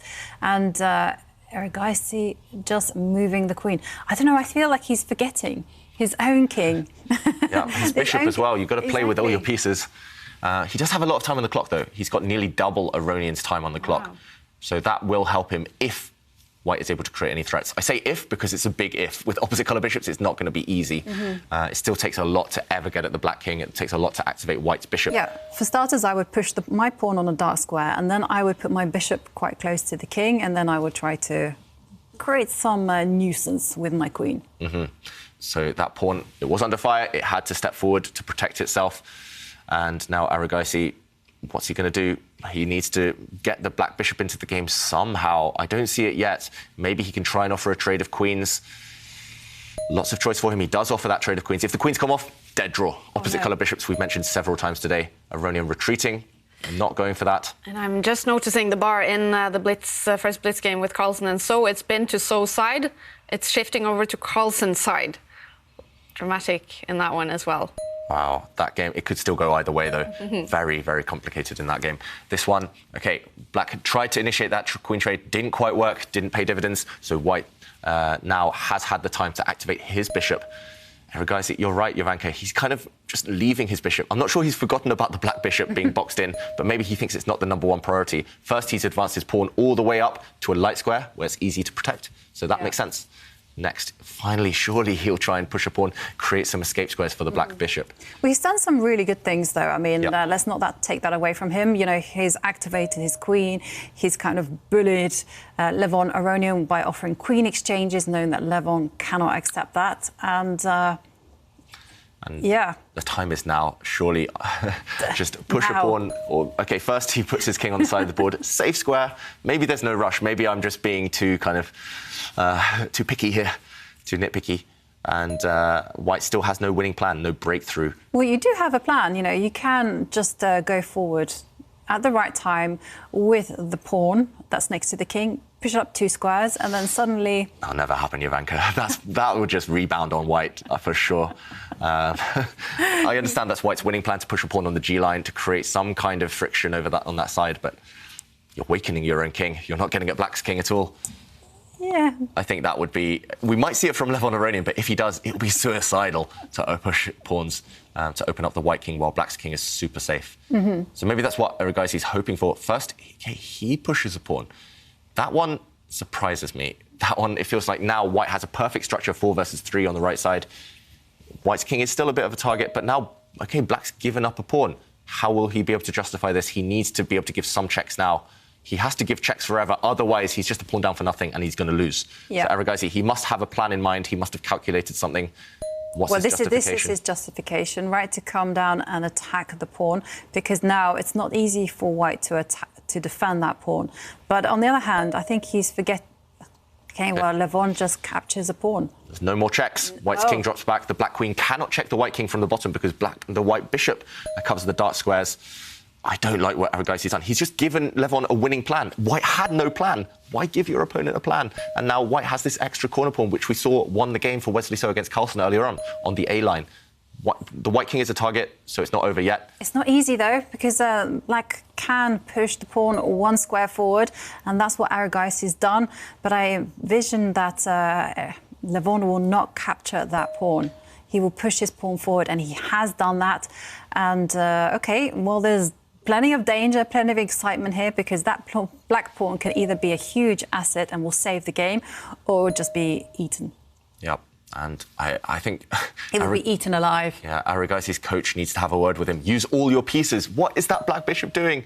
Finally, he should have been doing this 20 moves ago, but he does create a square for his bishop to go back to. And now, you're right, Jan-Krzysztof, that pawn's about to be captured. Yes. White's about to go 2 pawns up. He does take black's pawn. He didn't need to do this. He could have just sat and made the draw. Now he's fighting for his life. 2 pawns down. I don't think he can trade queens. 2 pawns in opposite colour bishops tends to be, well, that's borderline winning. Yeah, and also they're quite far apart as well, which gives room for stretching, room for the king to penetrate. And now the white king is coming. Yeah, the black bishop finally on an active square, blockading white's pawn and maybe trying to get into the position. But he should have done this 20 moves ago. And now white is going to slowly try to manoeuvre, maybe swap off the queens at the right moment. There we go, Levon Aronian really trying to force that queen trade. It's not going to happen yet, but Aronian, yeah, he's just got to continue making threats and hope that Levon Aronian can't make progress. But look at this, Aronian, he's going for glory now with that last pawn push. He's trying to force open the structure around black's king. And just look how impressive those pawns are. Yeah, and Magnus Carlsen, he has won the first Blitz game against Wesley. So 5 minutes now, and they will start the second one. Wesley will have the white pieces in that one. Comeback by Magnus Carlsen after 2 losses. OK. Yeah, will we have a winner in this one? Yes. Yes. And that is probably because Aronian, he's just 2 pawns down. But there's one small trick in the position, and that is if he can give up his bishop for white's 2 pawns on the right side. That's not going to happen anymore. But if he can give up his bishop for his 2 pawns on the right side and then bring the black king all the way into the corner to block on the A line, then it will be a draw. White's pawn on that side is the wrong colour corner. But I don't think he will be able to do that. He's just too stretched. Black cannot capture the white bishop right now because then white's pawn on the F line would run through to glory. So black's king is blocking this pawn, but that's not going to work. The black king and bishop need to... If they swapped each other around, then maybe there was some chance if you take off a pair of pawns. But no, Aronian, he knows he's about to lose and he resigns. Wow. All right. The big favourite, Levon Aronian, ranked as number 5 in the world, has gotten a win in the first Blitz game against the 17-year-old from India. But he will have the white pieces in the next game coming up in 5 minutes. So he's running off to get ready for that final Blitz game. All right, we have so much drama in these 2 quarterfinals. Magnus Carlsen is up by 1 point, and so is Levon Aronian. Magnus Carlsen will start his second one against Wesley So in just a few minutes. So we will head to that. Yep, these are the results. Levon Aronian winning the first Blitz game with the white pieces against Aronian, and Magnus Carlsen winning his first Blitz game with the white pieces against Wesley So. So the 2 players who lost the first games will have the white pieces in the second one. And in Blitz, is that even more important, the fact of having white pieces? Yeah, it definitely is, because then you control the nature of the game. You control whether it's sharp or whether it's calm. And definitely the person who has the white pieces has the advantage, especially, I mean, this is the case in classical chess, let alone Blitz chess, when everything gets ramped up. Yeah, that's why in Armageddon chess, white gets an extra minute, but has to win, because it is that much of an advantage. It gives your opponent draw odds, and yeah, that's why actually we were surprised at first that Carlsen and Aronian both chose white in the first game, but it paid off. They got their win, and now they have something to cling on to, at least. With black, it's not going to be easy for either of them, but they have the lead. And Magnus So will start in just a few minutes. What do you expect from Wesley then, with the white pieces? He has to just play like he's playing with the white pieces, like he's done in the rapid, but he just has to do it quicker. Yeah, right. I mean, he's been very, very effective there. I mean, I don't know how he does it, but he just magically manages to win those points with the white pieces. And, of course, Magnus losing both of those 2 final games in the second match here. What does he need to do differently now with the black pieces? I mean, I think it's just about focus and not playing defensively, not begging for the draw from move 1, not going on the defensive, just fighting. remembering that playing for a win is actually the best way to get a draw in the process. And I just want to show one moment actually from this game between Carlsen and So, this Blitz game. We didn't get to follow it, but it was extremely sharp, extremely complicated. We check in on this position. Magnus has white, Wesley with black, and there's so much going on right now. White's bishop has grabbed a pawn over here, but it's offside, not helping the defense. Black's bishop, phenomenal in the center of the board, really strong. It can snack on this rook any time it wants. And actually, this is where Wesley, with a promising position with black, he went wrong. He got too optimistic. He has plenty of strong moves. He can bring his rook to the side, attacking White's queen, which has no good squares. Or, even stronger, he can bring his queen forward and aim to use his queen to try and align with this bishop and checkmate on this diagonal. This would have been very strong for Wesley. He would have been in charge, Magnus scrambling to survive. But instead, Wesley got too excited. He captured this knight in the center of the board, giving up material, actually, in order to open up a line. But after the queen trade, after the bishop captured the rook, lots and lots of trades here, we saw a check. Maybe Wesley thought he was winning here because of this pawn, but it wasn't enough. Black's pieces actually get in the way of its own pawn. They're clumsy here, they take too long to get back, and after this move, pushing a pawn forward, Magnus suddenly got the advantage. He was about to push this pawn forward, maybe supported by this bishop. We see if black just makes a move, then the bishop would drop back, and white has two pawns running up the board and would eventually win the game. Great game then by Magnus Carlsen, and this was his reaction after winning. What is that, relief? Yes. It's going to be in the back of his mind that he didn't even want to be here. He shouldn't have been here, right? Yeah. He should have already been through in the semi-finals. It's going to be a really nervy game now. But as always, we have drama when Magnus Carlsen and Wesley So face each other in the knockouts. This is the 5th time in the Meltwater Champions Chess Tour they are playing each other in the knockouts. And many of those times they have gone through to the tie breaks. Magnus Carlsen up by 1 point. A draw in this game or a win for him, and he will be in the semi-finals. Wesley So has to win this game to take it to the dramatic Armageddon. And he has the white pieces. He is an expert with the white pieces. He is an expert in winning when he has to win. And Magnus Carlsen knows this. And here we go. OK, so not the king's pawn that we've seen from Wesley so many times with success against Magnus Carlsen. This time he opens with the queen's pawn and Magnus copies. Will we see a queen's gambit? Yes, we do. It's the most solid opening there is. So, OK, Magnus sticking to his formula. And there we can actually see both boards. Yeah, so this is a little bit confusing. There are very many chess pieces in this picture, but we are keeping an eye on both of them. So good luck to you guys. We'll need it, just as the players will. So in Magnus's game, I've got to realise which way I'm pointing now, but in Magnus's game on that right side, it's just very traditional stuff. This is his favourite variation of the Queen's Gambit, declined. So we've seen a trade of pawns, but it's going to become a manoeuvring game. In the other game, it's actually Aronian with white, who's played not the Queen's Gambit, but a variation, a kind of a similar, kind of a sister opening to that. And white going on the attack very early on, trying to use the fact that white has this bishop over on that side, white has this bishop on a fantastic long diagonal. He's trading that bishop off, but he might gain a pawn in the process. So Aronian trying to... I mean, it's a risky strategy, but he's up a pawn temporarily. Yeah, totally risky from Aronian just to give up all those light squares. And in the game between Magnus Carlsen and Wesley So, well, Magnus is just playing his tried and tested formula. We've seen him do it so many times. He's like the best player in the world to actually use this opening. And the whole thing is that black has a very solid pawn structure there. You can see on the left side, there's all those light squared pawns.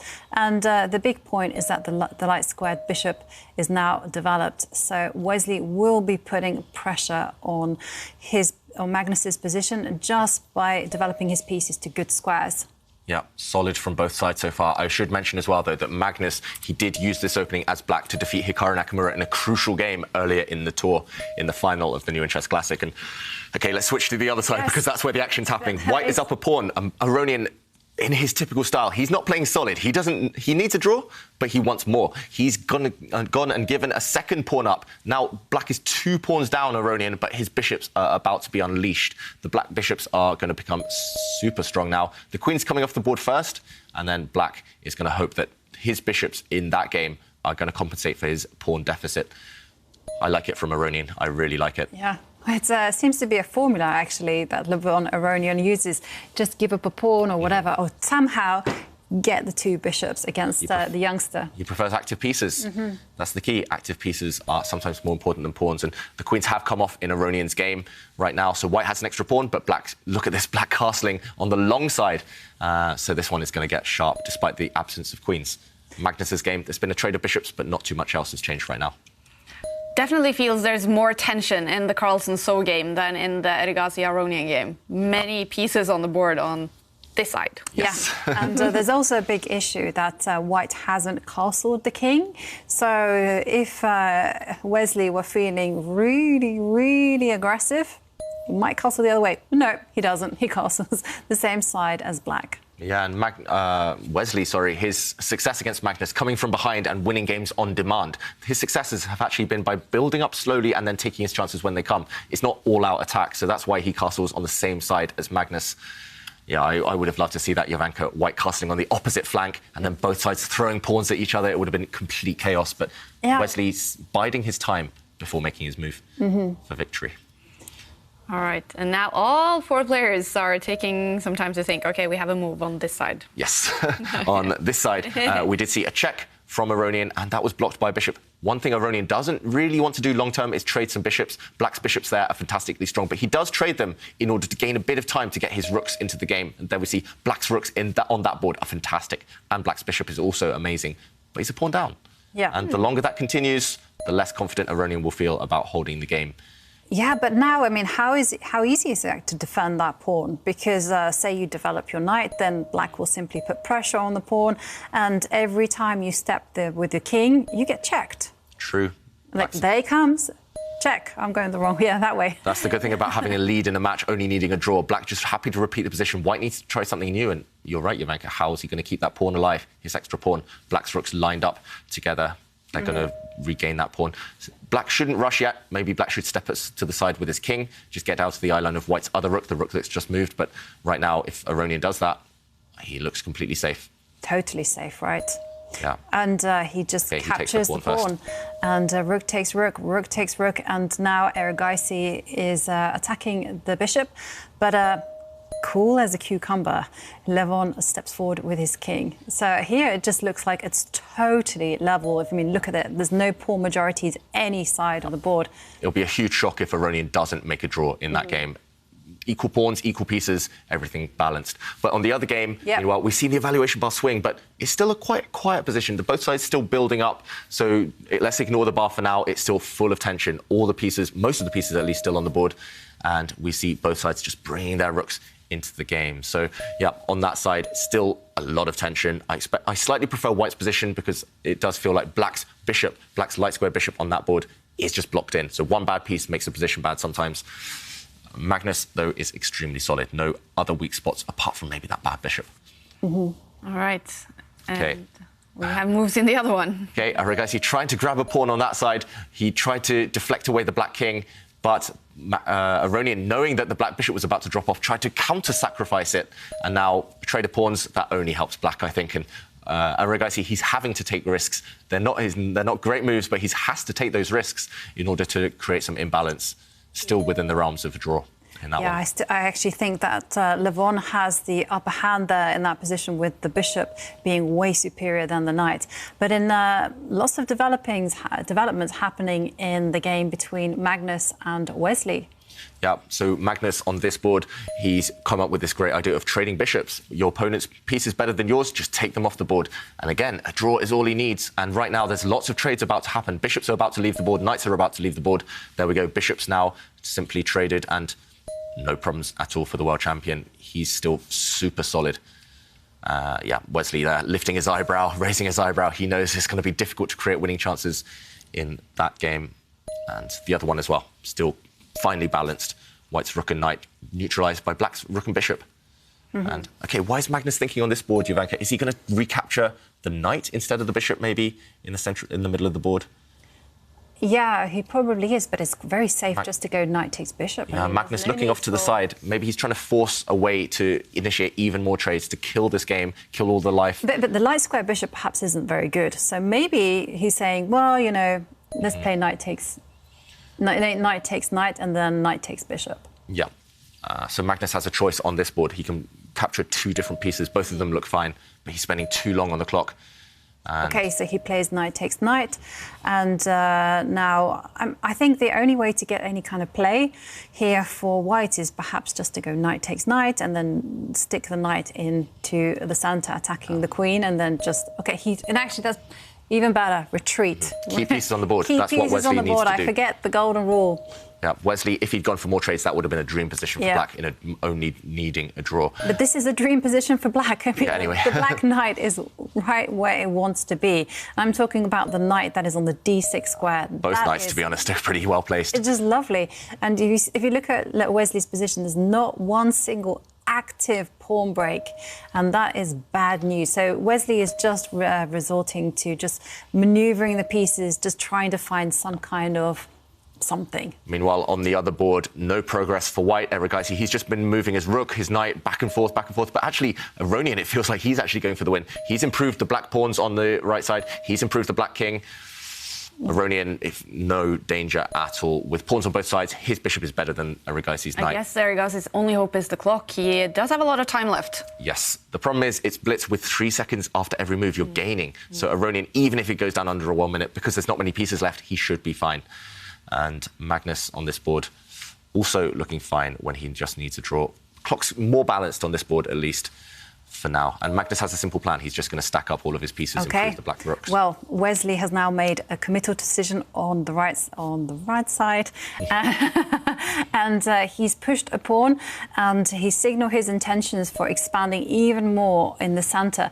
But this, traditionally, could be a point of target. I mean, the pawn is very, very weak. It's no longer supported by its brethren. Yeah, that's why the evaluation bar went over to Magnus' side a bit, because white, in order to, well, he's in a must-win situation. In order to create that type of tension, create some activity, energy in his position, he needed to weaken his position in the process. So he needs to start pushing some pawns when the moment is right. It's not looking likely for Wesley So, though. He's making his position worse in order to get those small chances later on in the game. And, OK, this one, there's some action. Rook trade.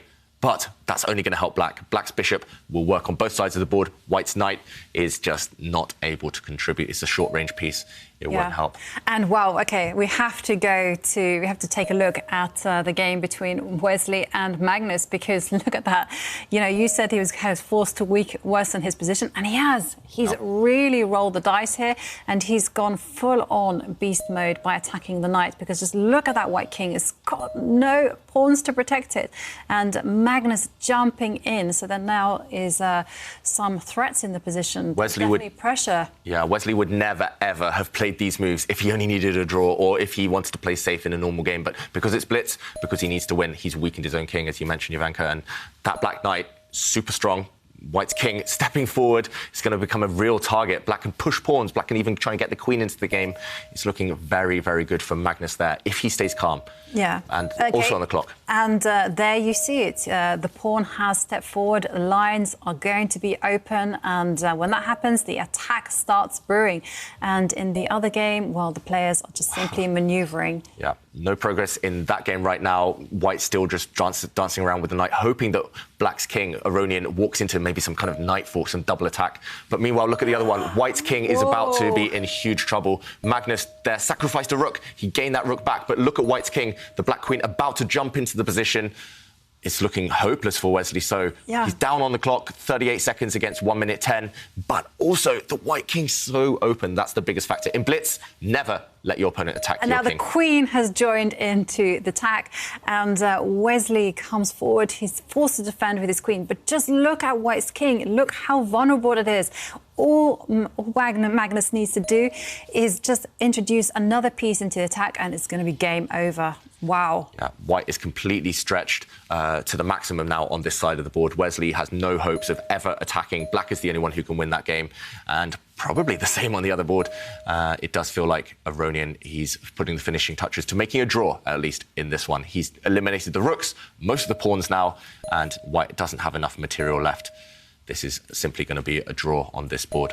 White's going to get a pawn. Black's also going to get White's pawns, and game over. Meanwhile, Magnus, how is he going to resolve the tension? The problem is, maybe for him, He sacrificed a knight, Magnus Exactly. Carlsen. Look at that. Oh, my God. What happens if you take the knight? Then the pawn is going to come forward. Oh, my God. Such a clever move by Magnus.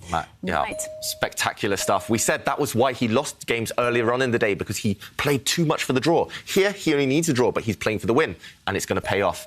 Magnus completely winning in that game. Meanwhile, on the other board, it's king and knight and a pawn against the new bishop, but the bishop's going to take the last remaining pawn. White has a king and knight, but not enough to win. It's a draw in that game. Aronian is through. Wow. Wow. It is a draw in that game. So Erigasi, the 17-year-old, he has impressed us so much. But unfortunately, it ends here.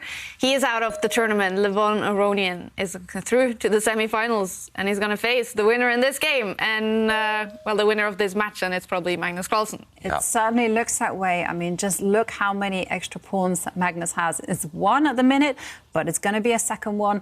And, yeah, just look at how wonderfully the black rook and knight are coordinating. Yeah, that's a check. Wesley So down to 5 seconds as well. That clock's ticking down. The white king needs to move. And then Magnus, he has a choice. He can check with his rook, or he can just gobble up a couple of pawns. He does take a pawn. Now, white's knight can give check. Maybe he can make a draw here, white, with his rook and knight combined, but there's no checkmating ideas. Black's king should never hide in the corner. It might get trapped there. That's why the black king running to the side. And Magnus now, with this last knight move, he's securing the draw. The black knight attacking white's rook. The rook can never take a pawn because there's going to be a knight fork. Black's knight attacking the rook and threatening to jump into the middle of the board. OK, white gives a check and attacks the black knight. Well, Wesley's being sneaky. You know, he's setting a lot of practical tricks. Magnus Look at Magnus's face, yeah. No, he cannot take that pawn because rook takes pawn would be a check that attacks the king and the knight. So the black knight will have to either move or the rook has to come in and defend it. Magnus suddenly, look at his face. He's shaking his head. He's blown the win. He's now, OK, he's still better, but he's forced to at least calculate. It's going to be difficult now. He put his king on the wrong square. He could have forced a draw immediately if he wanted to. But now, look at this. White has one idea. White is going to try and run with his pawn there on the G line. It's not going to be easy for Magnus to stop that either. 5 seconds for Wesley. So 4, 3, 2. Yeah, make a move. And he's made a move and he's advanced his rook, cutting off the black king. Magnus attacking the rook. So Wesley having to move. But, OK, knights are so tricky pieces. Is this possible for Wesley? So with 2 seconds on the clock here, 1. Yeah, he will get 3 seconds added if he's quick enough. So he just has to make any moves and be careful of any knight forks. Yeah, every move he's making with 1 or 2 seconds left on the clock, and he's going to run out of time eventually at this rate. And, OK, he does keep making moves with 1 second. Now, Magnus, 3 extra pawns on that left side. That's going to be enough. Also, no, black's knight is going to stop white's pawn advancing. This one is... Magnus has regained control after letting it slip a bit earlier on. And, yeah, this one is almost over now. Magnus only needing that draw. All he needs to do, give up his knight for white's pawn, and that's game over. There's no more chances for white to win once his pawn disappears. And Magnus's king is creeping forward. And note how Magnus's rook stops the advance of the white pawn. And you can see the strain on Wesley's face. He knows it's over. He trades those rooks, and now the black king is marching towards the white pawn. Once the white pawn drops, at the very least, it's going to be a draw for black, and he's through to the semis. Yep, and here comes one offer of an exchange. There's nothing to do. Black's completely winning, actually. Exactly. Those black pawns are going to win the day. Yep. And Wesley So smiling. He knows what's coming. Magnus leaning back. He's in control. And just get rid of that white pawn. That's all you want to do in situations like this. Magnus doesn't even want to win. He lets all of his pawns fall. And we're about to see a draw. Wow, what a fight by Wesley So, though, winning the 2 final games in the match. Magnus Carlsen is the winner, though, of this quarterfinal. Both of the players shaking their heads, and we're seeing 2 smiles. What a fight, again, by these 2 fantastic players. But it is Magnus Carlsen who is through to the semi-finals, where he will face Levon Aronian. Yeah, look at that smile on Magnus's face. Obviously, he's relieved and happy now, I guess.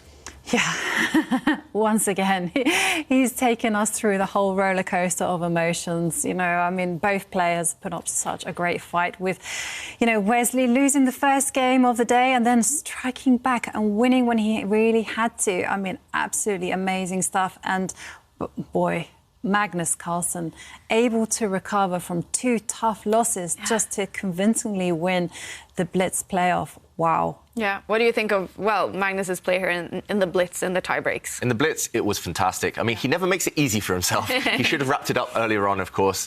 He likes to keep us guessing. But yeah, his Blitz play, just as it was actually last month in the FTX Crypto Cup, when he really needed to, he kind of went up a few gears. He never gave Wesley a chance in that second game when Wesley needed to win. And I think that was one of his best performances, actually, Magnus, in those last two Blitz games of the whole tournament so far. Maybe he's hitting form at the right time. Yeah, and of course we also saw then Levon Aronian winning eventually the match against Arjun Erigasi. So we are losing the 17-year-old now. We have to say some nice words about the 17-year-old. How much has he impressed you, Rebecca? He's been so impressive. I mean, what a revelation. I mean, the whole world will now take notice of this 17-year-old from India. And he's been so impressive. You know, he's put Levon under pressure. It was his debut. No one expected him to score too many points, but he qualified for the quarterfinals and it was so close to keep beating Levon Aronian. Like, wow. Which is a fantastic player. And we are joined by Levon. Congratulations on going through to the semis, Levon. Thank you, guys. So, eventually going to the tie breaks here. How tough has this quarterfinal match against Arjun been for you? Very tough because, well, I didn't know him well, and he turned out to be a very difficult opponent and very motivated and a talented young guy. So I'm happy that I went through. And what are you most happy about in the Blitz here? Because, well, that was fantastic play by you. Yeah, you see, the difficulty when you're playing very young guys, you don't really know how to beat them or where are their weaknesses. But one thing many young players have in common, they're not so confident in end games. So I think I took advantage of that. And of course, Magnus Carlsen is waiting for you now in the semifinals. What will that be like? Well, I was watching his match closely. It was a tough match for him as well. So always exciting to play against Magnus. Let's see how it goes this time. Yeah. Yeah, and difficult defeat, I guess, for Arjun, and he's gained so many new fans. Do you have any words for him after this quarterfinal? He was doing what he was doing great. So how can he? I was much weaker than him at that age. So it was a great match. So yeah, I think he has a bright future ahead of him. Yeah. Well, I mean, because of course over-the-board chess will be resuming for most players. Do you think he is one of those players who will just jump up on the ranking list and keep impressing us? Most likely. Well, I wish him all the best, and hopefully he will continue playing well. All right. Well, Levon, thank you so much for joining us, and good luck in the semifinals starting tomorrow. Thank you very much, guys. All right. And of course, we're also waiting for Magnus Carlsen. I'm not quite sure if he's ready. He is ready. Magnus, congratulations on going through to the semifinals. Thank you. All right. Well, that got quite dramatic in the end. First of all, how did you feel about having to play it out in tiebreaks? No, it was.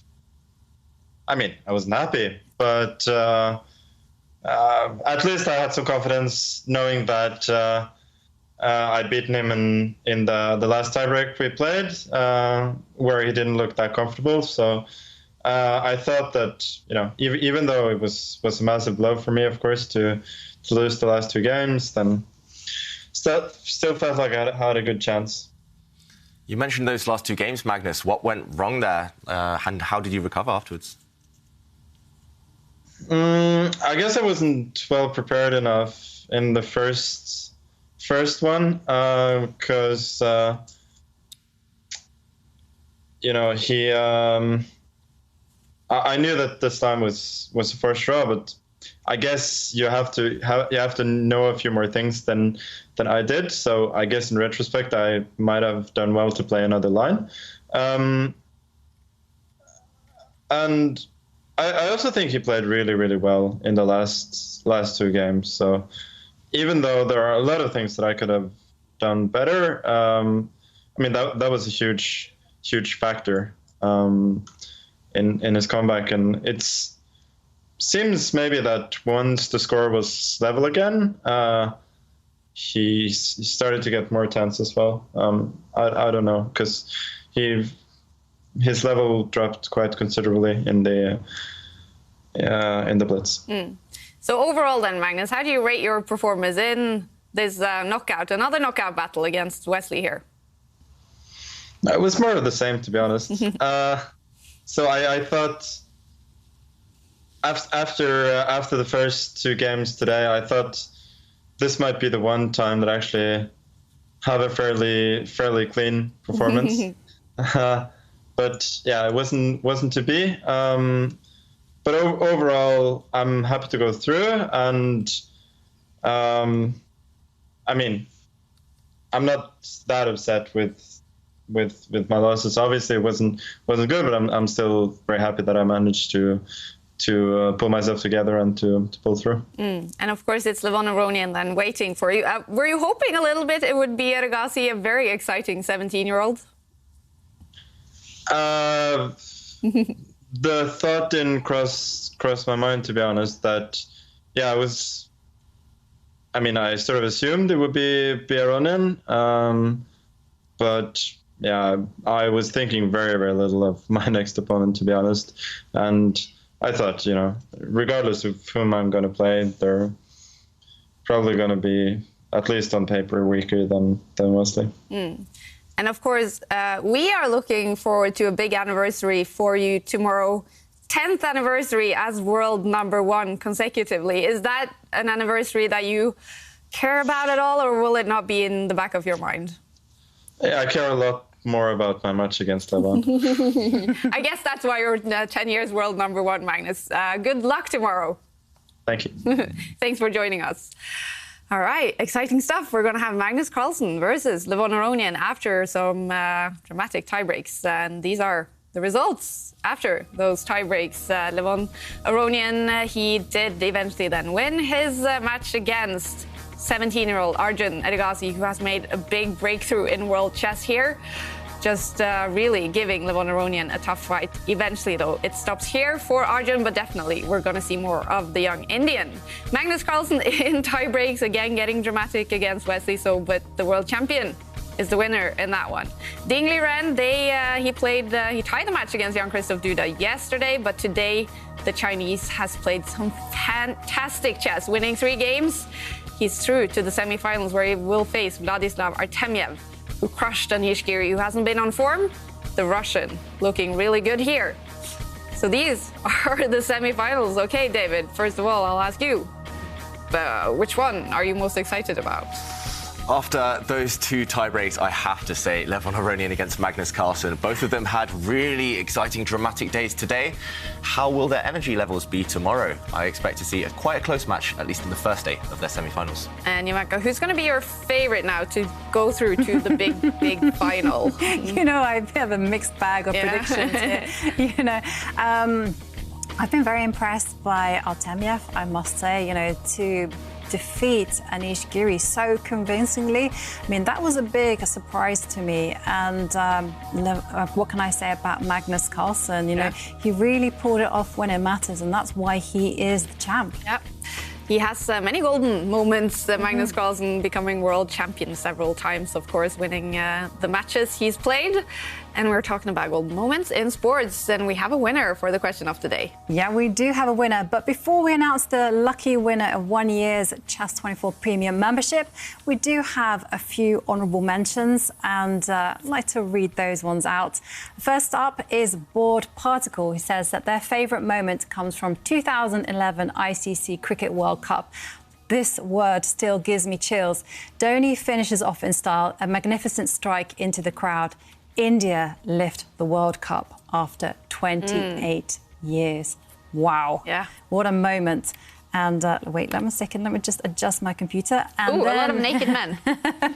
And the second moment comes from EW that says the most amazing moment in sport is in 1988 Winter Olympic when a country with no snow at all came to win the gold medal in bobsleigh. The Jamaican bobsleigh team outwitted, outplayed and outsmarted their opponents, even with the geographical and financial obstacles. Now, I've seen a film on that. It's a fantastic film, Cool Runnings, and love it. Yeah, totally agree with That is EW. an underdog story. Yeah, and Estefania says this scorpion kick by Renee, and I'm not quite sure how to pronounce his name, Wikigita at Wembley in 1995. Yeah. I was 6 years old and so Star Trek that I named my curly hair doll Wikigita after him. Wow, that is an impressive scorpion kick. Yeah, what a goalkeeper he was. So entertaining. But the lucky winner of 1 year's Chess24 Premium membership, that goes to Carlengo Simukoko, who says the Golden Sports memory underdog Zambia winning Africa Cup against favourites Drogba's Ivory Coast in 2012. We won it in Gabon, the country where our national team had perished in a plane crash 19 years earlier. And you can just see from that picture. I know. And just look at the joy and elation in the players' faces. What a moment. Carlengo, congratulations. Fantastic. Ooh, I got the goosebumps there, yep. And we have some golden moments coming up in the Goldmoney Asian Rapid as well, because the semi-finals start tomorrow. Levon Aronian against Magnus Carlsen and Vladislav Artamev against Ding Liren. The drama continues, and eventually we will have a winner in this tournament. So we hope you'll be back with us tomorrow. We start at 12:45 CET. So have a good night or evening or day wherever you are in the world. See you guys tomorrow. Bye.